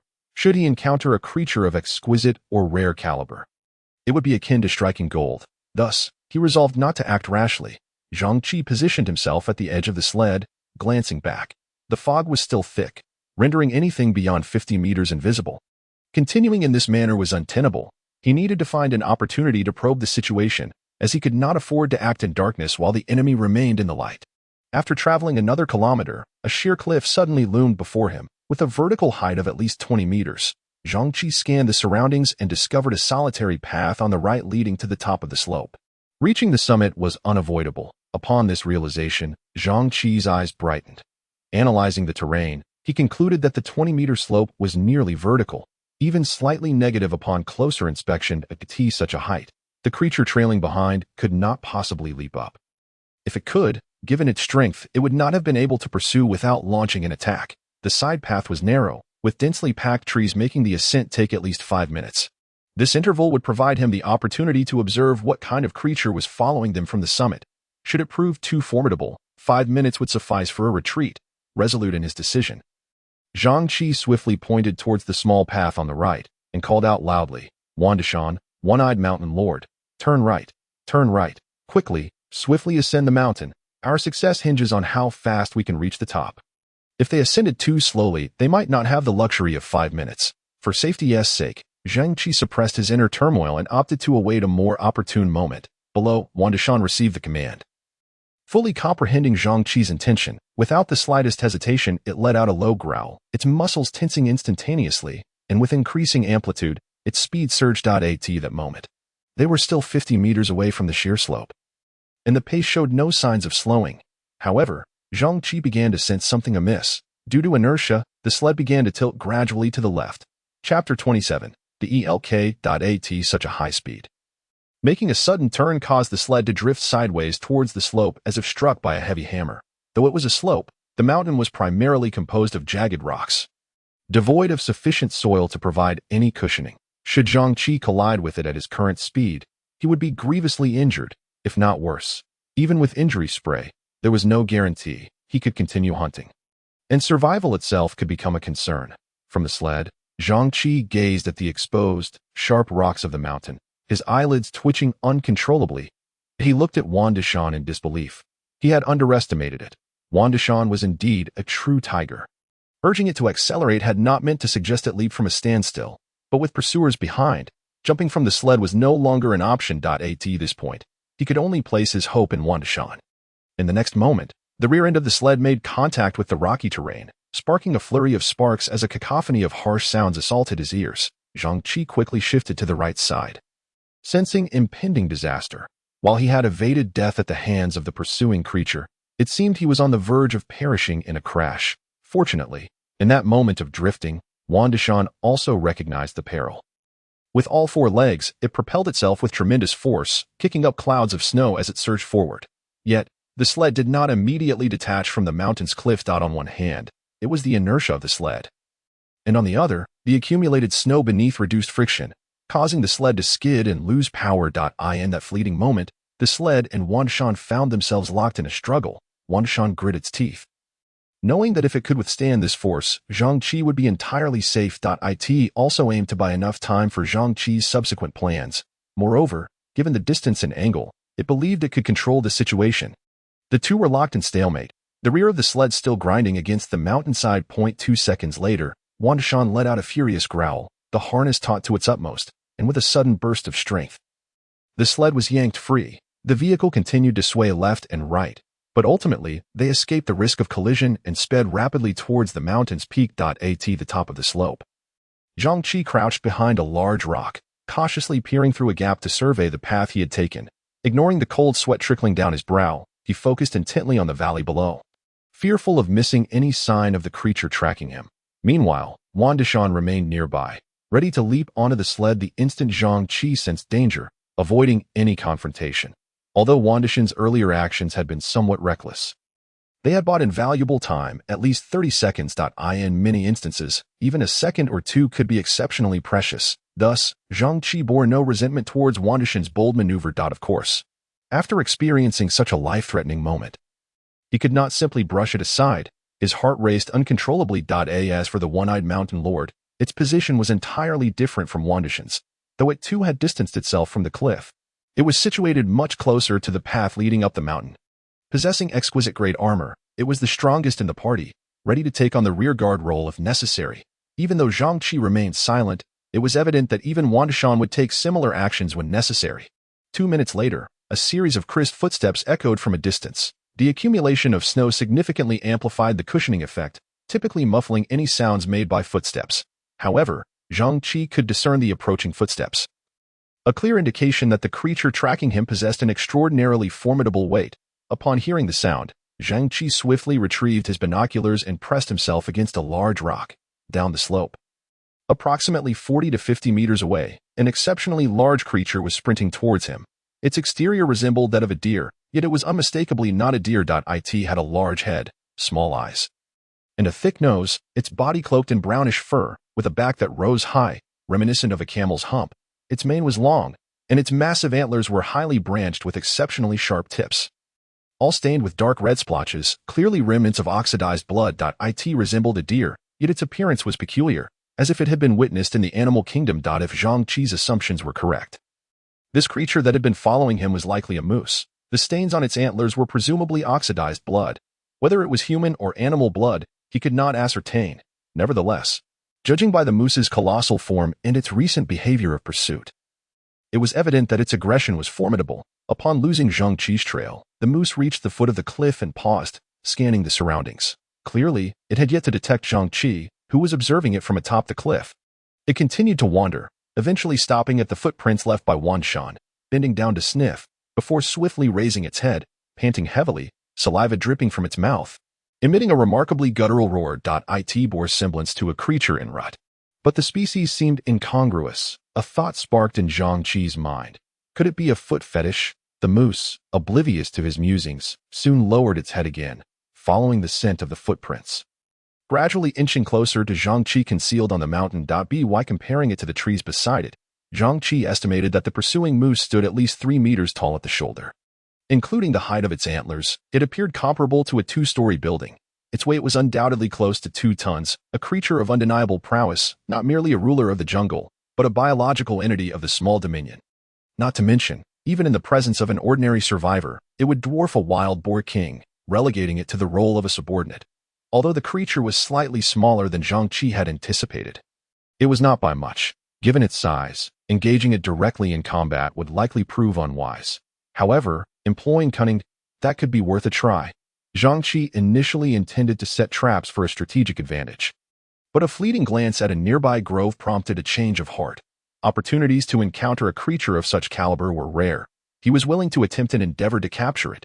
He dashed back to the tent, retrieving the remaining 3 short spears, adding his own to create a total of 4. Placing all the spears at his feet, Zhang Qi stood and glanced back at the ascending path. Calling out loudly, "Hurry, One-Eyed Mountain Lord, catch up to Wan Shan."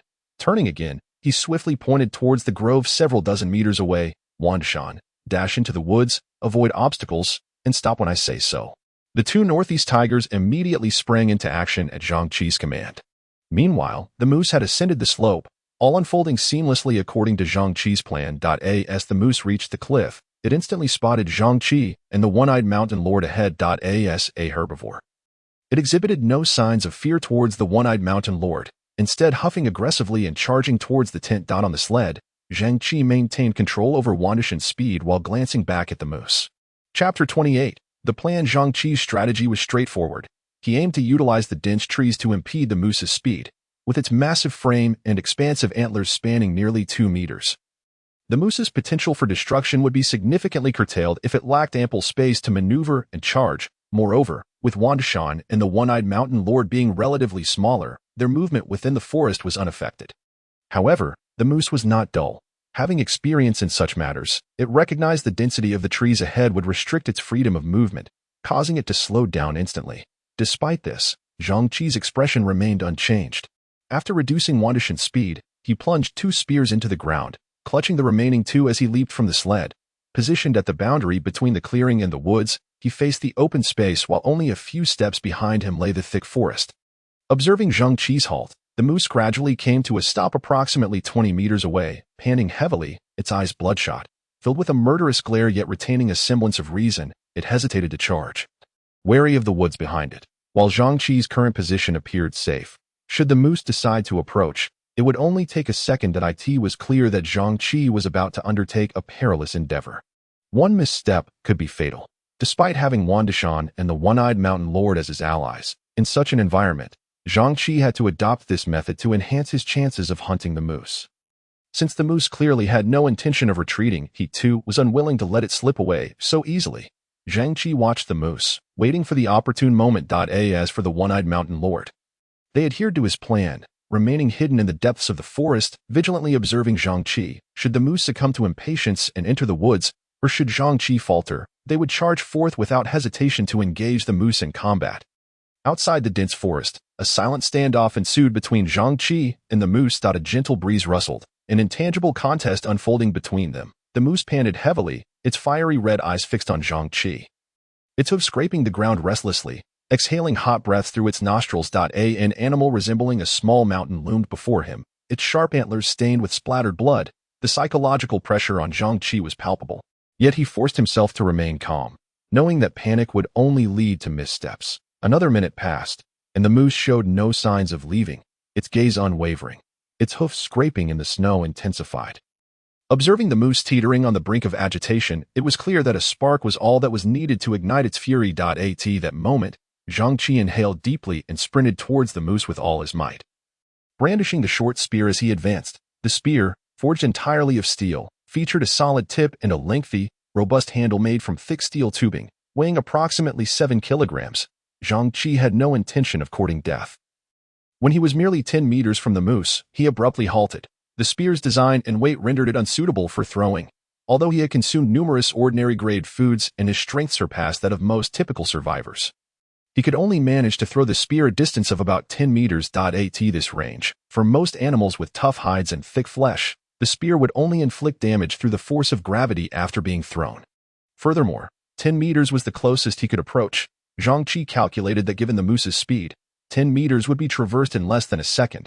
He had no time to aim, instantly launching both spears into the air.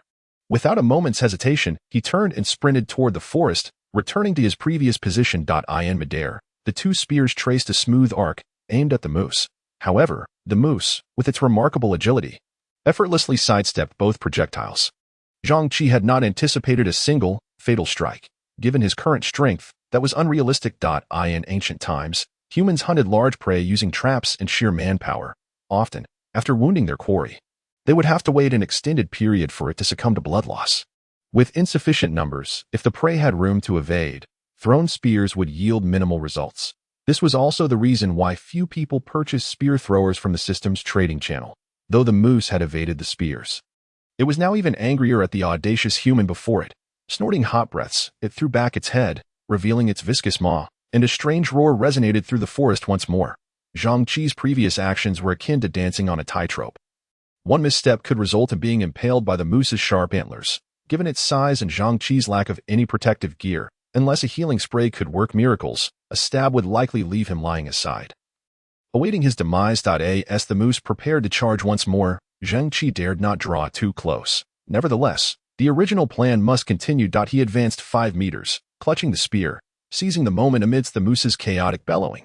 Whoosh, whoosh, whoosh. Two sharp spears sliced through the frigid air, and the moose's roar abruptly ceased. This time, it had let its guard down. Fortune was not on its side. A short spear plunged directly into the bony seam of its foreleg. The wound shallow, yet blood gushed forth in an instant. Overcome by pain, the moose's eyes turned crimson, spiraling into madness. Heedless of the surrounding woods, it aimed towards Zhang Qi, lowered its head to reveal its sharp antlers, and charged fiercely forward. Witnessing this, a flicker of joy ignited in Zhang Qi's eyes, his pace unabated. At last, he had taken the bait. A direct catch, indeed, could yield a prize. However, upon instinctively glancing back at the moose, the joy within him dissipated, replaced by a tightening in his throat as his speed surged to its utmost limit. The moose, with its considerable bulk and antlers spanning over 2 meters, rampaged through the trees, akin to a bulldozer in its path. Moments later, the moose collided with the thicket, the sound of snapping branches echoing like firecrackers, its charge abruptly meeting immense resistance. Yet, the moose had merely breached the forest's edge. Less than 10 meters in, an escape remained a simple endeavor should it choose to flee. This was untenable. Although Zhang Qi had lost his spear, stones lay abundantly within the snow, and hiding behind a stout trunk shielded him from direct assault. Thus, he hurled stones relentlessly at the moose, each impact sending jolts of pain through its body, erasing the remnants of rationality from its mind. With bloodshot eyes, it charged towards Zhang Qi like an unstoppable bulldozer. The crackling of branches resounded like firecrackers. This could not continue. Zhang Qi glanced back at the woods, realizing the moose was now at the forest's heart. If it pressed on, it might burst through the thicket entirely. Sensing the opportune moment, Zhang Qi shouted, "Now, One-Eyed Mountain Lord, One-Eyed Mountain, we must keep it here. Once it escapes the woods, it will be nearly impossible to pursue." The One-Eyed Mountain Lord and One-Eyed Mountain, having waited patiently, could no longer contain themselves. Upon hearing Zhang Qi's command, the One-Eyed Mountain Lord, entrusted with the primary duty, sprang forth from behind a tree like a specter, launching an attack on the moose's rear. The One-Eyed Mountain Lord's white fabric armor blended seamlessly with the snowy backdrop, and only when the moose felt the sharp pain in its hindquarters did it realize a formidable tiger lurked nearby. Yet, it was already too late. Following swiftly, One-Eyed Mountain ascended the moose's flank, The moose, sensing something amiss, could not accelerate instantaneously, and its primary offensive maneuvers, its antlers and trampling, were rendered ineffective by the constraints of its surroundings. Half an hour later, a thunderous crash echoed as the moose, utterly fatigued, succumbed to the combined efforts of One and Mountain and the one-eyed mountain lord, pinned to the ground. Its tough hide bore deep tooth marks, blood flowing while its body lost precious heat. Despite the terrain severely hindering the moose's capabilities, its near 2-ton weight and vital organ locations indicated it was far from easily subdued. The moose's antlers still had considerable mobility, rendering the area near its neck a perilous zone. It could be said that the one-eyed mountain lord's protective gear played a crucial role, allowing it to restrain the moose without fear of the sharp antlers inflicting harm. Without such protective attire, subduing the moose would have required prolonged harassment, but with time, human focus wanes, increasing the likelihood of mishaps. Moreover, killing the moose proved no simple task. Its neck, thickly covered in dense fur, was short yet heavily muscled. The one-eyed mountain lord faced challenges in attempting to choke the life from the moose. As expected, the task fell to Zhang Qi. Armed with a spear, he approached the moose, now subdued in the snow, and aimed for what he hoped was its heart, thrusting the spear with force. The moose, feeling the agonizing pain coursing through its body, instinctively struggled to rise. Yet, Zhang Qi denied it that chance once, twice, thrice, until its chest was rendered into a mangled mass of flesh. Zhang Qi, panting heavily, continued the relentless, thrusting motion. The extreme exertion, coupled with the harsh environment, posed a formidable challenge to his cardiovascular endurance. Beep. Detecting that the survivor has successfully hunted the Moose King, good grade, and completed the finishing blow, would you like to exchange it for a good grade treasure chest?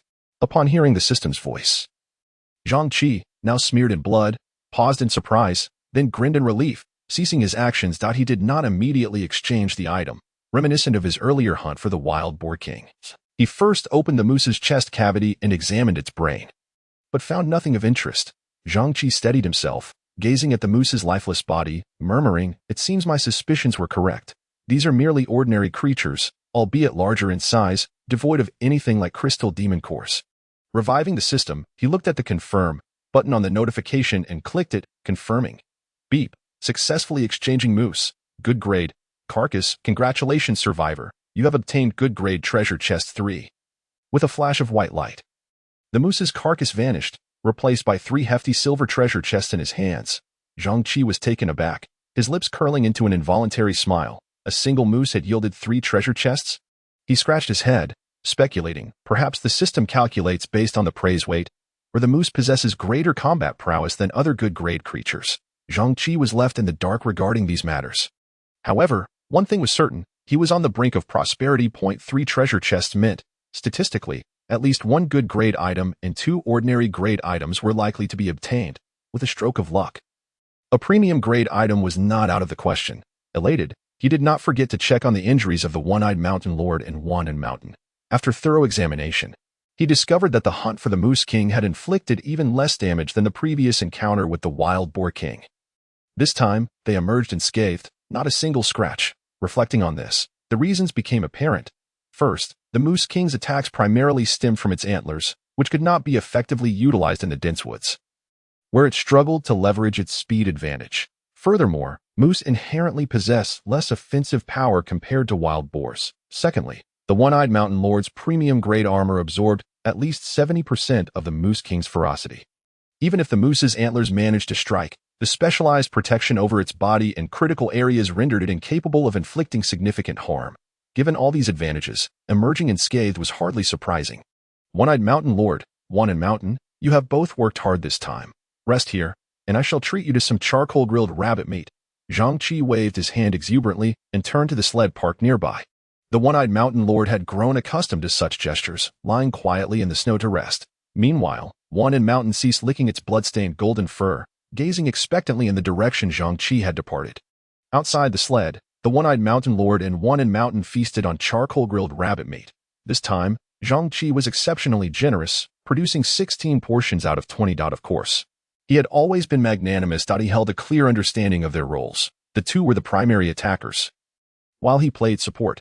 Given the resources, prioritizing rewards for the one-eyed mountain lord and One and Mountain was only natural. In the pursuit of survival, teamwork was paramount, rather than individual heroics. Additionally, aside from the grilled rabbit meat, Zhang Qi also had fried potato strips and fried sweet potato strips to enjoy. Rewarding two valiant companions was hardly an issue. However, with only the One-Eyed Mountain Lord and One-In Mountain as members of the hunting party, Zhang Qi felt a tinge of anxiety when comparing their numbers to the 4 hunting dogs that had previously ambushed him. Nearly double the difference, though well, that can wait. It's only the 3rd day. Surely, there will be opportunities to add new members. Zhang Qi shook his head, turning his gaze towards the 3 silver treasure chests beside him, a smile gradually spreading across his face. Beep. Successfully consuming a good grade treasure chest with a coefficient of 667. Extracting items. Beep. Congratulations, you have obtained Space Expansion Blueprint, rare grade. Space Expansion, 1 cubic meter, quality, rare grade description. Usable on the sled for spatial expansion. The expanded area is located at the rear of the sled, allowing for storage of items without increasing the sled's weight, featuring certain preservation and odor-blocking functions. A familiar sensation washed over him. Upon seeing the first item drawn was of rare grade, Zhang Qi's Spirit Sword. Though merely a spatial expansion, it held considerable utility at present. As time progressed, the accumulation of resources would undoubtedly increase. If these resources could be traded, that would be ideal. If not, they would significantly burden the sled, posing a severe test of endurance for the hunting dogs. In the event of battle, replenishing their strength in a short time would be impossible. Stopping to find a secure base to accumulate resources was also impractical. Survivors prefer to carry a bit more supplies, and they would never easily let their possessions stray from their sight. In Chapter 30, The Cave, the auspicious beginning fills Zhang Qi with heightened anticipation for the forthcoming treasures within the chests. Heaven bless, heaven bless. Once more, he gazes at the lock of the silver chest and clicks. Ding. Successfully consumed a good grade chest with a coefficient of 672. Extracting items. Ding. Extraction complete. Congratulations, survivor. You have obtained the Electric Spear Premium Grade. Premium Grade, the 2nd Premium Grade. Upon seeing the 3 prominent purple characters, Zhang Qi gasped in astonishment, not counting the 2 items that were forcibly classified as rare due to their spatial nature, the storage diagrams, and the hunting gear designed for the Cyclops Lord. This was his first piece of premium-grade equipment that he could actually use. A flash of white light revealed the spear in his hand, and Zhang Qi eagerly initiated an appraisal. Electric Spear Premium Grade. Weight, 7 kilograms. Length, 2,200 millimeters. Material, high-strength titanium alloy. Insulated coating, high-strength carbon fiber, chrome alloy steel. Description: the fixed buckle allows for the adjustment of the spear's specific length, making it suitable for various environments.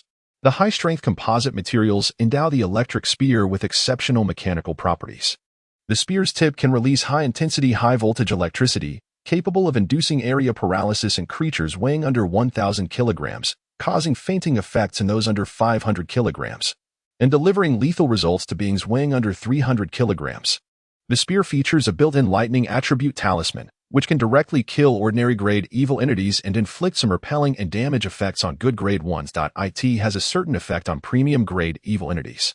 The spear's tip measures approximately 30 centimeters, and the grip appears to be the carbon fiber mentioned in the description, with a distinctive dark pattern. The texture offers significant friction, making it highly suitable for grasping. Most importantly, it does not feel cold to the touch. The grip of his novice spear, being steel, would become painfully cold in winter. Zhang Qi's self-made fur gloves would slip when gripping the spear, rendering him unable to exert any force. Thus, during close combat with beasts, he refrained from wearing his crafted rabbit fur gloves. Its practicality has undoubtedly improved significantly. However, upon careful examination of the description, Zhang Qi discovered that the primary physical attack methods of this equipment were nearly identical to those of a standard spear, albeit with a sharper tip and increased handle strength and elasticity, as well as an expanded attack range. Yet, compared to these seemingly minor enhancements, the electric effect of the spear was remarkably more potent. Not only was it effective against beasts weighing under a ton, but crucially, it also had some efficacy against premium-grade evil entities. Although he was yet unaware of what constituted a premium-grade evil being, Zhang Qi remained visibly elated. Holding the electric spear, he found himself momentarily reluctant to part with it. If he had this equipment when hunting the Elk King or the Boar King, the task would not have been so arduous. While the electric effect of the spear was formidable, it was not without its limitations. Each use of the electric effect would deplete the lightning talismans housed within the spear. The system indicated that 1 lightning talisman could be used for 10 electric strikes. Acquiring these so-called lightning talismans was not particularly challenging. After Zhang Qi obtained the electric spear, the system shop simultaneously refreshed a new item, Lightning Talisman. Premium grade. Description: one-time consumable. Cannot be used independently. Price: 50 copper coins. 50 copper coins. This price was acceptable to Zhang Qi, not to mention the 86 copper coins he had inadvertently drawn from the chests. The ordinary Pampan bread, devoid of any effects, was worth 5 copper coins per large package. With a bit of effort, he could easily purchase 4 lightning talismans without needing to sell any useful items. Spending an average of merely 5 copper coins could allow him to slay a 300-kilogram wild Peiqi in an instant. What a lucrative transaction! Zhang Qi was already prepared to launch a thorough hunt against all the wild Peiqi in this forest, ensuring that all those related by blood could ascend to heaven together. For a family, the most important thing is to be reunited. As dusk approached, after a day of toil, Zhang Qi set out in search of a sheltered spot to serve as a temporary refuge. Despite the abundance of trees in the forest, which significantly mitigated wind speed compared to the plains, the wind should not be underestimated. He aimed to find a place that could shield him from the wind and snow, avoiding open-air rest as it would render him more susceptible to ambushes from other survivors. After an extensive search, he cast his gaze upon a semi-enclosed cave, although it resembled more of a quarter-inverted bowl, with a slight curvature to the mountainside and partial coverage at the top, affording protection from only one direction of wind. Zhang Qi felt a sense of satisfaction in having discovered this location. Wanda Mountain, Cyclops Lord, stop. This is it. As the sled gradually came to a halt, Zhang Qi leaped off. The wind stirred the sled's tarp, allowing glimpses of his bountiful haul today, with over 10 black iron chests stacked together. This undoubtedly meant that the wild Peiqi family residing in the nearby forest had ascended to heaven in an orderly fashion. Zhang Qi felt a twinge of sympathy, but not too much. He had slain numerous Peiqi solely for survival, a necessity. Moreover, he was not morally noble enough to empathize with creatures that were entirely different from his kind. After disembarking, Zhang Qi did not immediately detach the tether connecting the sled to Wanda Mountain. Instead, he grasped the electric spear and beckoned the Cyclops Lord to inspect the cave together, remaining vigilant for potential neighbors. Following a thorough inspection, Zhang Qi furrowed his brow. One piece of good news. And one piece of bad news. The good news: there were no signs of wild animals inhabiting the cave, indicating that no formidable creatures resided here, making it suitable as a temporary camp. The bad news: there were human footprints and canine paw prints nearby. Given that it had snowed all day yesterday, these tracks must have been left recently. The presence of other survivors was certain, and they were likely close by. Zhang Qi murmured. His previous encounter with Wang alone had instilled considerable wariness towards other survivors, yet humans are inherently social creatures. Moreover, Zhang Qi noted 3 distinct footprints around the cave, suggesting that the other party likely had 3 hunting dogs. The weight of the hunting dogs could be roughly estimated based on the size of the prints, certainly not exceeding 100 kilograms. Most importantly, Zhang Qi discovered 2 prints that did not belong to hunting dogs. Judging by the shape of the prints, they likely belonged to a feline species, and the depth of the snow prints suggested they were heavier than ordinary large hunting dogs, possibly reaching the 150-kilogram range. Hesitation. Zhang Qi's instincts leaned towards communicating with the other party to exchange information.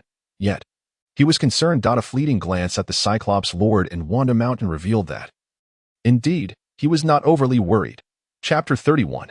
Conspiracy. Based on the footprints at the scene, this hunting party had resided here for some time. Their route of arrival was in the opposite direction, so they could not have discovered the footprints they left behind. The enemy is aware of my presence while I remain in obscurity. The advantage is mine. After piecing everything together, Zhang Qi waved to Wanda Mountain and the Cyclops Lord. They swiftly joined him. A man and 2 tigers huddled together.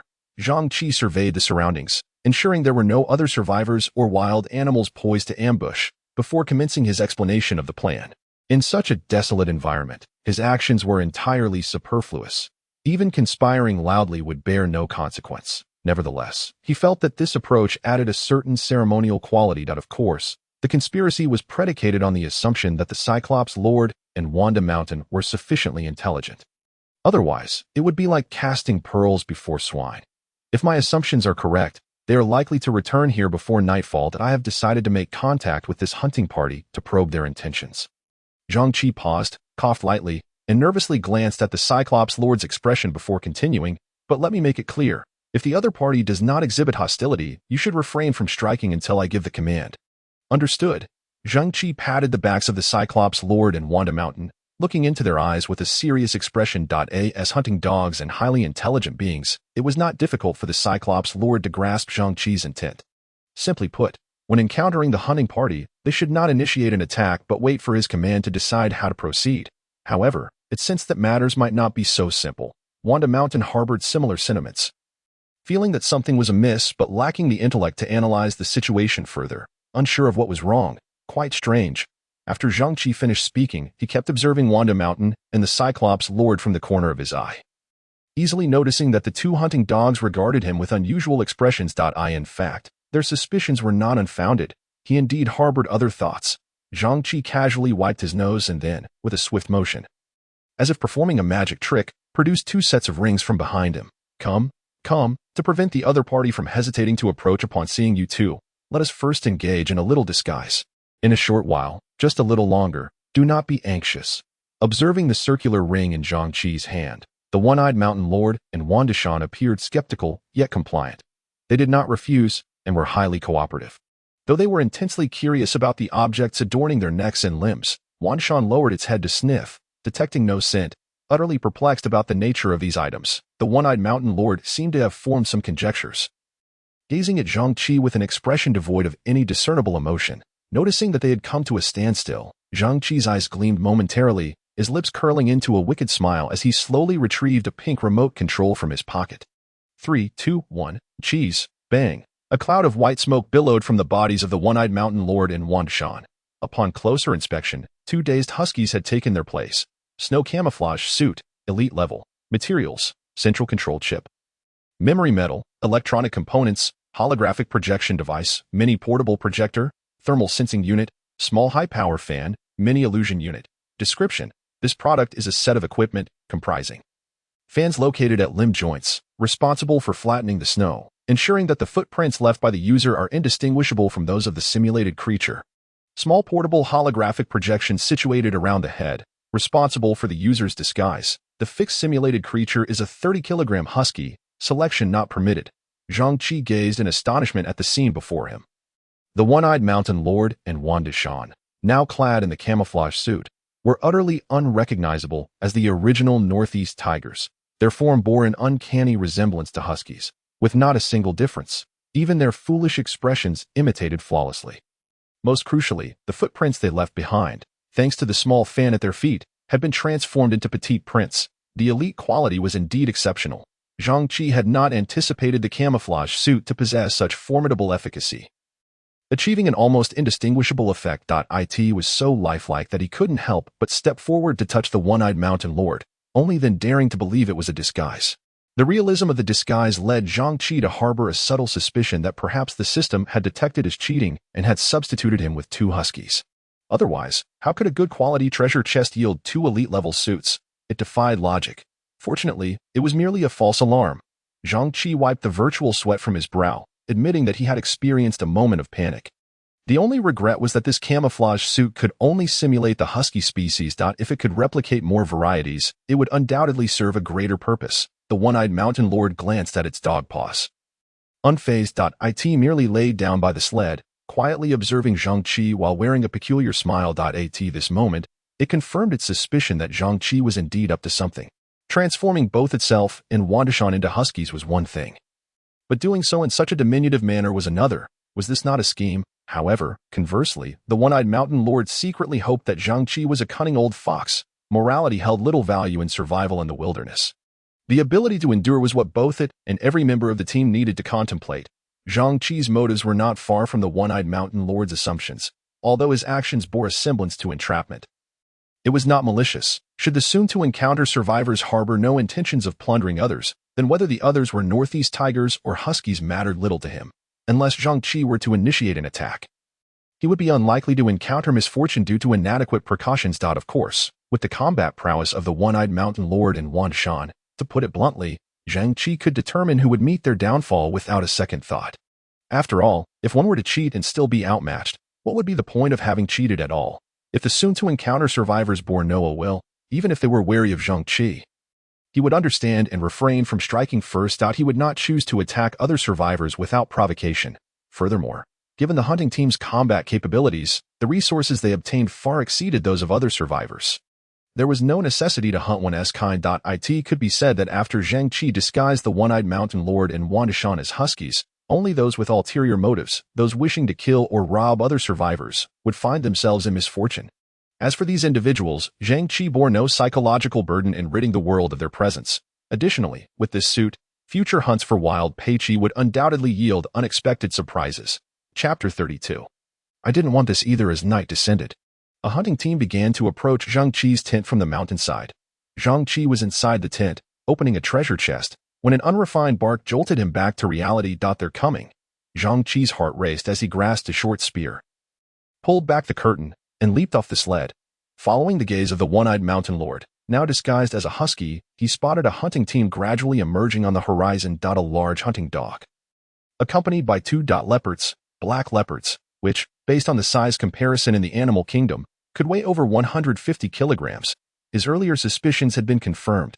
During the course of the hunt, Zhang Qi had encountered numerous animals, and without needing the system's identification function, he could estimate their weights with considerable accuracy. Of course, the primary reason for his actions stemmed from the system's inability to identify items not belonging to him.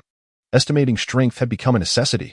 Otherwise, Zhang Qi would have certainly relied on the system's metrics. He waved to halt the One-Eyed Mountain Lord from advancing any further.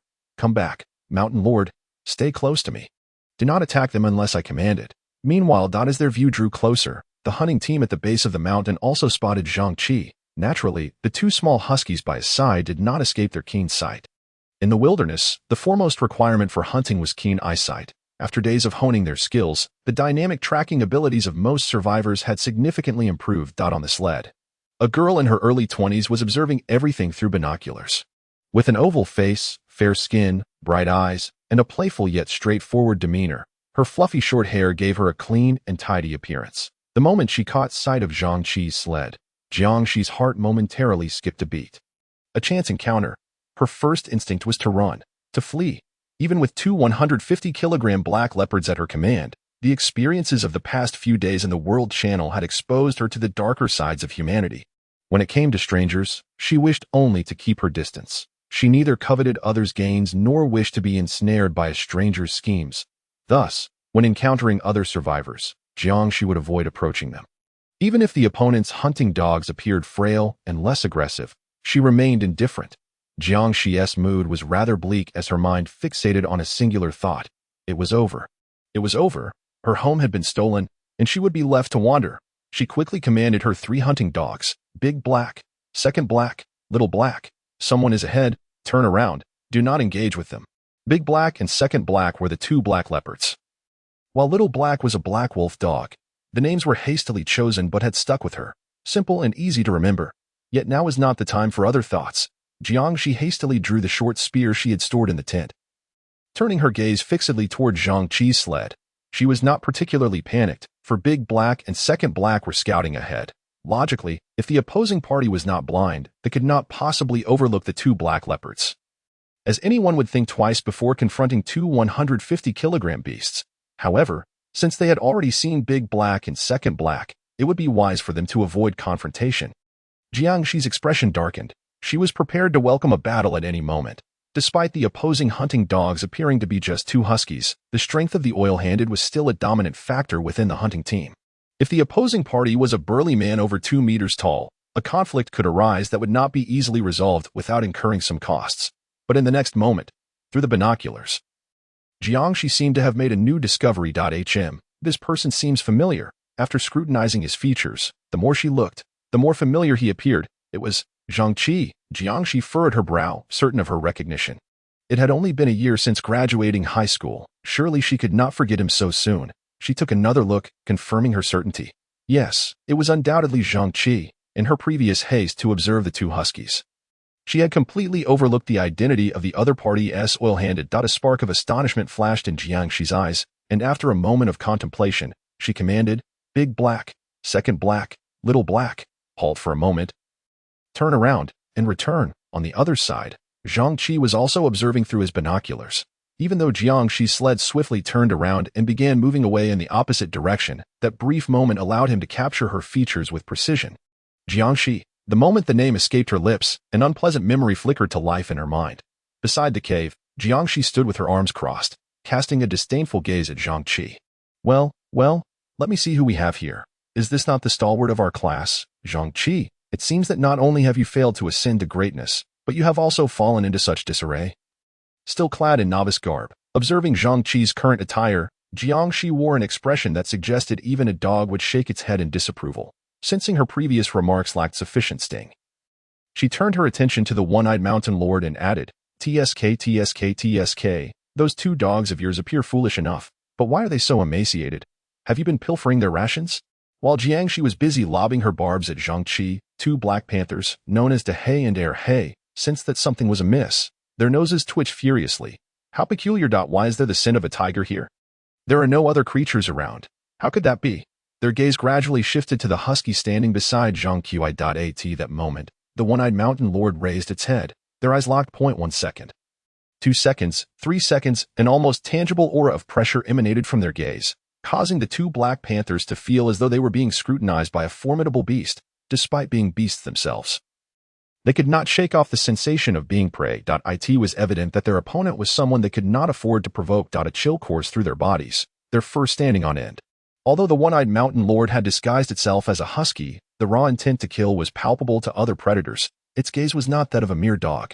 It resembled a specter of the forest, powerful, enigmatic, and utterly dismissive of their hunting party. Dehei and Erhei sensed the gravity of the situation, yet with their master engaged in a confrontation ahead, they could not withdraw. Cautiously, they crept to a stop 5 meters away from the husky. Zhang Qi, naturally, noticed the panther's behavior and realized they had discerned the true identity of the one-eyed mountain lord. A disguise may fool survivors at a distance, but it could not deceive the instincts of apex predators. After all, the instincts of beasts far surpass those of humans. However, this did not imply that the disguise was without merit. In the current environment, as long as it proved effective at a distance, it sufficed. Once the one-eyed mountain lord drew near, everything would be settled. 5 meters. Frankly, the one-eyed mountain lord could urinate farther than that. Chapter 33, Comfort. What are you looking at? At that moment, Jiangshi caught a glimpse of the telltale signs. Following Zhang Qi's gaze to the two panthers, which were as cautious as mice, now visible before her, Jiangshi's expression darkened, and an inexplicable awkwardness enveloped the atmosphere. Casting a glance at Dehei and Erhei, her mind struggled to process the implications, and she suppressed the surging anger within her. Redirecting her ire towards Zhang Qi, who was watching the spectacle with apparent amusement, she snapped, "What are you staring at? Can't you see those black panthers are hunting? You should be careful. If they bite you, even the gods won't be able to save you." Zhang Qi turned his gaze slightly, returning his focus to Jiangshi. "It has been a year since we last met, and your eloquence has certainly improved. How come I never noticed this talent of yours back in school? Speak up. What do you want?" Zhang Qi and Jiangshi were once high school classmates, sharing not just a classroom but a close desk arrangement, their relationship having been relatively amicable. Yet their reunion, under such circumstances, was something he had not anticipated. "What do I want?" "You should know what I want." Jiangshi's eyes glinted with menace as she brandished her short spear, pointing its tip at Zhang Qi in a threatening manner. "Hand over your valuables quickly. Since we were classmates, I'd rather not escalate matters. It is best for you to comply and not force my hand." Zhang Qi's smile remained unchanged, his expression still sincere as he waved off the one-eyed mountain lord's inclination to attack. "What if I refuse to give it?" Jiangshi's face darkened as she raised her short spear, charging towards Zhang Qi. "If you don't want to give it, then die." The two black panthers witnessed their master rushing towards the enemy, and despite their reluctance, they had no choice but to follow suit, charging towards the seemingly innocuous huskies. A few minutes later, by the campfire, Jiangshi placed her hand on Zhang Qi's shoulder, gazing at his profile with a raised eyebrow. "So, how was that? Did I scare you just now? What do you think of my acting?" After breaking a stick in two and tossing it into the flames, Zhang Qi turned to Jiangshi, pondering for a moment before nodding earnestly. "Your acting was indeed impressive. If the Oscars were still a thing, you would undoubtedly deserve a golden statuette. Just now, I genuinely thought you were going to rob me. Fortunately, you clarified in time. Otherwise..." Zhang Qi trailed off, chuckling as he shook his head and returned to adding kindling to the fire. He was not lying. Jiangshi's performance had genuinely deceived him. The moment she charged at him, he nearly succumbed to the urge to let Wanda Shan and the one-eyed mountain lord spring into action. Had Jiangshi continued her act for just one more second, her lifeless body might have already been cooling on the ground. Wanda Shan and the one-eyed mountain lord had been just at their feet. Given Jiangshi's combat prowess, they could have torn her apart in an instant. even with her two Black Panthers by her side. Their presence would likely provide little protection. After all, in terms of sheer power, the One-Eyed Mountain Lord could easily overpower the Black Panthers, not to mention, the One-Eyed Mountain Lord wore a piece of exquisite armor. At such close proximity, the battle could be resolved in mere minutes. Yet, Jiangshi remained blissfully unaware that she had narrowly escaped death. Hearing Zhang Qi's response, her mood lifted, with an air of feigned profundity. She stood, hands clasped behind her back, and declared, "It's only me if it were anyone else. You might have truly lost your life. But to be honest, I didn't mean to scare you," suddenly squatting down. Jiangshi looked intently at Zhang Qi. "I only wanted to frighten you so you could grasp how perilous your previous actions were. In this environment, one cannot trust anyone, not even familiar faces. Don't think that classmates are exempt. Even kin have been known to fight over a morsel of food." As she spoke, Jiangshi seemed to consider Zhang Qi's struggles, her gaze shifting to the One-Eyed Mountain Lord as she sighed. "Moreover, your hound is far too thin. Its attacking capability is severely lacking. If someone harbors ill intentions, you might find yourself with little means to retaliate." By the campfire, Zhang Qi, becoming increasingly adept at his role, truly immersed in the moment, sighed as he reflected on his unfortunate luck of drawing two huskies. Indeed, in these times, lacking the ability to fend for oneself makes survival all the more arduous. While beasts may be manageable, it is the other survivors who pose the greatest danger. Alas, I started off behind everyone else, left with nothing but these two huskies. Zhang Qi reached out, intending to pat the One-Eyed Mountain Lord beside him. However, just as his hand was about to make contact, he abruptly halted. A chill ran down his spine. "Oh dear, I almost forgot this is a holographic projection. If I let my hand fall, it would just pass through." He withdrew his hand, burying his face in his palms. Yet, his hesitance only deepened Jiang Qi's sense of pity. How tragic, truly tragic. How much suffering must you endure on this journey? I fear you are subsisting solely on energy gels. Yet Jiang Qi had no other recourse. She could only lean down and pat Zhang Qi's back in consolation. "Don't be disheartened. Tonight, I'll treat you to a feast. Consider it a celebration of our reunion." Jiang Qi squatted down, locking eyes with him. Seeing that Zhang Qi still wore a forlorn expression, she playfully poked at the corners of his mouth, coaxing a smile. "Cheer up. Aren't you happy to see an old classmate?" Zhang Qi merely nodded silently, his head bowed, refraining from speech. To be honest, he was indeed a bit pleased. However, given the progression of events, it would be rather impolite to voice such sentiments outright. Besides, he was curious to see when Jiang Qi would notice the oddities surrounding them. Observing Zhang Qi's continued gloom, Jiang Qi gritted her teeth and unleashed a bold proclamation. "A real man can overcome any obstacle. If it comes down to it, I'll protect you. We shall form an alliance and hunt together in the future." Who says huskies are useless? They can also raise a house. If they can gnaw on wood, it means their teeth are sharp. Catching a wild boar, a rabbit, or even a mouse should be a piece of cake. Cheer up. I've already promised to treat you to a grand meal. With that, Jiang Qi playfully nudged Zhang Qi's chest. Meanwhile, the two Black Panthers watched Jiang Qi flit about the One-Eyed Mountain Lord, trembling in fear. "Sister, do you even know what that is beside you? Comforting others here? Are you sure that human is in need of comfort?" However, they were unable to alert their master through action. For behind them, Wanda Shan was smilingly observing their every move. Hey, and ere Hey dared not stir. As for the wolf dog, it cowered in a corner, trembling in trepidation. However, Jiang Qi remained blissfully unaware of it all. Chapter 34. Seafood? Ding ding ding. What do we have here? Jiang Qi emerged from the sled's tent, bustling with energy, soon presenting a heavy tray before Zhang Qi, waving it with an air of grandiosity.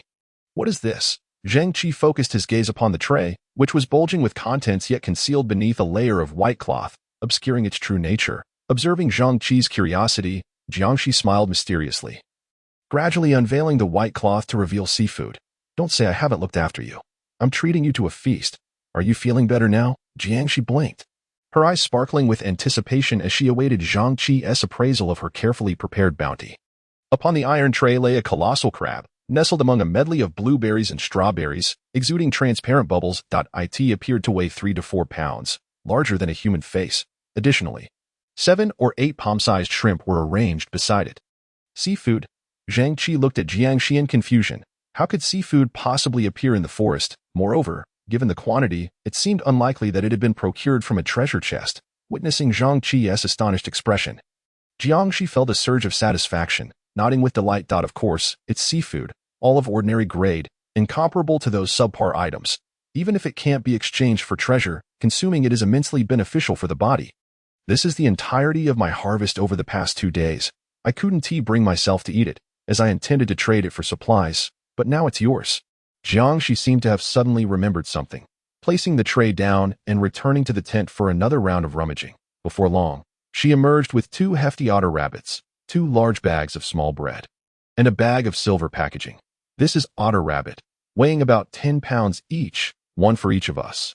It should suffice. This is a compound seasoning of ordinary grade that I've tried it, and when used to roast rabbit, it tastes almost identical to that made by a chef, and the system claims it can slightly enhance physical constitution. These are pamp and small breads. I believe you have some too, but this time it's on me, so keep yours." Jiangshi introduced the items in her hands like a gracious host. She scanned her surroundings, realizing she had extracted everything she could, inserting a stick into the already prepared rabbit to secure it. She clapped her hands and sat beside Jiangshi, handing him a rabbit on a stick. "Just roast the crab and shrimp over the fire. However, I'll need your assistance with the rabbit." Jiangshi nodded with a smile, not hesitating to accept the rabbit from her skilled hands. Silently, he placed the seasoned raw rabbit over the flames. As he drew closer to the bonfire, the heat was palpable. And soon, the firelight cast a rosy glow on Jiangshi's delicate face. Noticing her gaze fixated on the large crab, subtly swallowing her saliva, Zheng Qi realized that her life might not be as easy as it seemed. His thoughts became somewhat complicated. Jiangshi was wholly focused on roasting the rabbit, anxious not to burn it, yet her peripheral vision couldn't help but notice Zhang Qi's unusual demeanor, realizing he was staring at her in a daze. And recalling the roasted rabbit and crab, she offered an embarrassed smile and explained, "I did invite you to a grand feast, but the conditions are rather harsh, so this is the best I could manage." Zhang Qi snapped back to reality, nodding silently, seemingly in agreement. Indeed, the conditions are quite challenging for survival, yet this environment isn't entirely unbearable. The main issue is the complete loss of trust among individuals. Upon hearing this, Jiangshi's mood instantly dampened. Trust among people has plummeted to a freezing point. Even among close kin, one might resort to violence over a morsel of food, yet there is nothing anyone can do about it. For if you're not intent on harming others, they might very well wish to harm you. The consequences of negligence could lead one to become fodder for another. Jiangshi's warmth towards Zheng Qi stemmed not only from knowing he was trustworthy, but also from her desire to find someone in this world with whom she could share struggles, free from mutual suspicion. Sensing the atmosphere had grown somewhat heavy, Jiangshi shifted the conversation, her smile returning as she comforted Zhang Qi. "Precisely because of this, we can hunt together in the future. The more people, the more support. I believe in you." Zhang Qi felt a stir in his heart, sighed, and decided it was time to drop the fade. With a change in expression, he stood up, appearing much more relaxed. "There's no need for excessive words. Let us talk about something cheerful from here on out. Coincidentally, I had a bit of a harvest this afternoon.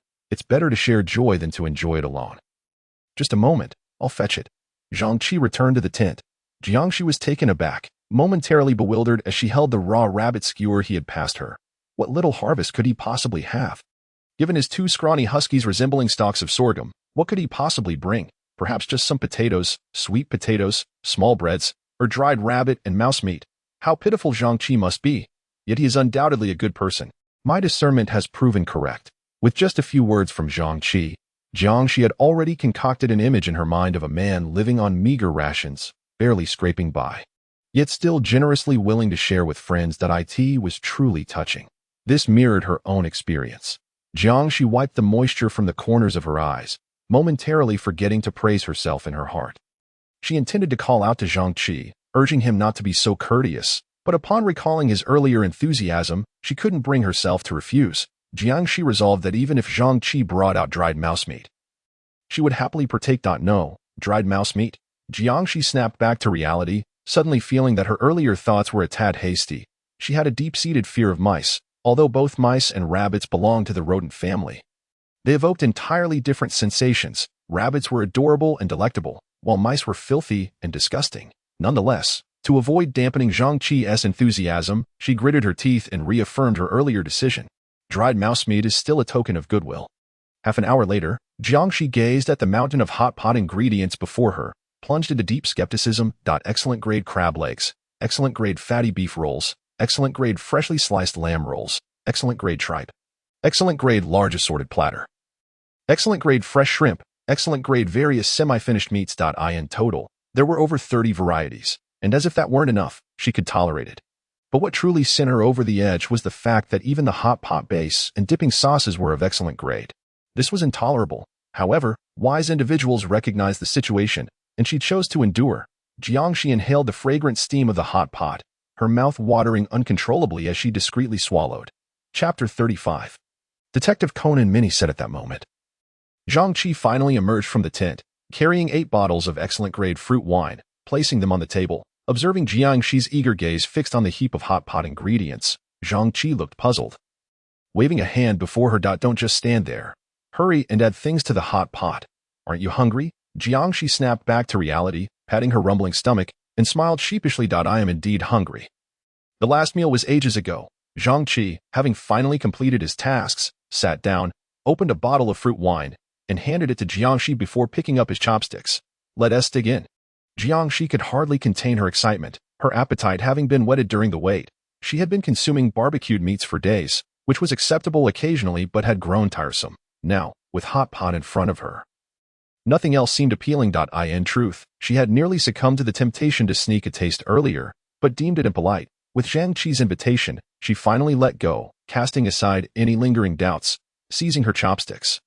They danced swiftly among the various ingredients, steadily increasing the bounty in the pot. The cave had undergone a remarkable transformation. Along its edges, an enormous tent had been erected, seamlessly connecting the cave's ceiling to the ground, forming a perfectly sealed space that blocked out the chilling winds from outside, utterly impenetrable to light. Inside, a bonfire crackled, invisible from the outside. This grand tent was naturally Zhang Qi's handiwork, and the materials had been pieced together from the 5 tents he had previously acquired from Wang Yilong. He hadn't traded them away, and now they served their purpose. The hot pot simmered at the center of the tent, and a small oil lamp had also been retrieved from within. Consequently, the temperature inside the tent reached over 20 degrees Celsius. As the wine flowed and the dishes dwindled, Jiangshi's chopsticks slowed as the table's offerings diminished, prompting her to ponder. Where did all these ingredients come from? She hesitated, unsure whether to voice her inquiry. After all, everyone harbored their own little secrets. Particularly in today's exceedingly harsh and perilous environment, the trust between individuals has plummeted to a freezing point. Although Zhang Qi's generous spread of food serves as a testament to the enduring friendship he shares with Jiangshi. Unaffected by the apocalypse, an unspoken question lingers in the air. Moments ago, their conversation had flowed effortlessly, with an array of topics spanning the globe, yet it has abruptly cooled. Jiangshi's silence does not go unnoticed by Zhang Qi, who is acutely aware of her curiosity regarding the source of the 5 tent fabrics outside the cave. The tent fabric is a crucial resource, as the system has cautioned against compromising the integrity of the sled, lest it attract malevolent entities. All survivors are now aware that these entities possess powers far exceeding those of ordinary beasts. Most critically, eliminating these malevolent beings yields no resources, and the prospect of obtaining treasure chests is utterly unfathomable.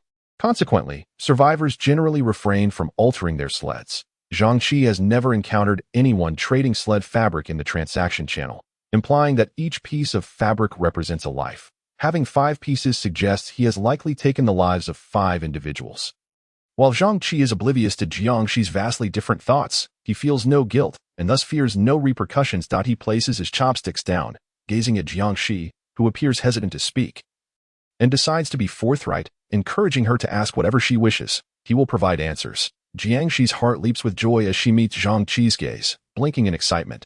Though prying into others' secrets is hardly commendable, he has invited her to do so, and she cannot be blamed for her curiosity. Amidst her internal laughter, she finally voices her speculation.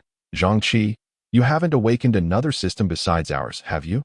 Having read numerous novels, she believes that a sudden windfall typically signifies the awakening of a system. With Zhang Qi's parents deceased and lacking both car and home, it seems almost miraculous that he could reverse his fate in a world where everyone is displaced. Especially with 2 huskies to start with. Who could be more unfortunate than him? Who else could possess a system? As these thoughts swirl in her mind, she suddenly feels an overwhelming surge of sympathy for him. Wishing to envelop him in a maternal embrace, yet she restrains herself. Unaware of the myriad thoughts occupying Jiangshi's mind, Zhang Qi assumes she is pondering whether he is a serial killer. After much deliberation, she surprisingly poses this question instead, leaving him bemused by the extraordinary leap in her reasoning. Nevertheless, Zhang Qi does not rush to clarify, preferring to hear Jiangshi's perspective first. Yet, his coy demeanor only fuels Jiangshi's belief that she is inching closer to the truth. A flicker of doubt crosses her mind. Could she be silenced? Ultimately, she musters her courage and gestures towards the ingredients on the table and the copper hot pot, inquiring, "How is it that you can procure such a wealth of quality ingredients with just 2 huskies?" It defies logic. However, there exists another possibility. Upon hearing Jiangxi's statement, Zhang Qi casts a glance at Wang Deshan, his furrowed brow suddenly relaxing. That it becomes evident that her 2 black panthers were terrified by Wang Deshan. And several instances of Wang Deshan phasing through objects were observed. That it could be said that anyone with normal eyesight would notice the anomalies. Zhang Qi, filled with anticipation, asks, "What possibility?" A flash of inspiration strikes Jiangxi. And as if conjuring magic, she produces a pair of black-framed glasses and a red bow tie from seemingly nowhere. The truth is singular. Your huskies are spirit beasts, relying not on their size for combat. Although no one has stated this on the World Channel, I sense my hypothesis is nearing the truth. Just admit it. Zhang Qi's expression darkens. Has she become a detective akin to Conan? Yet, her analysis is flawed. With a resigned finger, he waves it before Jiangxi, stating, "While your imagination is quite vivid, you are mistaken. All these ingredients were drawn from treasure chests." Furthermore, he inquires about the provenance of her peculiar accessories. The glasses and bow tie are one thing, but what about that flash of lightning behind her head moments ago? Jiangxi has no intention of providing an explanation, stung by Zhang Qi's denial. She feels as deflated as a frostbitten eggplant, disheartened despite the plausibility of her deductions. Yet, when he questions her about the origins of her gear, her spirits are instantly lifted. Ding ding ding. The ordinary level Detective Conan disguise kit includes a watch anesthesia launcher, a voice-modulating bow tie, a soccer belt, and strength-enhancing shoes. Most importantly, it comes with a special effects projection and background music too. Isn't that splendid? Jiangxi proudly presents her equipment to Zhang Qi, detailing each item enthusiastically. The anesthesia launcher. So many useful items.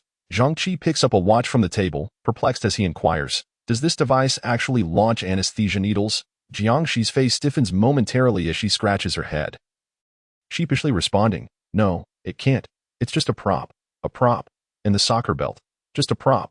And the strength-enhancing shoes. Prop." After several rounds of questioning, Zhang Qi's patience wears thin. Why is everything just a prop? How can this entire set be of ordinary level? Finally, Jiangxi has been waiting for this moment. She hastily retrieves a lens from her pocket, affixing it to the frames, and presents them to Zhang Qi with a flourish. "Try them on. Without a network. How could this thing be useful?" Zhang Qi is puzzled as he dons the glasses. The moment he puts them on, 3 red dots materialize clearly on the lenses. Jiangxi, standing nearby, explains, "These glasses can detect high-quality life forms within a 5-kilometer radius and 3 kilometers outward. In simpler terms, they cannot detect life forms that are too close or too far, but can identify those of good quality at an intermediate distance." With a self-satisfied smirk, she continues, "See? Useful, right? I usually wouldn't share this with just anyone. But we're on good terms. With these glasses, hunting high-quality beasts together will be a breeze." Jiangxi raises her glass of fruit wine, clinking it against Zhang Qi's. "What are you waiting for? Cheers to our future, where we can enjoy hot pot every day." After a long separation, coupled with the effects of alcohol, Jiangxi becomes completely exuberant. Having misjudged twice, she loses interest in further inquiries. The lavish spread before them merely leads her to ponder whether Zhang Qi might possess other hidden talents or simply extraordinary luck. After all, even rabbits and mice can yield treasure chests, and theoretically, an unranked treasure chest could also contain high-quality items, with odds of 1 in a billion. 1 in a billion. That is indeed remarkably fortunate. Yet, it matters little. After a few glasses of fruit wine, Jiangxi's cheeks flush a rosy hue, her thoughts sluggish and clouded. It is difficult to discern that her joy in seeing Zhang Qi also stems from a lack of wariness towards him. However, Zhang Qi has not deceived her. These high-quality ingredients were indeed obtained from treasure chests, but not from unranked ones, rather, from ordinary-level chests. The items were not counted individually, but rather as part of a premium-level set drawn from an ordinary-level chest with a coefficient of 367. Encompassing hot pot ingredients, dipping sauces, broth, utensils, hot pot, and fruit wine, all as one complete package similar to the disguise kit. It can be said that Jiangxi's luck is quite remarkable. Even Zhang Qi himself had never before drawn high-quality food items. After consuming 2 bottles of fruit wine, Jiangxi quickly succumbs to intoxication, drifting into a deep slumber as she leans against Wang Deshan, her head nestled in its embrace. The disguise kit falters, unable to maintain the previous illusion of the huskies.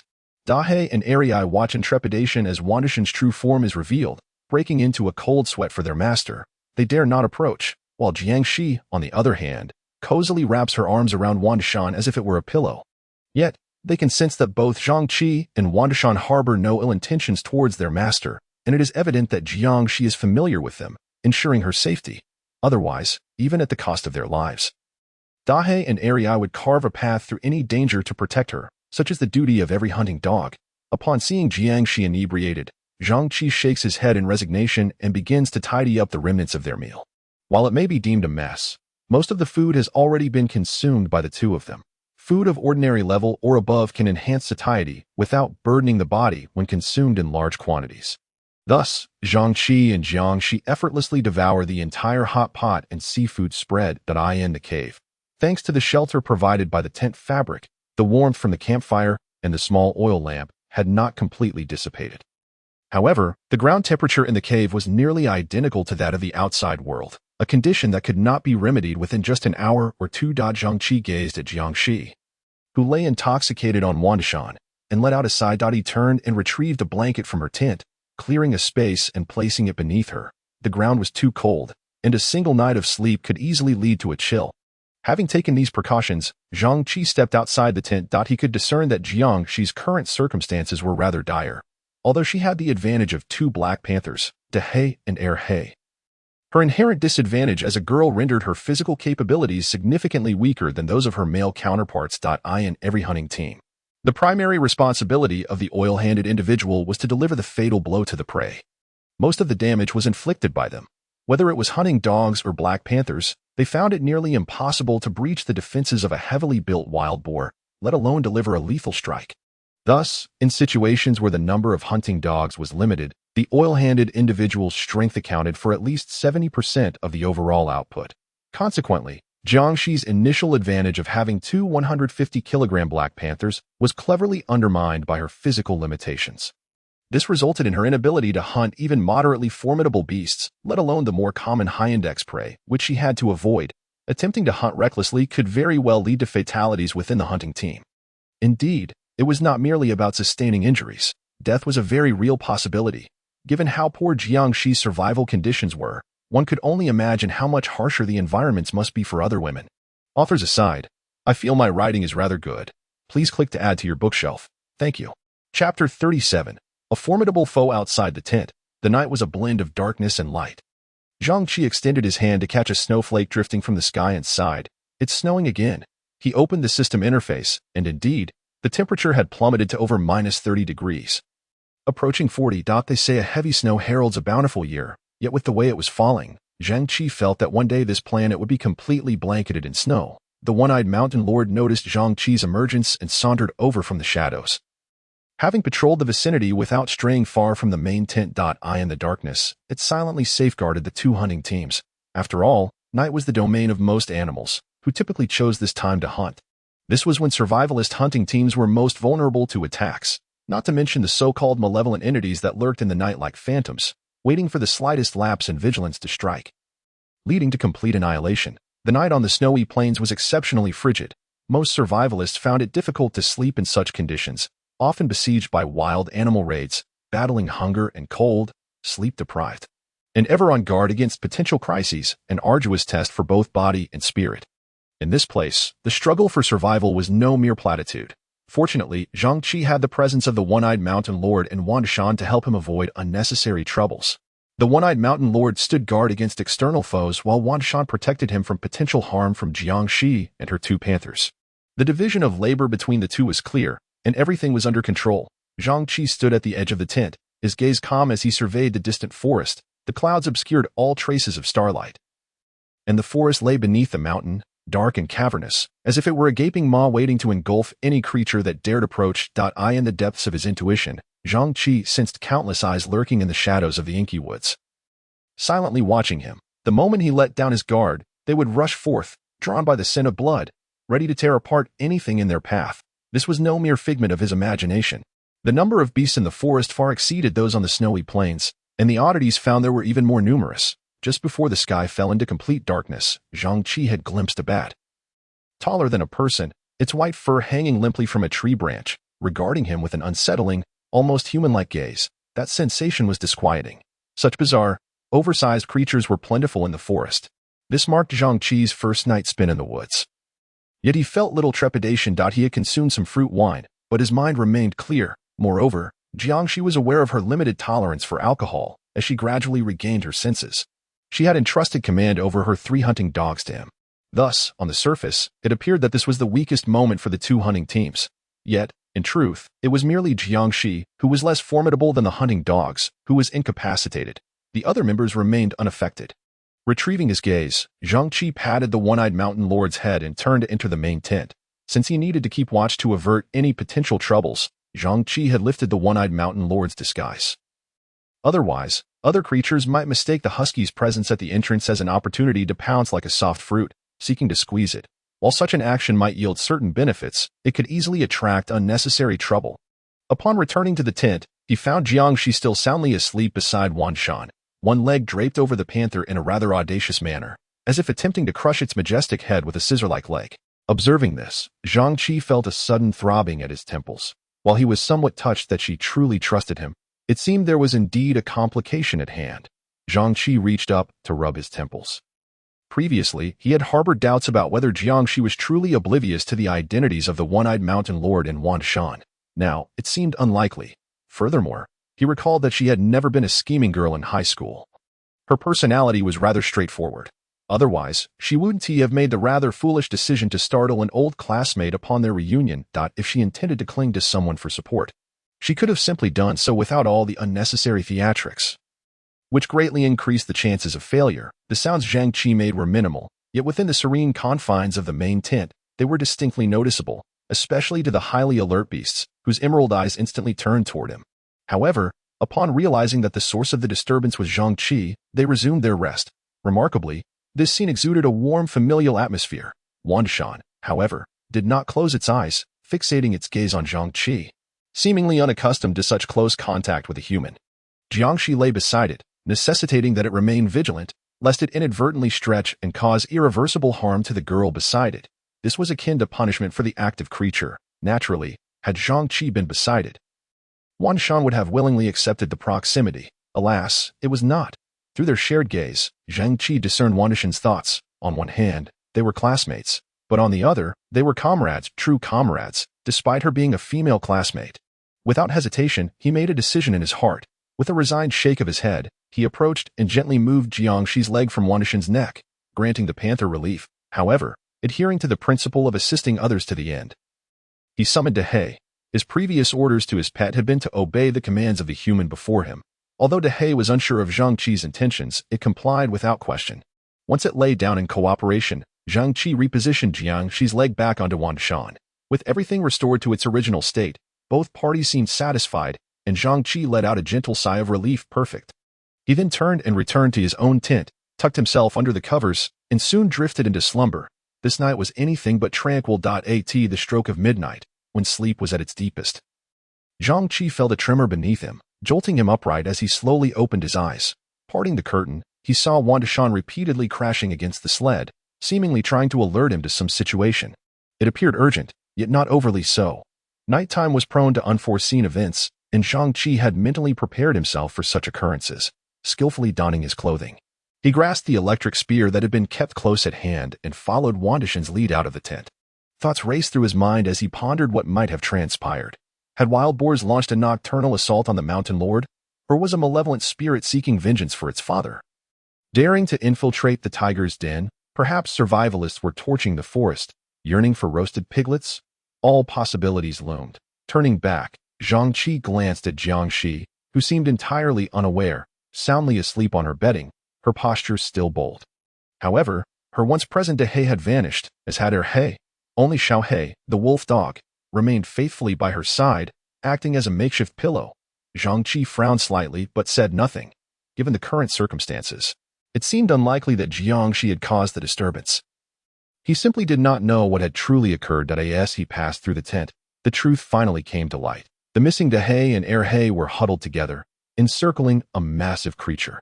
Hesitant to approach, the one-eyed mountain lord stood before them, its gaze fixed intently on a section of the forest, as if a creature within was quietly observing everything here, considering the still form of the beast lying motionless in the snow. It was likely that two wild animals were present. Judging by the one-eyed mountain lord's stance, the hidden creature was not of elite caliber, at least on par with the Boar King. That it appeared that Dahe and Wandishan had not turned on each other. Rather, an external threat had attacked the camp. Zhang Qi quickly pieced together the situation.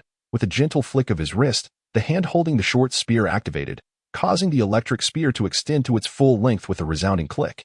He approached the colossal creature encircled by Dahe and Ariai. Beside him, Wandishan remained vigilant, closely shadowing Zhang Qi for protection. Upon noticing his arrival, the two black panthers surrounding the seemingly lifeless beast automatically parted to make way. When Zhang Qi finally discerned the nature of the creature, he felt a flicker of astonishment. An Arctic Bear, Chapter 38. Tiger Cavalry. Amidst the snow, a battle-scarred Arctic bear suddenly came into view. Zhang Qi was no stranger to such creatures, having seen one in a rather impoverished zoo, devoid of air conditioning, where the lone Arctic bear appeared emaciated and small, offering little in terms of reference. However, the bear before him was significantly larger than the one he had previously encountered, easily twice the size of the one-eyed mountain lord. Judging by its physique, its combat prowess was likely at an elite level. Yet, its current condition was far from optimal. Its breathing was shallow, its body marred with wounds, flesh torn and hanging, as if it could succumb at any moment. Yet none of these were fatal injuries. The true cause of its near-death state lay in a gaping wound on its thigh. The diameter of the wound was approximately 10 centimeters, and despite the muscle within having contracted, blood flowed incessantly from the injury. The Arctic bear had likely been here for several minutes, as evidenced by the pool of blood accumulating beneath it. Given its state, it was clear that it had lost the capacity to continue fighting and could soon perish from blood loss. Zhang Qi followed the blood trail with his gaze, which led into the forest, indicating that the bear had fled here from deeper within, pursued by other beasts. Moreover, it was evident that the injuries it bore were not inflicted by the one-eyed mountain lord and its companions.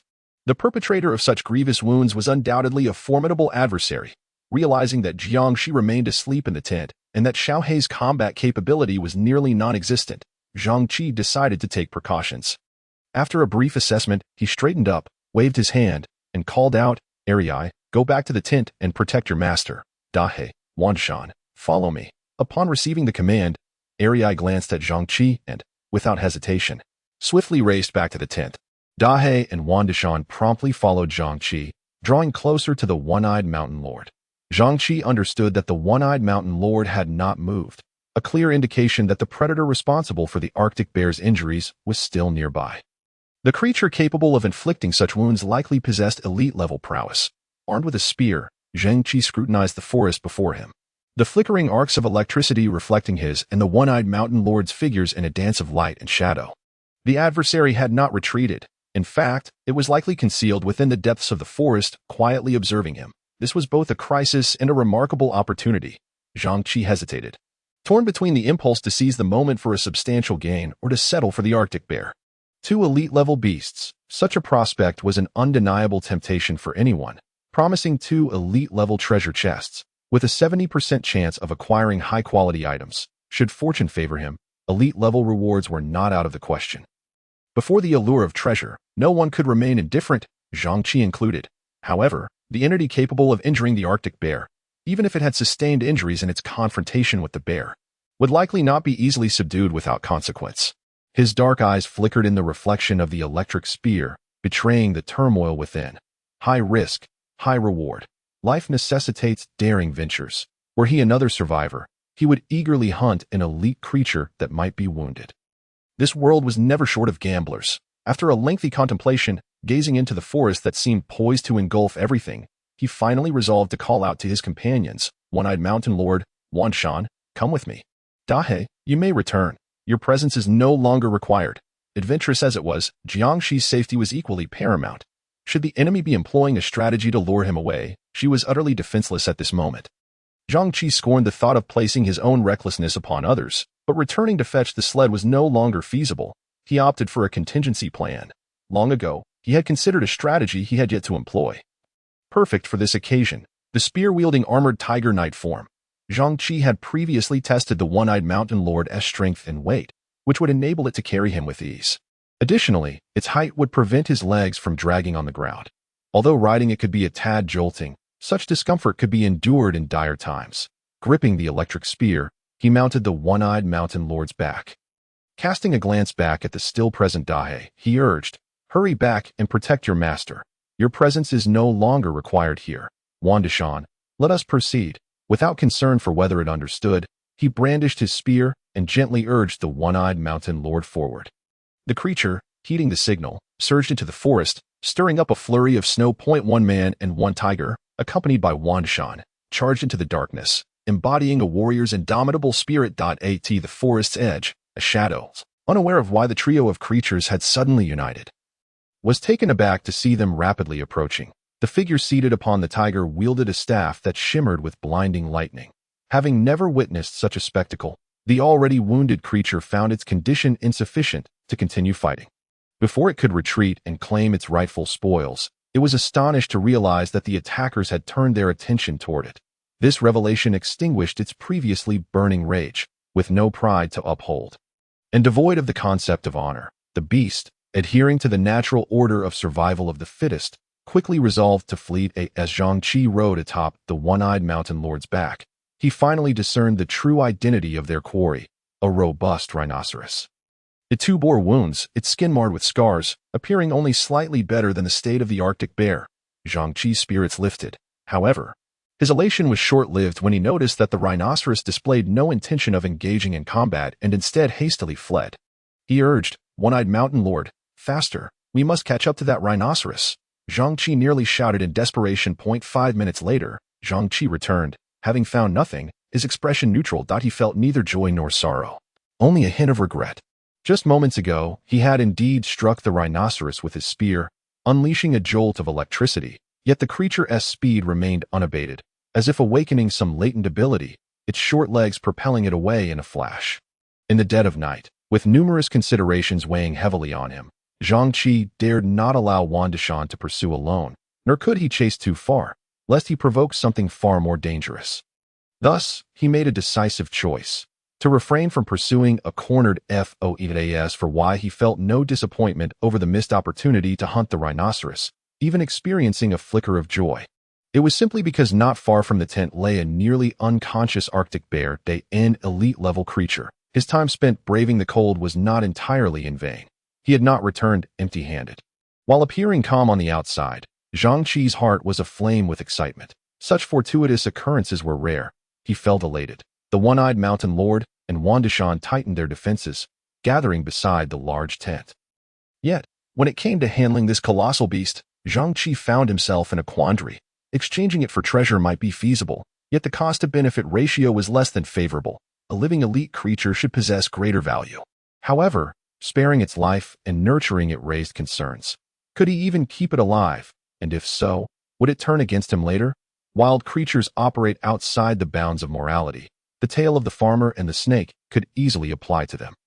After a moment of contemplation, Zhang Qi's resolve hardened, and he decided that it was better to err on the side of caution. Eliminate it. One-eyed mountain lord, Wandishan, restrain it. Do not allow it to rise.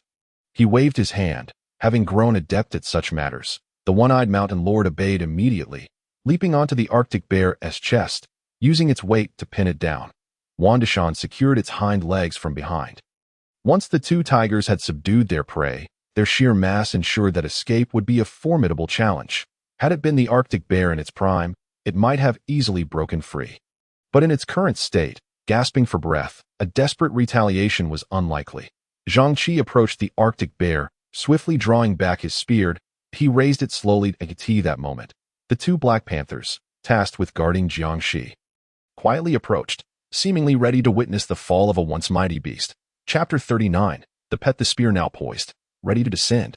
The Arctic bear, seemingly sensing its fate, struggled to open its eyes, gazing at the hesitant Zhang Qi.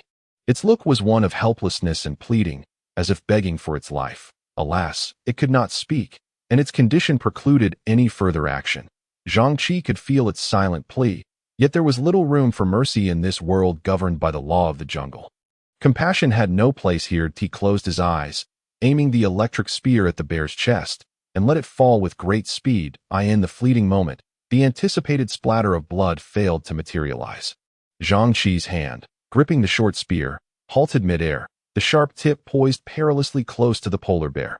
Merely a centimeter apart, the one-eyed mountain lord and the Wandishan exchanged puzzled glances with Zhang Qi, their eyes brimming with confusion.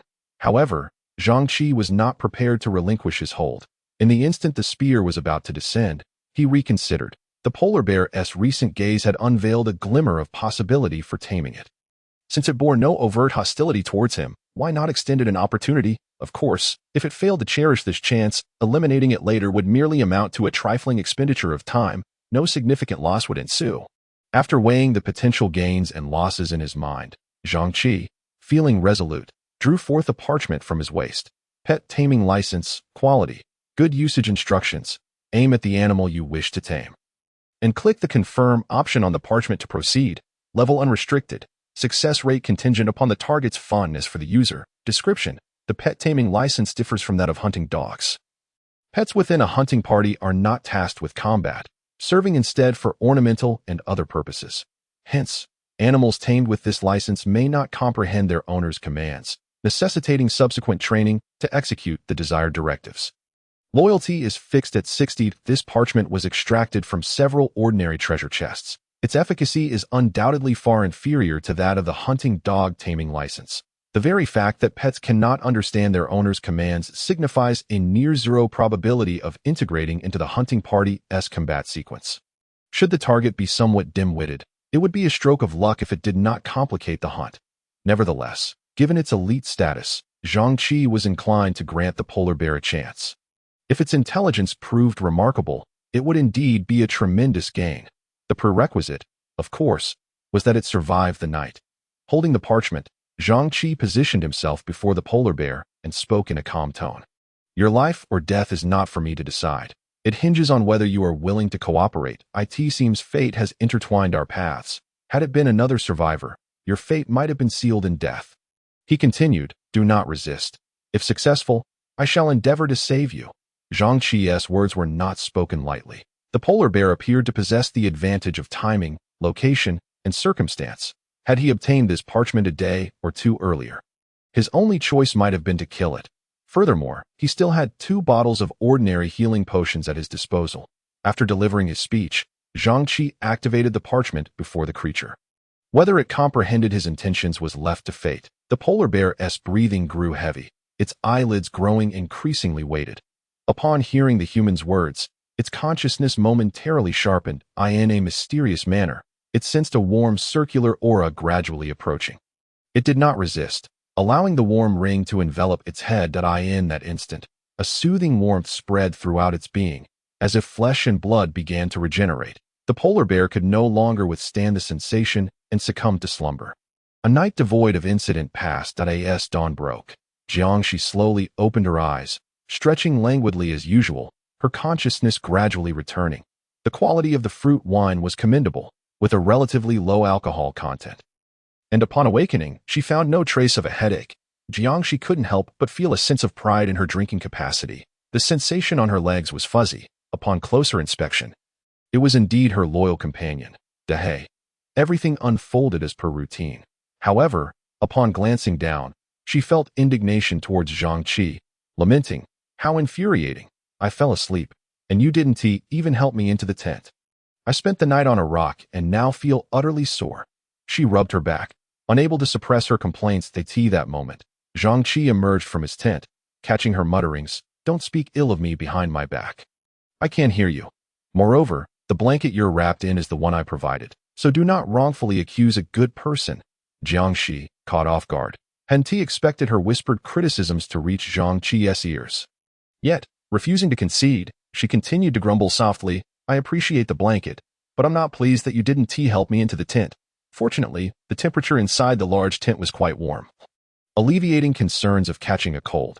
Otherwise, a bottle of cold medicine would surely cause her distress. Naturally, today's survivors were not so delicate, unless one faced a severe cold that could lead to death. Most would refrain from spending extravagantly on medicine. However, to avoid potential crises, one would certainly act wisely. If one could sleep in a tent, every survivor would choose to do so. Zhang Qi paid no heed to Jiang Qi's murmurs. Approaching the entrance and lifting the tent flap, the rising steam collided with the cold air outside, visibly manifesting a white mist swirling into the tent. Gazing up at the sky, the weather appeared mediocre. With a low perceived temperature accompanied by snowfall, as usual, he opened the system interface. Time: 7:20 a.m. Temperature: minus 23 degrees Celsius. This world was almost devoid of sunlight, perpetually shrouded by thick clouds. With coldness reigning supreme, Zhang Qi had grown accustomed to it. He no longer needed to keep watch. Fishing regulations required continuation. With a thud, the one-eyed mountain lord stationed by the tent transformed back into its husky form, adeptly shaking off the accumulated snow to prevent any anomalies in its holographic projection. Just then, a shrill scream echoed from behind. Zhang Qi retracted his leg, turning to face the interior of the tent. As expected, the source of the scream was Jiang Shi. "Could you lower your voice? My eardrums are about to shatter." Jiang Shi, eyes wide with terror, quickly shuffled backward, pointing at the creature before her in disbelief. "Zhang Qi, what is that thing? Why is it in our tent?" Following her gaze, Zhang Qi glanced at the creature, unfazed, and shrugged. "As you can see, my pet, a polar bear." "Your polar bear?" Jiang Shi felt as though she had entered a realm of absurdity. Her mind struggling to process the information, her legs trembled as she managed to stand, retreating several steps until she leaned against Zhang Qi for stability. Reflecting on his earlier words, Jiang Shi turned to him again, repeating, "Your polar bear." This time, however, her tone shifted from questioning to affirming.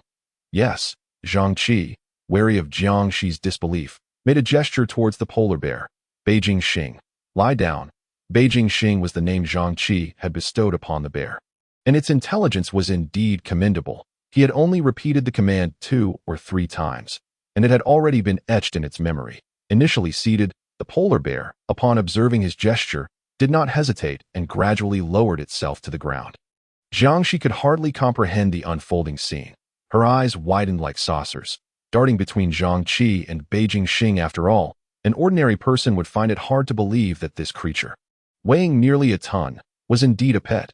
She had seen individuals with wolves, tigers, leopards, and lions as pets, but never had she encountered someone with a polar bear. Chapter 40. The slim dog Jiang. She furrowed her brows, scrutinizing Zhang Qi with a discerning gaze. "You're not joking, are you? This creature can truly be your pet." Although she herself had 2 black panthers as hunting dogs, the concept of having a polar bear as a pet was entirely different. If the polar bear could be likened to a heavy tank, then the black panthers could only be considered slim dogs. Undoubtedly, slim dogs. The two were simply not comparable. Yet, considering Zhang Qi's background, she pondered that it was not impossible. Orphaned, without a vehicle or a home. Yesterday, had he been concealing something grand? Jiang Shi's imagination ran wild. Seeing Jiang Shi's skepticism, Zhang Qi waved his hand, summoning the system to send over Beijing Xing's information. "Ding, you have received a message from a friend. Please check it." Jiang Shi cast a surprised glance at him, swiping her hand to open Zhang Qi's message. The blue text unfolded, revealing a profile. Beijing Xing, pet, species, polar bear, combat rating, elite weight, 920 kilograms, bite force, 1020 kilograms. Description: an unremarkable adult female polar bear with exceptional endurance, currently in a severely injured state and in lactation. The introduction was clear and concise, the term pet following Beijing Xing's name glaringly evident. The reality now lay before her, leaving no room for disbelief that, "Oh my, it truly is your pet." After reading the profile, Jiang Shi discreetly emerged from behind Zhang Qi. She glanced at him, then at the seemingly harmless Beijing Xing lying on the ground. Stunned in place for a few seconds, a look of relief crossed her face as she patted Zhang Qi on the shoulder. "Who would have thought? You're quite impressive, even managing to acquire a lactating polar bear.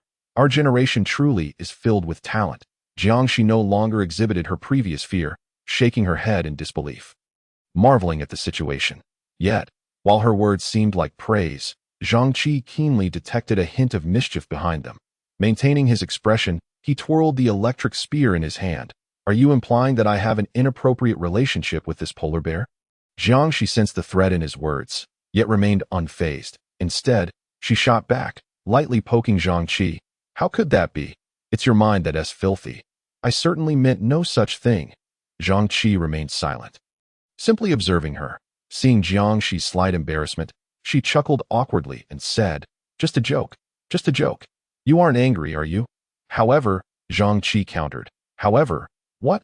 Jiangshi furrowed her brows, pointed at the North Star, and finally got to the point. Your pet seems to be in poor condition. I noticed earlier that despite the bandaging, its thigh still reveals signs of a severe injury. Have you gotten into some trouble?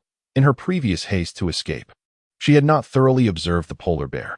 Now that she had calmed down, she could clearly see the blood-soaked bandages on its leg. Such damage to an elite creature indicated that the perpetrator must also be of elite status, or perhaps even higher. If Zhang Qi had slain the assailant, it would be one thing, but if not, Zhang Qi secured the short spear at his waist and gradually approached the North Star, sitting near its head. He seemed unperturbed by the prospect of the North Star turning against him, gently stroking its thick white fur. With a sigh, his gaze turned hollow, as if lost in some terrifying memory. Indeed, I have attracted quite the trouble. When I rescued the North Star, it was already gravely injured, and the one who inflicted the wound, for reasons unknown, chose to hide in the forest and not pursue. Yet, I can sense that the assailant possesses considerable strength, at least of elite caliber. Zhang Qi caressed the North Star's nose and then looked up at Jiangshi, stating, the North Star's leg is injured, and it may not be able to move long distances for a while. During its recovery, the assailant is likely to return. Elite-level beings are dangerous. With your strength and that of Dahei and Erhei, a direct confrontation could lead to serious injuries. That he continued, I need to stay with the North Star during its recovery. You may leave, and I won't stop you. As you said, in this apocalyptic world, it is a blessing not to turn against each other. It's quite normal for us to go our separate ways. Do not feel burdened. Zhang Qi spoke sincerely, attempting to persuade Jiangshi. The overarching narrative was sound, yet he indeed overlooked certain minor details, concealing a bit of his true strength and not fully disclosing the truth. Jiangshi stood frozen, unable to gather her thoughts for a while. She acknowledged that Zhang Qi's words held merit. Remaining here could expose her to unforeseen calamities in the harsh and frigid environment. Any serious injury could mean death. While Zhang Qi had good intentions, she was not the type to abandon her allies. After all, they were allies and old classmates. Rest assured, I am a person of great loyalty. I could never leave you behind. To prove her resolve, Jiangshi bravely took a step closer, and upon seeing the North Star's lack of reaction, which merely gazed at her with a silly expression, she finally approached Zhang Qi and patted his shoulder, saying, I know you are touched and want to cry, but there is no need to speak of gratitude. Once the North Star has healed, just look out for me a little. By the way, you really have had some luck. Starting with 2 huskies, you managed to defy the odds and capture the North Star as your pet. Could it be that you have some sort of system? Before Jiangshi could finish her sentence, she suddenly leaned in close to Zhang Qi, trying to discern something unusual in his eyes. 1 second, 2 seconds, 3 seconds. Unfortunately, she saw nothing. Her imagination was vibrant, but she was mistaken. Zhang Qi silently pushed Jiangshi away, feeling no hint of ambiguity, but rather suspecting whether she had read too many novels and lost her mind. Nevertheless, because of Jiangshi's words, their bond as allies inexplicably deepened. Allies who advance and retreat together. How intriguing. A smile slowly appeared at the corners of Zhang Qi's mouth. Though he feigned toughness, he had to admit that Jiangshi was indeed a loyal ally. Her lack of insight wasn't entirely her fault. After all, the disguise suit was of elite quality, complete with a small illusion array. When he first encountered the one-eyed mountain lord in husky form, he too had doubted whether the system had swapped him out. All of this was due to the disguise suit's impressively realistic effects. Allies, what are your plans for today? Jiangshi inquired while eating breakfast. Currently, the primary focus was undoubtedly on the North Star. Beasts had a much stronger recovery ability than humans and could regain their strength more quickly as long as it could recover 50% of its combat power. The days ahead would become significantly easier. After all, as an elite creature, it still had a certain standing. Even if it only regained 50% of its strength, it would have no trouble dispatching ordinary or slightly weaker good-level creatures. However, the North Star's injuries were somewhat complex. Without healing medicine, rapid recovery would be a challenge. They asked the North Star's owner. Jiangshi wanted to hear Zhang Qi's thoughts. Zhang Qi, unfazed by her inquiry, had contemplated the next day's tasks the night before while idly lying in bed. This was a habit shared by many survivors, so after only a brief pause, he replied, although the North Star cannot move long distances, we cannot halt our progress. I plan to use this place as our temporary camp. You can go out hunting in the morning and afternoon while I care for it in the evening. I will go out hunting, and you will guard the camp. How does that sound? Zhang Qi's arrangement was nearly identical to Jiang Shi's original plan. Since the North Star was his pet, he felt it inappropriate to let his kind-hearted ally sacrifice too much time for him. Moreover, he sensed that although Jiang Shi might be a bit naive, her sincerity was remarkable. He thought that if he allowed her to suffer loss, his already limited conscience would be harshly reprimanded. The probability of being attacked or provoking something undesirable while hunting at night was indeed high. Yet Zhang Qi felt that with the presence of the One-Eyed Mountain Lord and the Wanda Mountain, problems should be manageable, while visibility would be limited at night and efficiency would suffer. It was still better than leaving empty-handed. Surviving this period would be a victory. However, Jiang Shi seemed to have a better idea. She set down her bread and walked toward her tent, soon emerging with a thick, dark rod in hand. That I don't want to go hunting. Today I want to go fishing. There's a lake down the mountain. Only 1,000 meters away. We can drag the North Star on the tent fabric down to the lake. I can take care of it while you go hunting. What do you think? A lake? Is there a lake nearby? Zhang Qi took the fishing rod that Jiang Shi handed him, momentarily stunned as he gazed at her. So that seafood you had yesterday was caught in the lake? Jiang Shi nodded. Of course, but the catch was rather average. Zhang Qi pressed further. Could you elaborate on that? Seeing his interest, Jiang Shi felt comfortable sharing her knowledge. What you're holding is standard fishing gear. The quality of the gear only reflects its strength, but the better the bait, the more likely the fish will be attracted. Besides fish, you can also catch shrimp, crabs. That you can catch all sorts of things, both marine and freshwater creatures. Yesterday, I even caught an unopened pair of stockings. Do you want to see? Huh. Zhang Qi frowned. While it was one thing to catch such items on Earth, how could there be such things in this bizarre place? Could it be a local specialty? Jiang Shi, however, was unbothered and had no intention of wearing them. She turned to her sled, retrieved the stockings, and handed them to Zhang Qi. Zhang Qi set down the fishing rod he was holding, tore open the packaging, and upon confirming that they were indeed stockings, a smile unexpectedly crept onto his face as he nodded and remarked, "Perfect. No need to buy any now." Jiang Shi was taken aback, her expression shifting to one of alarm as she cautiously stepped back. She now had ample reason to suspect that Zhang Qi was a pervert. You want to wear them? She tentatively voiced her suspicion, fearing she might provoke his primal instincts. Zhang Qi paused, his hands stilling as he processed her words. Disbelief etched on his face as he even used a finger to confirm he had heard correctly. What did you say? Feeling the atmosphere shift, Jiang Shi sensed the palpable threat in Zhang Qi's gaze. She quickly diverted her gaze, her expression flitting as she casually said, it's nothing. Forget I said anything." Zhang Qi, upon hearing this, chose not to engage further with Jiang Shi. He tossed the torn stockings back into her hands and turned to walk towards the tent. Shortly thereafter, he returned with an even thicker and larger fishing rod. Jiang Shi was somewhat astonished. "You have one too, and it's this big, of good quality?" Zhang Qi nodded. "Yes, it's of good quality. I just drew it yesterday. I never expected there would be a lake in this freezing weather. If you hadn't mentioned it, I would have planned to sell this item for supplies. To be honest, I haven't seen even a small stream in the past few days." Jiang Shi took the fishing rod Zhang Qi offered and couldn't help but exclaim, "I never would have guessed that you, looking so scruffy, actually have such valuable items.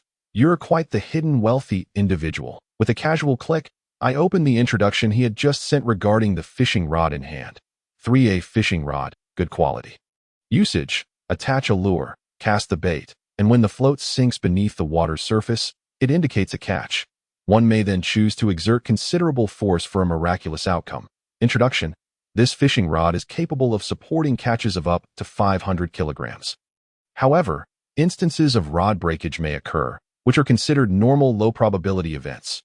Most items caught with this rod consist of local aquatic life, though there exists a slim chance of reeling in unexpected treasures, including treasure chests. The success of landing a catch is contingent upon the user's experience rather than the quality of the rod itself. Aside from Jiang Shi, who was also perusing the fishing rod's introduction, Zhang Qi was simultaneously engaged. The night before, after opening the last treasure chest before sleep, he had merely glanced at the introduction of this rod. However, during that brief inspection, he had overlooked the mention of the potential to fish for treasure chests. Moreover, from Jiang Shi's words, it seemed that a lake was not far from their location. Pondering this, Zhang Qi soon inquired, "What is the drop rate for the treasure chests?" after setting down the fishing rod. Jiangxi reflected on her recent catches that in truth, there was not much to recall. She could count the treasure chests caught on one hand. 2 seconds later, she concluded, it should be about one chest every 8 hours. I've been fishing here for 2 days and have only managed to catch fewer than 5 ordinary chests, most of which contain low-tier fish and shrimp that I've fed to Dehei and Erhei. As for high-quality catches, none. Perhaps my luck is simply lacking. Nevertheless, fishing entails no risk, aside from spending some time. It is a zero-risk endeavor with guaranteed rewards, far superior to hunting. Zero risk. Jiangxi's words reminded Zhang Qi of her hasty retreat during their encounter yesterday, prompting him to exclaim, "You truly are quite prudent." Jiangxi raised her hands, pressing her palms together in the air with a proud expression as she declared, "Sit down. Everyone, all of you, take a seat." Unfortunately, no one complied in the cave. Apart from her slight movement, the other members were either lying down or seated. Jiangxi felt no embarrassment. Rather, she was pleased to have company while fishing, as it spared her from waiting alone. Given that fishing might also yield treasure chests, Zhang Qi decided to abandon his previous hunting plan. Although Jiangxi claimed the average rate of one chest every 8 hours was somewhat low, far inferior to hunting's yields, he felt optimistic about his luck and thought that perhaps fishing would bring unexpected rewards. Moreover, given the current situation, Polaris was temporarily unable to move, and Jiangxi had a tendency to flee when trouble arose. Her combat prowess akin to a timid puppy, he felt uneasy about their safety. Fishing, undoubtedly, was a prudent choice, offering guaranteed returns without significant risk. However, there remained one task to address. Zhang Qi tossed a bottle of ordinary-grade healing potion to Jiangxi, saying, "Come help me tend to Polaris. You can use that stocking of yours for bandaging. Just don't get it dirty." Despite the current sterile environment, a little cleanliness was preferable, beyond merely bandaging wounds. Stockings proved quite useful in the wild. They could filter water, provide sun protection, and even serve as eye masks to prevent snow blindness. In summary, their practical applications were numerous, rendering their original function rather insignificant. In the extreme cold of the snowy plains, coupled with the scarcity of food, few survivors would choose to expend unnecessary energy in such an environment. Chapter 42. Moo Moo Bear Milk Bandage. Jiangxi exclaimed, gazing at the stocking in her hand, utterly disappointed. She had expected some ingenious use, only to find it was merely for bandaging. Polaris's injuries were significant. The thigh had been impaled by a rhinoceros. So how could it not be serious? Frankly, Zhang Qi was quite astonished that it had survived at all. Of course, relying solely on its own healing ability would not suffice. Its current survival was entirely due to the application of ordinary-grade healing potions and the combined effects of the pet blueprint. It could be said that both were indispensable. Had it not survived the night, Zhang Qi could have exchanged it for a treasure chest, merely costing him half a bottle of healing potion. Thus, treating Polaris was a risk-free endeavor. Polaris, possessing considerable intelligence, understood that Zhang Qi and Jiangxi were aiding it allowed them to tend to its wounds, even occasionally shifting its position to assist. After some time, they finally finished bandaging Polaris. Zhang Qi remained, beginning to examine its injury recovery. However, the vast expanse of its body, coupled with its thick fur, made it challenging to locate the wounds. Yet, the mountain folk had their clever methods. He decided to enlist the help of the somewhat dazed Jiangxi as muscle, reassuring her, "Don't worry. Polaris is quite clever. It hasn't bitten you, has it? Come closer. My inspection last night was in the dark, and I may have overlooked some wounds not treated with medicine." With that, Zhang Qi crouched beside Polaris, meticulously examining every inch of its skin to ensure that all wounds received proper treatment. Upon hearing his request, Jiangxi glanced at the mountain of Polaris and felt a bit dizzy. Who wouldn't be afraid of a polar bear, even when she saw its specimen in an exhibition hall? She would question whether it might spring to life and rush over to bite her, let alone the fact that the creature before her was indeed alive. She felt a conflict within herself. However, recalling how Zhang Qi had fed Dehei and Erhei earlier without a hint of fear, even daring to squeeze energy gel into their mouths, she questioned why she should feel timid in his presence. Already feeling somewhat inadequate beside him, she wondered if he would think less of her for being apprehensive. Yet, a sudden realization struck her. Zhang Qi had only 2 huskies, while she had 2 black panthers. How dared he act so commanding towards her? Good heavens, the arrow had been loosed, and there was no turning back. Despite her lingering fear of Polaris, Jiangxi steeled her resolve and approached, daring to touch it. Her mindset was entirely reasonable. After all, for an ordinary person, even standing before a wolf would deter most from approaching. Whether they could fight it was one thing. Having the courage was another. Moreover, Polaris was not merely a wolf. It was a polar bear weighing a ton, who could remain unafraid. Jiangxi fully understood her trepidation. He merely wished for Polaris and Jiangxi to establish some rapport. It need not be overly close, but certainly not adversarial, especially in the absence of the other members of his hunting team. This approach would help avoid unnecessary complications if he and the one-eyed mountain lord departed and Polaris clashed with Jiangxi. It would be disastrous. While inspecting Polaris's wounds, Jiangxi felt a tumult of emotions at first, but as time passed, and she began to envision it as a giant white Samoyed, her heartbeat gradually steadied. In fact, she even started to perceive Polaris as a good-natured bear, rather endearing. Jiangxi was pleased to witness this transformation. However, his task of inspecting for ticks did not last long before he heard an astonished shout from Jiangxi. Turning his head, he saw her seemingly discovering something intriguing. Jiangxi, come quick. Is that black thing a tick on Polaris? Jiangxi moved closer, noticing a black button-like object in the direction of her finger. However, he felt something was amiss. Surely, in this environment, ticks could not survive. Upon hearing his thoughts, Jiangxi nodded in agreement. What you say makes sense. In such cold, the likelihood of ticks surviving is quite slim. But what is this thing? As she spoke, she cautiously extended her thumb and index finger towards the object, eager to pinch it. Being a bold girl with little fear, Jiangxi had no qualms about insects. Upon touching the object, she felt no reaction, so she pinched it lightly. Suddenly, her eyes lit up in surprise. It's actually soft, confirming that it was likely not an insect. She couldn't help but apply a bit more pressure. Instantly, a thick stream of yellow liquid sprayed across Jiangxi's face, a considerable amount. Startled, she realized that the liquid even entered her mouth. In the next moment, her expression transformed, her eyes sparkling with clarity. The taste was slightly sweet, accompanied by an intense aroma, with a subtle hint of fishiness. It was milk. No, it was bear milk. Though the flavor was delightful, a sense of mild nausea washed over her as the realization set in. With a glint in her eye, she turned to Jiangxi, urging him, it actually tastes quite good. Jiangxi, why don't you give it a try? Jiangxi, however, was not easily swayed by her playful deceit. Yet, this did spark a flicker of inspiration. 2 minutes later, Jiangxi stood in contemplation, gazing at a cup of yellow-white bear milk in his hand. A description simultaneously materialized before both him and Jiangxi. Moo Moo bear milk quality. Good usage. Consumed directly. Description. This is a food product synthesized from the milk secreted by high-quality polar bears and ordinary-grade food synthesis rolls. Upon consumption, it can moderately accelerate the maturation of juvenile hunting dogs and pets, equating to the effects of 10 portions of food of the same quality. After Jiangxi read through the description, realization dawned upon her. This Moo Moo bear milk seems rather potent. Jiangxi, you truly are a genius for realizing this bear milk could be synthesized. However, I must ask, are you certain Polaris is in a state suitable for milking?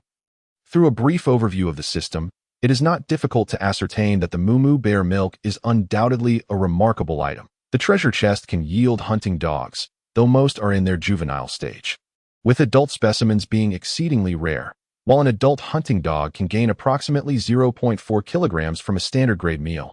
A juvenile can only increase its weight by around 0.1 kilograms. That Moo Moo bear milk can expedite the maturation of juvenile hunting dogs, thereby reducing the resources required for their enhancement. This item is undeniably alluring for elite hunting teams. Once advertised in the trading channel, it would surely be snatched up with fervor. However, there is one caveat. If Polaris is unable to produce milk for an extended period, it is highly likely that once it has recovered, it may cease to lactate due to the lack of stimulation from cubs. Although this is not directly related to Jiangxi, if resources can indeed be exchanged, Jiangxi's strength would undoubtedly experience a qualitative leap in a short time. As an ally, she could naturally bask in the benefits. Of course, this is predicated on the condition that milking does not harm Polaris. Otherwise, should it perish from the strain of lactation, the loss would be regrettable. Jiangxi would certainly not wish to see Jiangxi, after much difficulty, acquire an elite pet, only to lose an important combat asset due to overexertion. Upon hearing this, Jiangxi nodded, acknowledging the dilemma. I'm not sure, but I can consult a professional. When faced with uncertainty, one seeks information. Although Baidu no longer exists, there are indeed numerous qualified veterinarians in this field. Zhang Qi once more opened the long-neglected chat channel and posted an identical message in both the world and regional channels. Reward offered. My pet is experiencing issues and requires the expertise of a veterinarian. Chapter 43. Ice drilling. 10 minutes later, Zhang Qi sifted through a plethora of responses and finally discerned the consensus. If the mother possesses sufficient nutrition, the act of lactation poses minimal health risks to her. Moreover, even without manual collection, she would naturally secrete milk, resulting in waste. Thus, it is more prudent to harvest it and exchange the milk funds for nutritional expenses. Although most of those who replied were said to be veterinary students or practicing veterinarians. There were no zoo veterinarians, let alone specialists in polar bear research. Yet, such inquiries often converge towards similar conclusions. While they may not have studied polar bears, they have extensively researched more common animals. Furthermore, the pool of professionals capable of studying polar bears globally is exceedingly limited. The probability of locating such individuals in the vast expanse of the world channel is lower than a stroke of luck. To be prudent, Zhang Qi did not rely solely on one source, but rather compiled their statements to reach a conclusion. He even incurred a cost of 30 small packets of Pampan bread for this information, which was well worth it. In such an environment, acquiring desired information invariably requires some expenditure. Otherwise, no one would squander their time befriending others merely to answer questions. The task of milking was honorably entrusted to Zhang Qi.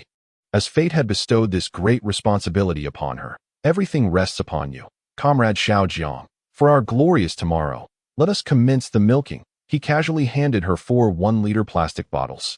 Jiang Qi, in turn, complied, solemnly accepting the bottles from Zhang Qi's hands, and with a flourish, saluted him. Leave the task to me. You can rest easy, Comrade Xiao Zhang. Her expression was remarkably serious, as if the weight of the world rested solely on her shoulders. With a determined demeanor, she strode toward Polaris. As it happened, this was Jiang Qi's first experience with milking. Her technique was somewhat unrefined, but to ensure Polaris felt comfortable, she proceeded slowly, fearful of causing it any discomfort. However, her concerns were entirely unfounded. During lactation, a polar bear can even tolerate a cub nursing, so the pressure applied by her hands would hardly cause pain. While Jiang Qi busied herself, Zhang Qi was not idle either. He was occupied with tidying up the remnants, organizing their supplies onto their respective sleds, and dismantling the tent fabric, folding it neatly to hang at the rear of the sled in preparation for bringing Polaris to the lakeside for fishing. Leaving any supplies behind in this cave was out of the question. Despite the possibility of returning tonight, in such dire conditions, every survivor would avoid allowing their resources to stray from their sight. Here, there were no legal constraints. If the owner was absent, most survivors would not hesitate to act as thieves. Half an hour later, Zhang Qi secured the tent fabric that would carry Polaris to the back of Jiang Qi's sled.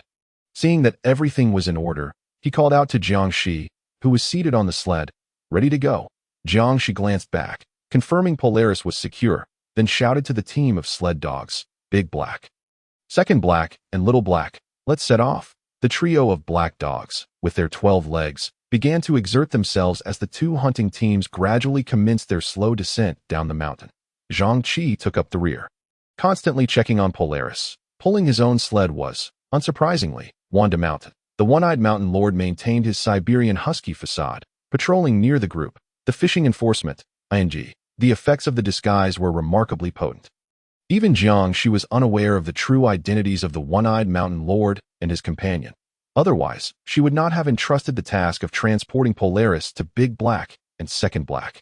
Bold, cunning, yet lacking in meticulousness, is truly befitting. As Zhang Qi reflected on this, he couldn't help but feel a wave of dizziness. Yet, the hearts of men are inherently good, which is a rare virtue. Moreover, Jiang Qi was rather astute. She merely chose to selectively overlook certain issues at times. It took the group half an hour to traverse a distance of 1 kilometer. Upon reaching the lakeside, the clock struck 9 in the morning. The sun remained elusive. Basking in sunlight on the snowfield was nearly a luxury. There was no need to worry about snow blindness, which spared them the expense of seeking out sunglasses in the trading channel. Upon arriving at the lakeside, the 2 hunting teams did not come to an immediate halt, but rather proceeded into the lake itself. The temperature on the snowy expanse rarely exceeded 0 degrees. In fact, it often lingered between -20 and 30 degrees. At such frigid temperatures, it was inevitable that the lake's surface would freeze. However, as the hunting teams ventured less than 5 meters onto the ice, Jiangxi came to a halt. Without her needing to articulate the reason, Jiangxi could already surmise it. The fauna in this world is gargantuan. Not only do terrestrial creatures grow larger, but aquatic species are bound to be even more formidable. Remaining closer to the shore was a safer choice. Although the ice was currently a sturdy half-meter thick, even Polaris's 1-ton weight only classified it as a premium specimen. The sheer terror of what might lurk beneath the surface at the rarefied level was unimaginable. Should they breach the ice, it would be a simple task. Moreover, in such an expansive body of water, it was hard to believe there were no rare creatures dwelling within. He shuddered at the thought of being struck by them and plunging into the lake. Jiangxi, in contrast to Jiangqi, was a regular visitor here. After disembarking from the sled, she surveyed the surroundings, estimating that they had moved a considerable distance from where she had fished yesterday. She called out to Jiangqi, "I feel this spot is promising. It shouldn't be devoid of life. Come over and take a look. If you agree, we can set up camp here for the time being." Jiangqi shook himself from his daze, taking a moment to suppress his fear of the deep-sea behemoths. He steadied his nerves and approached Jiangxi, carefully surveying the area. The location she had chosen was quite close to the shore. Only about 7 meters away, in the event of any danger, they would have ample time to escape back to the land. Recognizing it as a relatively safe spot, Jiangxi nodded. "All right, I have 5 pieces of tent fabric here. You can come over to assemble the tent while I drill the ice. To fish through the ice, one must create a hole, not too large, just enough to pull the caught fish up." After a night of extreme cold, the ice hole Jiangxi had drilled the previous day had long since refrozen, making it nearly impossible to locate. Out of humanitarian concern, Jiangqi was not so cruel as to have Jiangxi undertake such physically demanding work. Even though she was free labor, she should not be treated like a beast of burden. Such matters should adhere to the principles of sustainable development. Jiangqi returned to the tent, retrieving the necessary supports and fabric for setting up the tent. As well as a standard novice spear, he casually selected a patch of ice and began to chip away. After all, he dared not venture to the lake's center, and lacking expertise in site selection, it mattered little where he drilled. With each strike of the spear against the ice, shards flew through the air, and the small pit gradually widened. At that moment, a system notification sound interrupted Jiangqi's actions. Chapter 44. Deep Sea Terror. Ding. A survivor has sent you a trade request. Please check it promptly. Jiangqi paused his task, glanced back at Jiangxi, who was still diligently constructing the framework of a tent from wood, and nodded with satisfaction. Although somewhat eccentric, she proved to be quite dependable. Regaining his focus, he swiped to open the system screen. "Survivor, I am not Lu Shun, has sent you a request. 10 portions of good quality meat in exchange for 1 liter of bear milk. Do you agree to the request? Click Confirm to agree, or click Decline to refuse." Jiangxi hesitated briefly. After reviewing the details of the meat, he confirmed there were no issues and clicked Confirm. Since the other party did not engage in haggling, he appreciated the straightforwardness, saving time in the process. Prior to this, he had already sold 1 liter of Moo bear milk, and with this transaction, he had completed 2 deals. Ding! Congratulations on completing the transaction. In the next instant, a metal tray materialized before Jiangqi, laden with 10 portions of good quality meat. Each portion weighed approximately 10 kilograms. Raw and appearing remarkably fresh, though its source remained unknown. Nearly a week had passed since the onset of the Universal Traversal, and some elite hunting teams had begun to show significant progress. Good quality meat was not particularly scarce, and it could also be obtained from ordinary treasure chests under fortunate circumstances. However, for ordinary survivors, acquiring it was no simple feat. Good quality creatures were classified as such based on their combat capabilities, but they remained fundamentally within the realm of ordinary beings. The meat they bore offered no special benefits, akin to the most common rabbit or rat meat. Only through redeeming treasure chests or utilizing food synthesis vouchers could one obtain meat with unique effects. Thus, even for the lower-tier hunting teams, such meat was undeniably valuable. Upon completing the trade, Jiangqi discarded his spear and dragged the tray toward Polaris. 100 kilograms was quite heavy, making it impossible to lift. Yet dragging it across the snowy surface was manageable. Out of the corner of his eye, Jiangxi noticed Jiangqi approaching with the stacked tray of meat, eager to catch his attention. She excitedly bounded over, raising her hand, Let me, let me feed Polaris.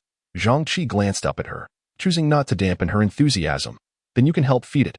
Upon receiving Zhang Qi's approval, Zhang Qi joyfully set aside her work and dashed to Polaris's side. She held out a piece of meat, offering it to its mouth like one would to a rabbit, murmuring, "Come on, big buddy. You need to get better quickly. Once you're well, we can hunt good quality prey together. I'm counting on you to help Zhang Qi and me thrive and achieve greatness. So don't let us down. Eat up, eat plenty."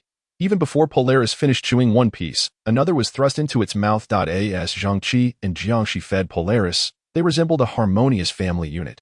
Behind them, for mournful gazes filled with envy watched as one piece of meat after another disappeared into Polaris's mouth. He, He, Xiao He, and Wanda Shan, their eyes glistening with longing. The newcomers overshadowed the old, leaving the latter feeling abandoned like a forlorn lover in a secluded chamber. Meanwhile, Wanda Shan, the one-eyed mountain lord, remained largely indifferent, endlessly patrolling the vicinity of the temporary camp, his gaze fixed on the horizon, ever vigilant for potential threats. Polaris was expected to produce around 8 liters of milk daily.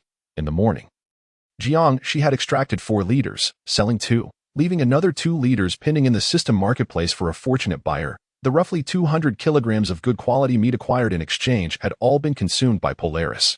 According to the law of energy conservation, the energy required for Polaris to produce milk should exceed what it absorbed from the meat. Yet, in reality, Mumu Bear Milk's energy equated to 10 portions of good quality meat. Thanks to the food synthesis vouchers, this equivalence applied primarily to juvenile hunting dogs. For adults, it merely matched the standard good quality food. Their values were not genuinely equal, preventing Polaris from incurring losses it could sustain itself. And Zhang Qi had only sacrificed a few food synthesis vouchers in the process. However, it was a trifling expense, one he could readily bear, with a significant intake of food boasting special effects. Polaris's minor wounds had begun to scab over. Zhang Qi felt immense joy, convinced that adopting it as a pet was indeed a wise decision. Jiang Shi shared this sentiment, but as an exclamation slipped from her lips, she remarked, "Zhang Qi, you truly possess a stroke of canine fortune." Half an hour later, a small tent sprang up. This was not a cave, so they could not rely on the mountainside for support. The available tent fabric was merely sufficient for a small structure, yet it comfortably accommodated Polaris. As for Zhang Qi and Jiang Shi, they constructed an even smaller tent about 4 to 5 meters away. Their tent, though named so, offered only half-hearted protection from the wind. Zhang Qi had wished to build a larger one, but the remaining fabric proved inadequate. Despite the harsh conditions, they persevered. Zhang Qi picked up his fishing rod, attached a rubber bait, and cast it into the ice hole before them. The hole, measuring only half a meter in diameter, was neither too large nor too small that he refrained from enlarging it further. Concerned that if the ice layer were too thick, some bizarre creature might leap out unexpectedly. Moreover, Zhang Qi harbored a deep-seated fear of the ocean, even in shallow ponds where the bottom was obscured. He often suspected the presence of water ghosts. Given the plethora of oddities in this world, the possibility of hooking a water ghost was not entirely implausible. After pondering briefly, Zhang Qi turned to Jiang Shi and suggested, "Let De He, He, and Wanda Shan stay close to the ice hole, that if we encounter anything unusual, they can provide backup. Let Xiao He and the one-eyed mountain lord guard Polaris and scout the perimeter." Jiang Shi pointed at the ice hole, casting a sideways glance at Zhang Qi. Upon seeing him nod silently, she continued, "There might be strange creatures inside that could attack us." Although Zhang Qi was not entirely certain, he recalled that in his previous world, fishing often led to encounters with water zombies. With the existence of sinister entities now confirmed, who was to say what else lurked beneath the surface? Better to be cautious. Jiang Shi had not considered such possibilities until Zhang Qi raised the issue, but her mind suddenly conjured images of colossal deep-sea creatures. Despite her boldness, she understood that courage and recklessness were not synonymous. Recalling how they had stood guard by the ice hole yesterday, she felt a twinge of apprehension. Stealthily, she moved a short distance toward Zhang Qi, perhaps a psychological response, as her heart felt somewhat lighter. Summoning the 3 black companions, she declared, "All right, little ones, your big brother has a task for you. You, accompany me while I fish, and you, Xiao He, go scout outside. If anything happens, remember to call for me."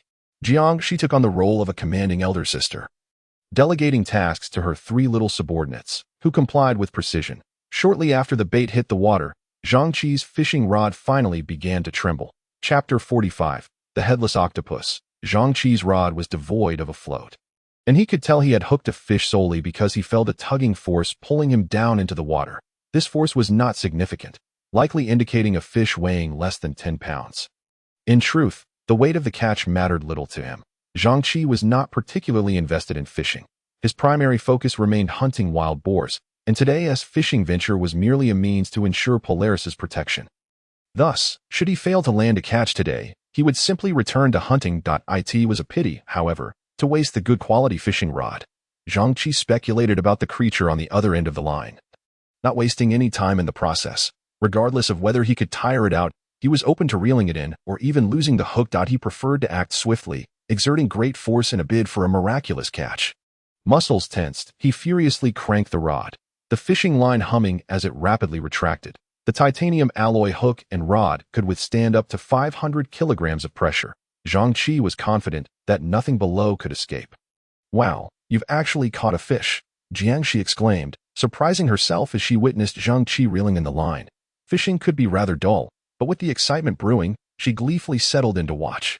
While she too was a novice in the art of angling, she perceived fishing as merely a game of luck, involving copious bait and relentless upgrades, often resulting in empty nets. Her own luck had been less than stellar.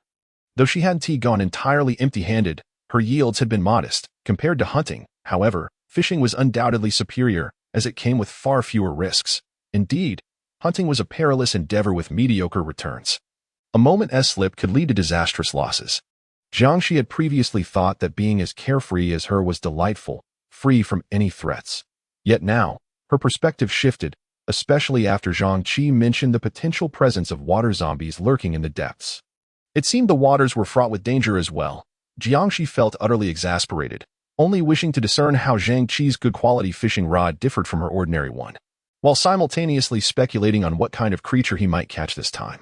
The sound of a sharp intake of breath escaped as Zhang Qi felt no resistance, as if the years of training had finally borne fruit in his powerful arms. In less than half a minute, the fishing line was reeled back to its zenith, splashing water as a vague mass surged forth from the surface, appearing before the two with startling suddenness.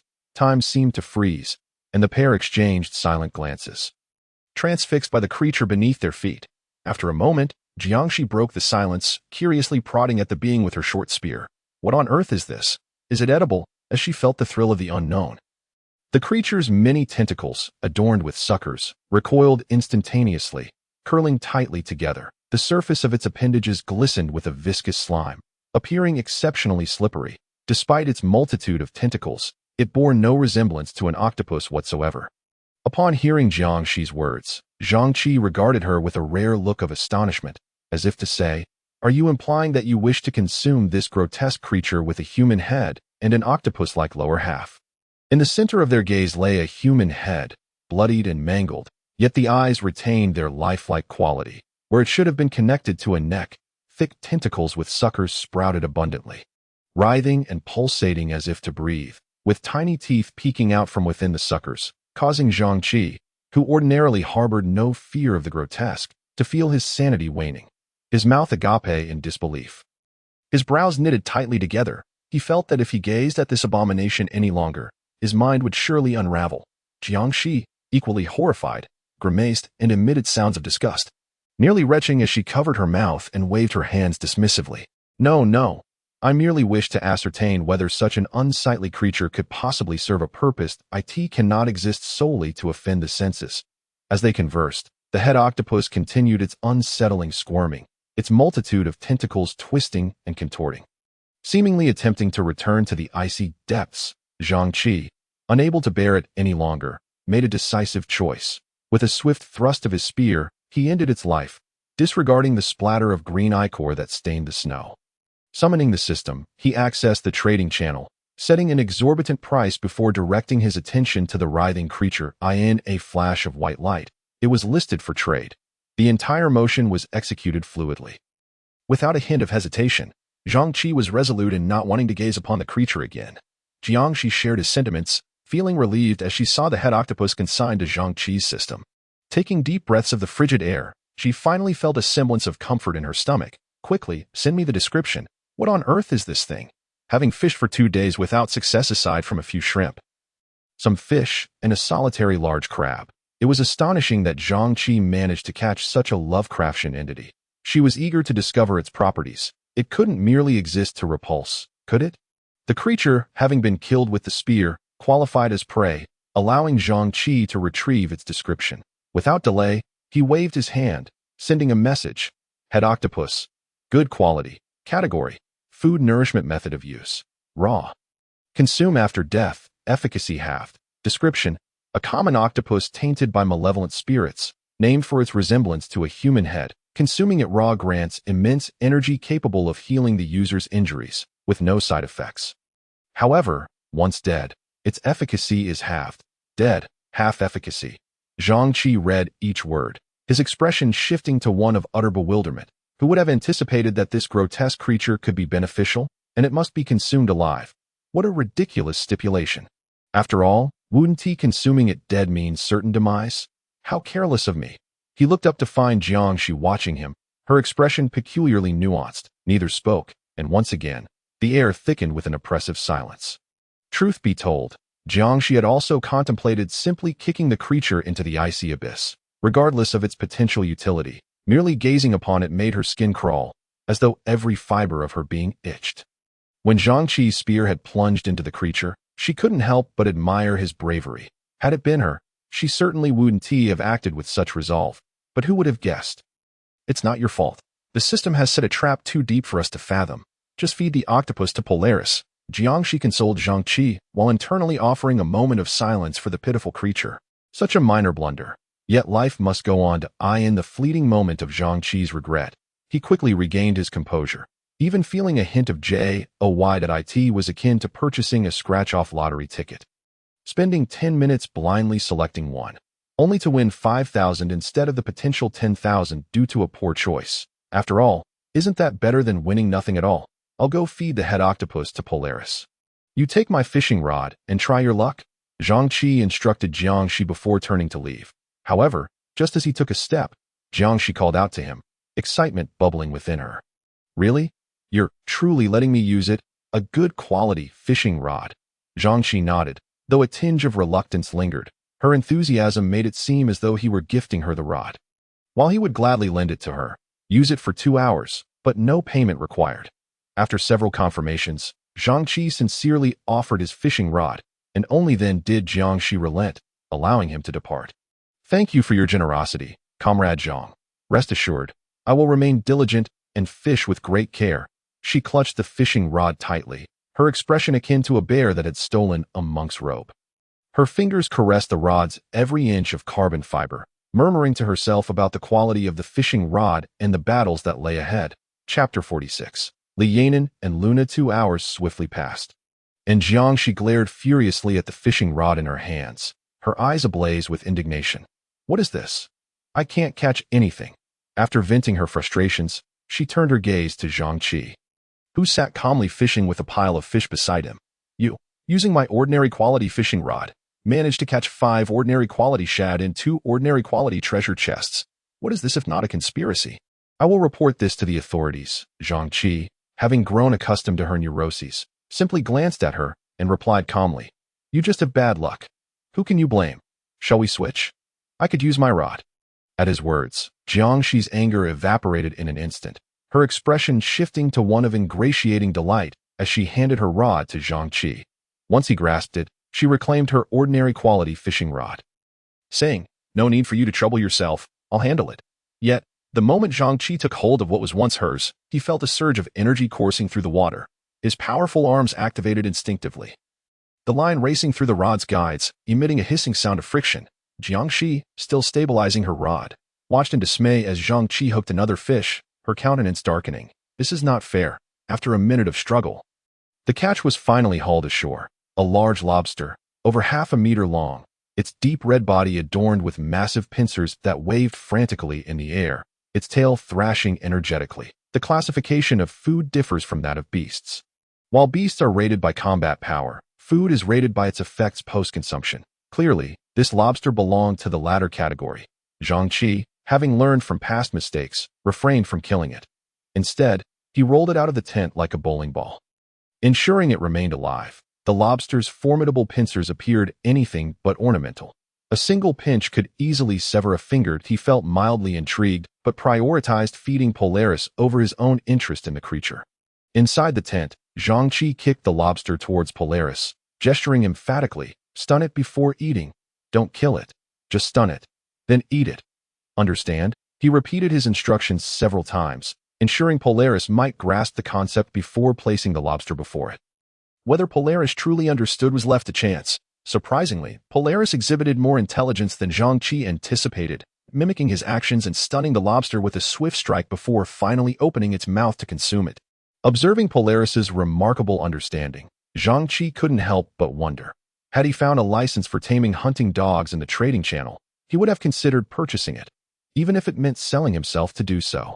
Alas, there was none available. Zhang Qi's expression was one of resignation as he realized there were no licenses for taming hunting dogs or even for lesser pets available in the trading channel. Some had even listed high-quality weapons for sale, yet all had yielded no results. Furthermore, Polaris did not belong to the canine family, rendering hunting dogs ineffective. It seemed he would need to seek out items capable of translating languages in the future. As he reached out to stroke Polaris's furry head, lost in thought, the tent flap stirred. Turning, Zhang Qi saw the one-eyed mountain lord entering. It emitted a low growl, its gaze drifting incessantly towards the tent's entrance. The actions of the one-eyed mountain lord were unmistakable, conveying the presence of others nearby. In an instant, Zhang Qi's expression became notably nuanced. He turned to the North Star and cautioned, "Stay inside and do not emerge unless called." Following this, he stepped out of the tent alongside the one-eyed mountain lord. The moment his left foot touched the ground outside, he collided head-on with Zhang Qi, who was hastily searching for him.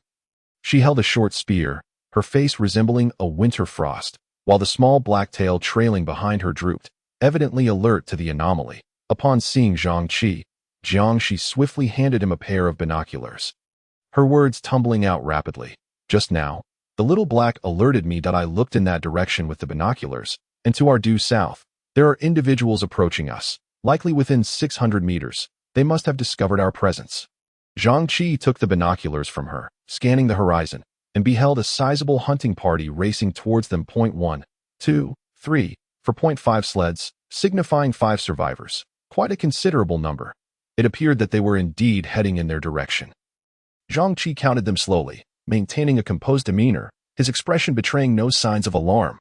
"Jiangshi, what do you think?" In previous encounters, Jiangshi would have instinctively retreated upon spotting other survivors. After all, it was often wiser to avoid unnecessary conflict, for some survivors could be more lethal than ordinary beasts, employing unpredictable tactics. However, the present circumstances rendered their escape impossible. The North Star was immobile. Zhang Qi had meticulously counted the opposing hunting team, and if his observations were accurate, there were 5 survivors and 11 hunting dogs. He had only Dahe and Erhe at his disposal, and if they were indeed targeting them, or worse, if conflict arose, they would surely be outmatched. Yet, there remained a possibility that they bore no ill intentions, perhaps merely passing through. Otherwise, Jiangshi shook her head, refraining from voicing further thoughts, yet her meaning was unmistakable. The situation was undoubtedly dire. Should a confrontation ensue, the repercussions could be catastrophic. Nevertheless, for the sake of the North Star, she was willing to stand side by side with Zhang Qi, gambling on their benignity. Zhang Qi, too, had contemplated the scenario, and this very contemplation began to stir an undercurrent of anticipation within him. The phrases fishing for justice and robbery leading to fortune flickered in his mind. Perhaps it would be advantageous if they harbored hostility towards them. Zhang Qi exhaled deeply. He believed in the principle of non-aggression. If they did not provoke him, he would not retaliate. Yet, should they harbor ulterior motives, he would not hesitate to eliminate a few. After having hunted large prey, one inevitably grows desensitized to the act of killing. Jiangshi, however, had not caught Zhang Qi's words. She merely pressed her dry lips together, gripping her short spear with unwavering resolve. The opposing party had indeed noticed the two of them, indicating that they were coming directly for Zhang Qi and Jiang. She got on one sled. 2 women sat side by side. They appeared to be of similar age, both in their 30s. 1, robust in stature, was named Li Yanan, a former female fitness coach.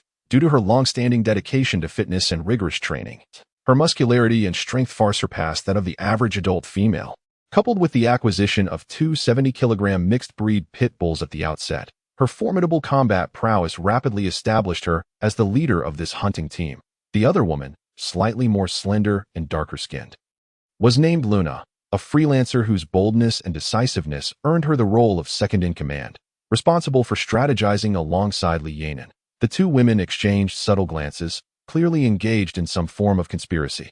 Yet, it was evident that they were not overly shocked by Jiangxi's possession of two Black Panthers, though a flicker of intrigue danced in their eyes, having witnessed hunting teams showcase their configurations on the World Channel, which included the presence of large beasts. They did not find Jiangxi's situation entirely implausible. Lowering the binoculars, Li Yanin's gaze shifted from the two Black Panthers back to Luna, her inner thoughts wavering between belief and skepticism.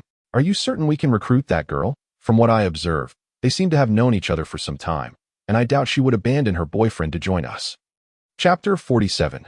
Contact. Luna's expression remained unchanged as she turned to Li Yanin, her stance resolute. Those Black Panthers are undoubtedly her hunting dogs, and if we can integrate her into our team, we will be able to target larger prey, which would greatly benefit both of us. Moreover, if we encounter other survivors in the future, our enhanced strength will command their respect, and they will think twice before approaching us.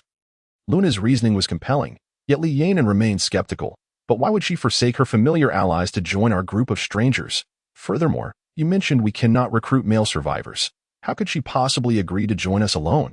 Luna nodded, acknowledging Li Yanin's concerns.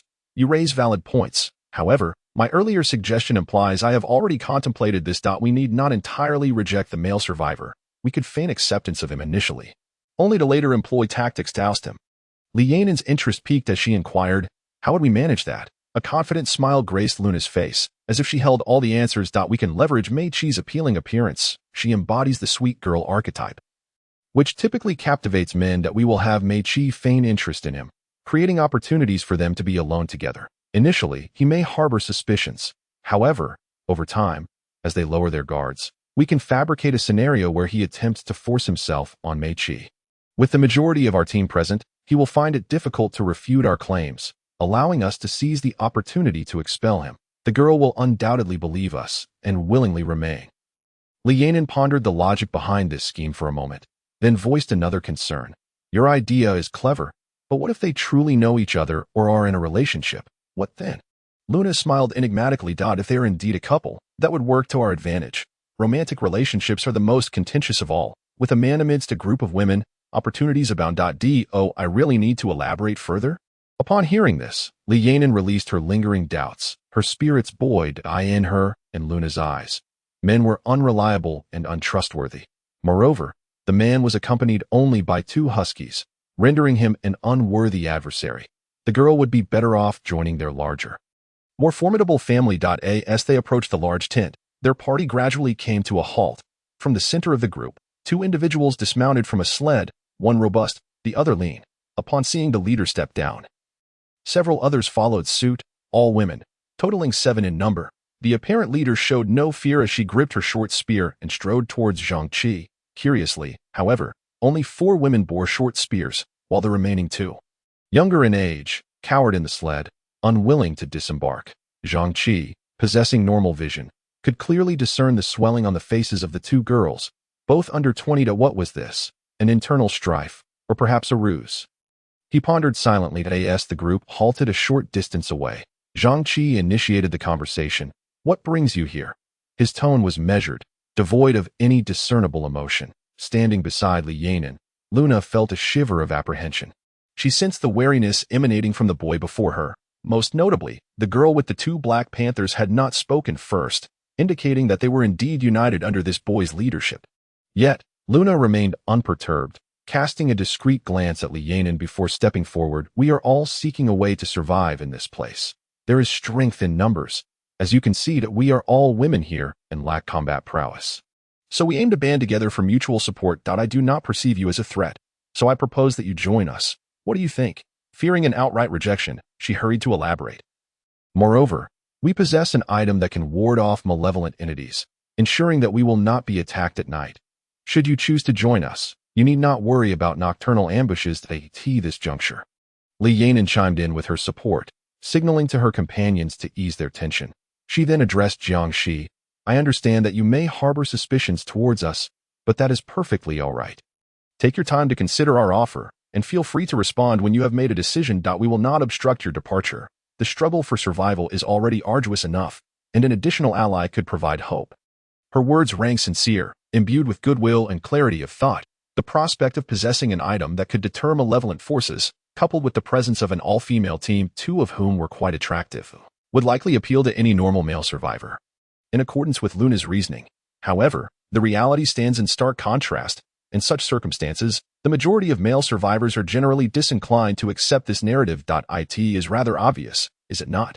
A team comprised entirely of women hardly suffices to establish credibility. The fact that they have encountered no other male survivors along their journey is simply implausible. Given this, it strongly suggests that their team may intentionally exclude men or specifically target male survivors. A diverse group of survivors, encompassing both genders and various ages, is far more believable. Conversely, a team composed entirely of a single category is fraught with peril. This logic is straightforward, and it is difficult to fathom how someone of Zhang Qi's intelligence could fail to grasp it.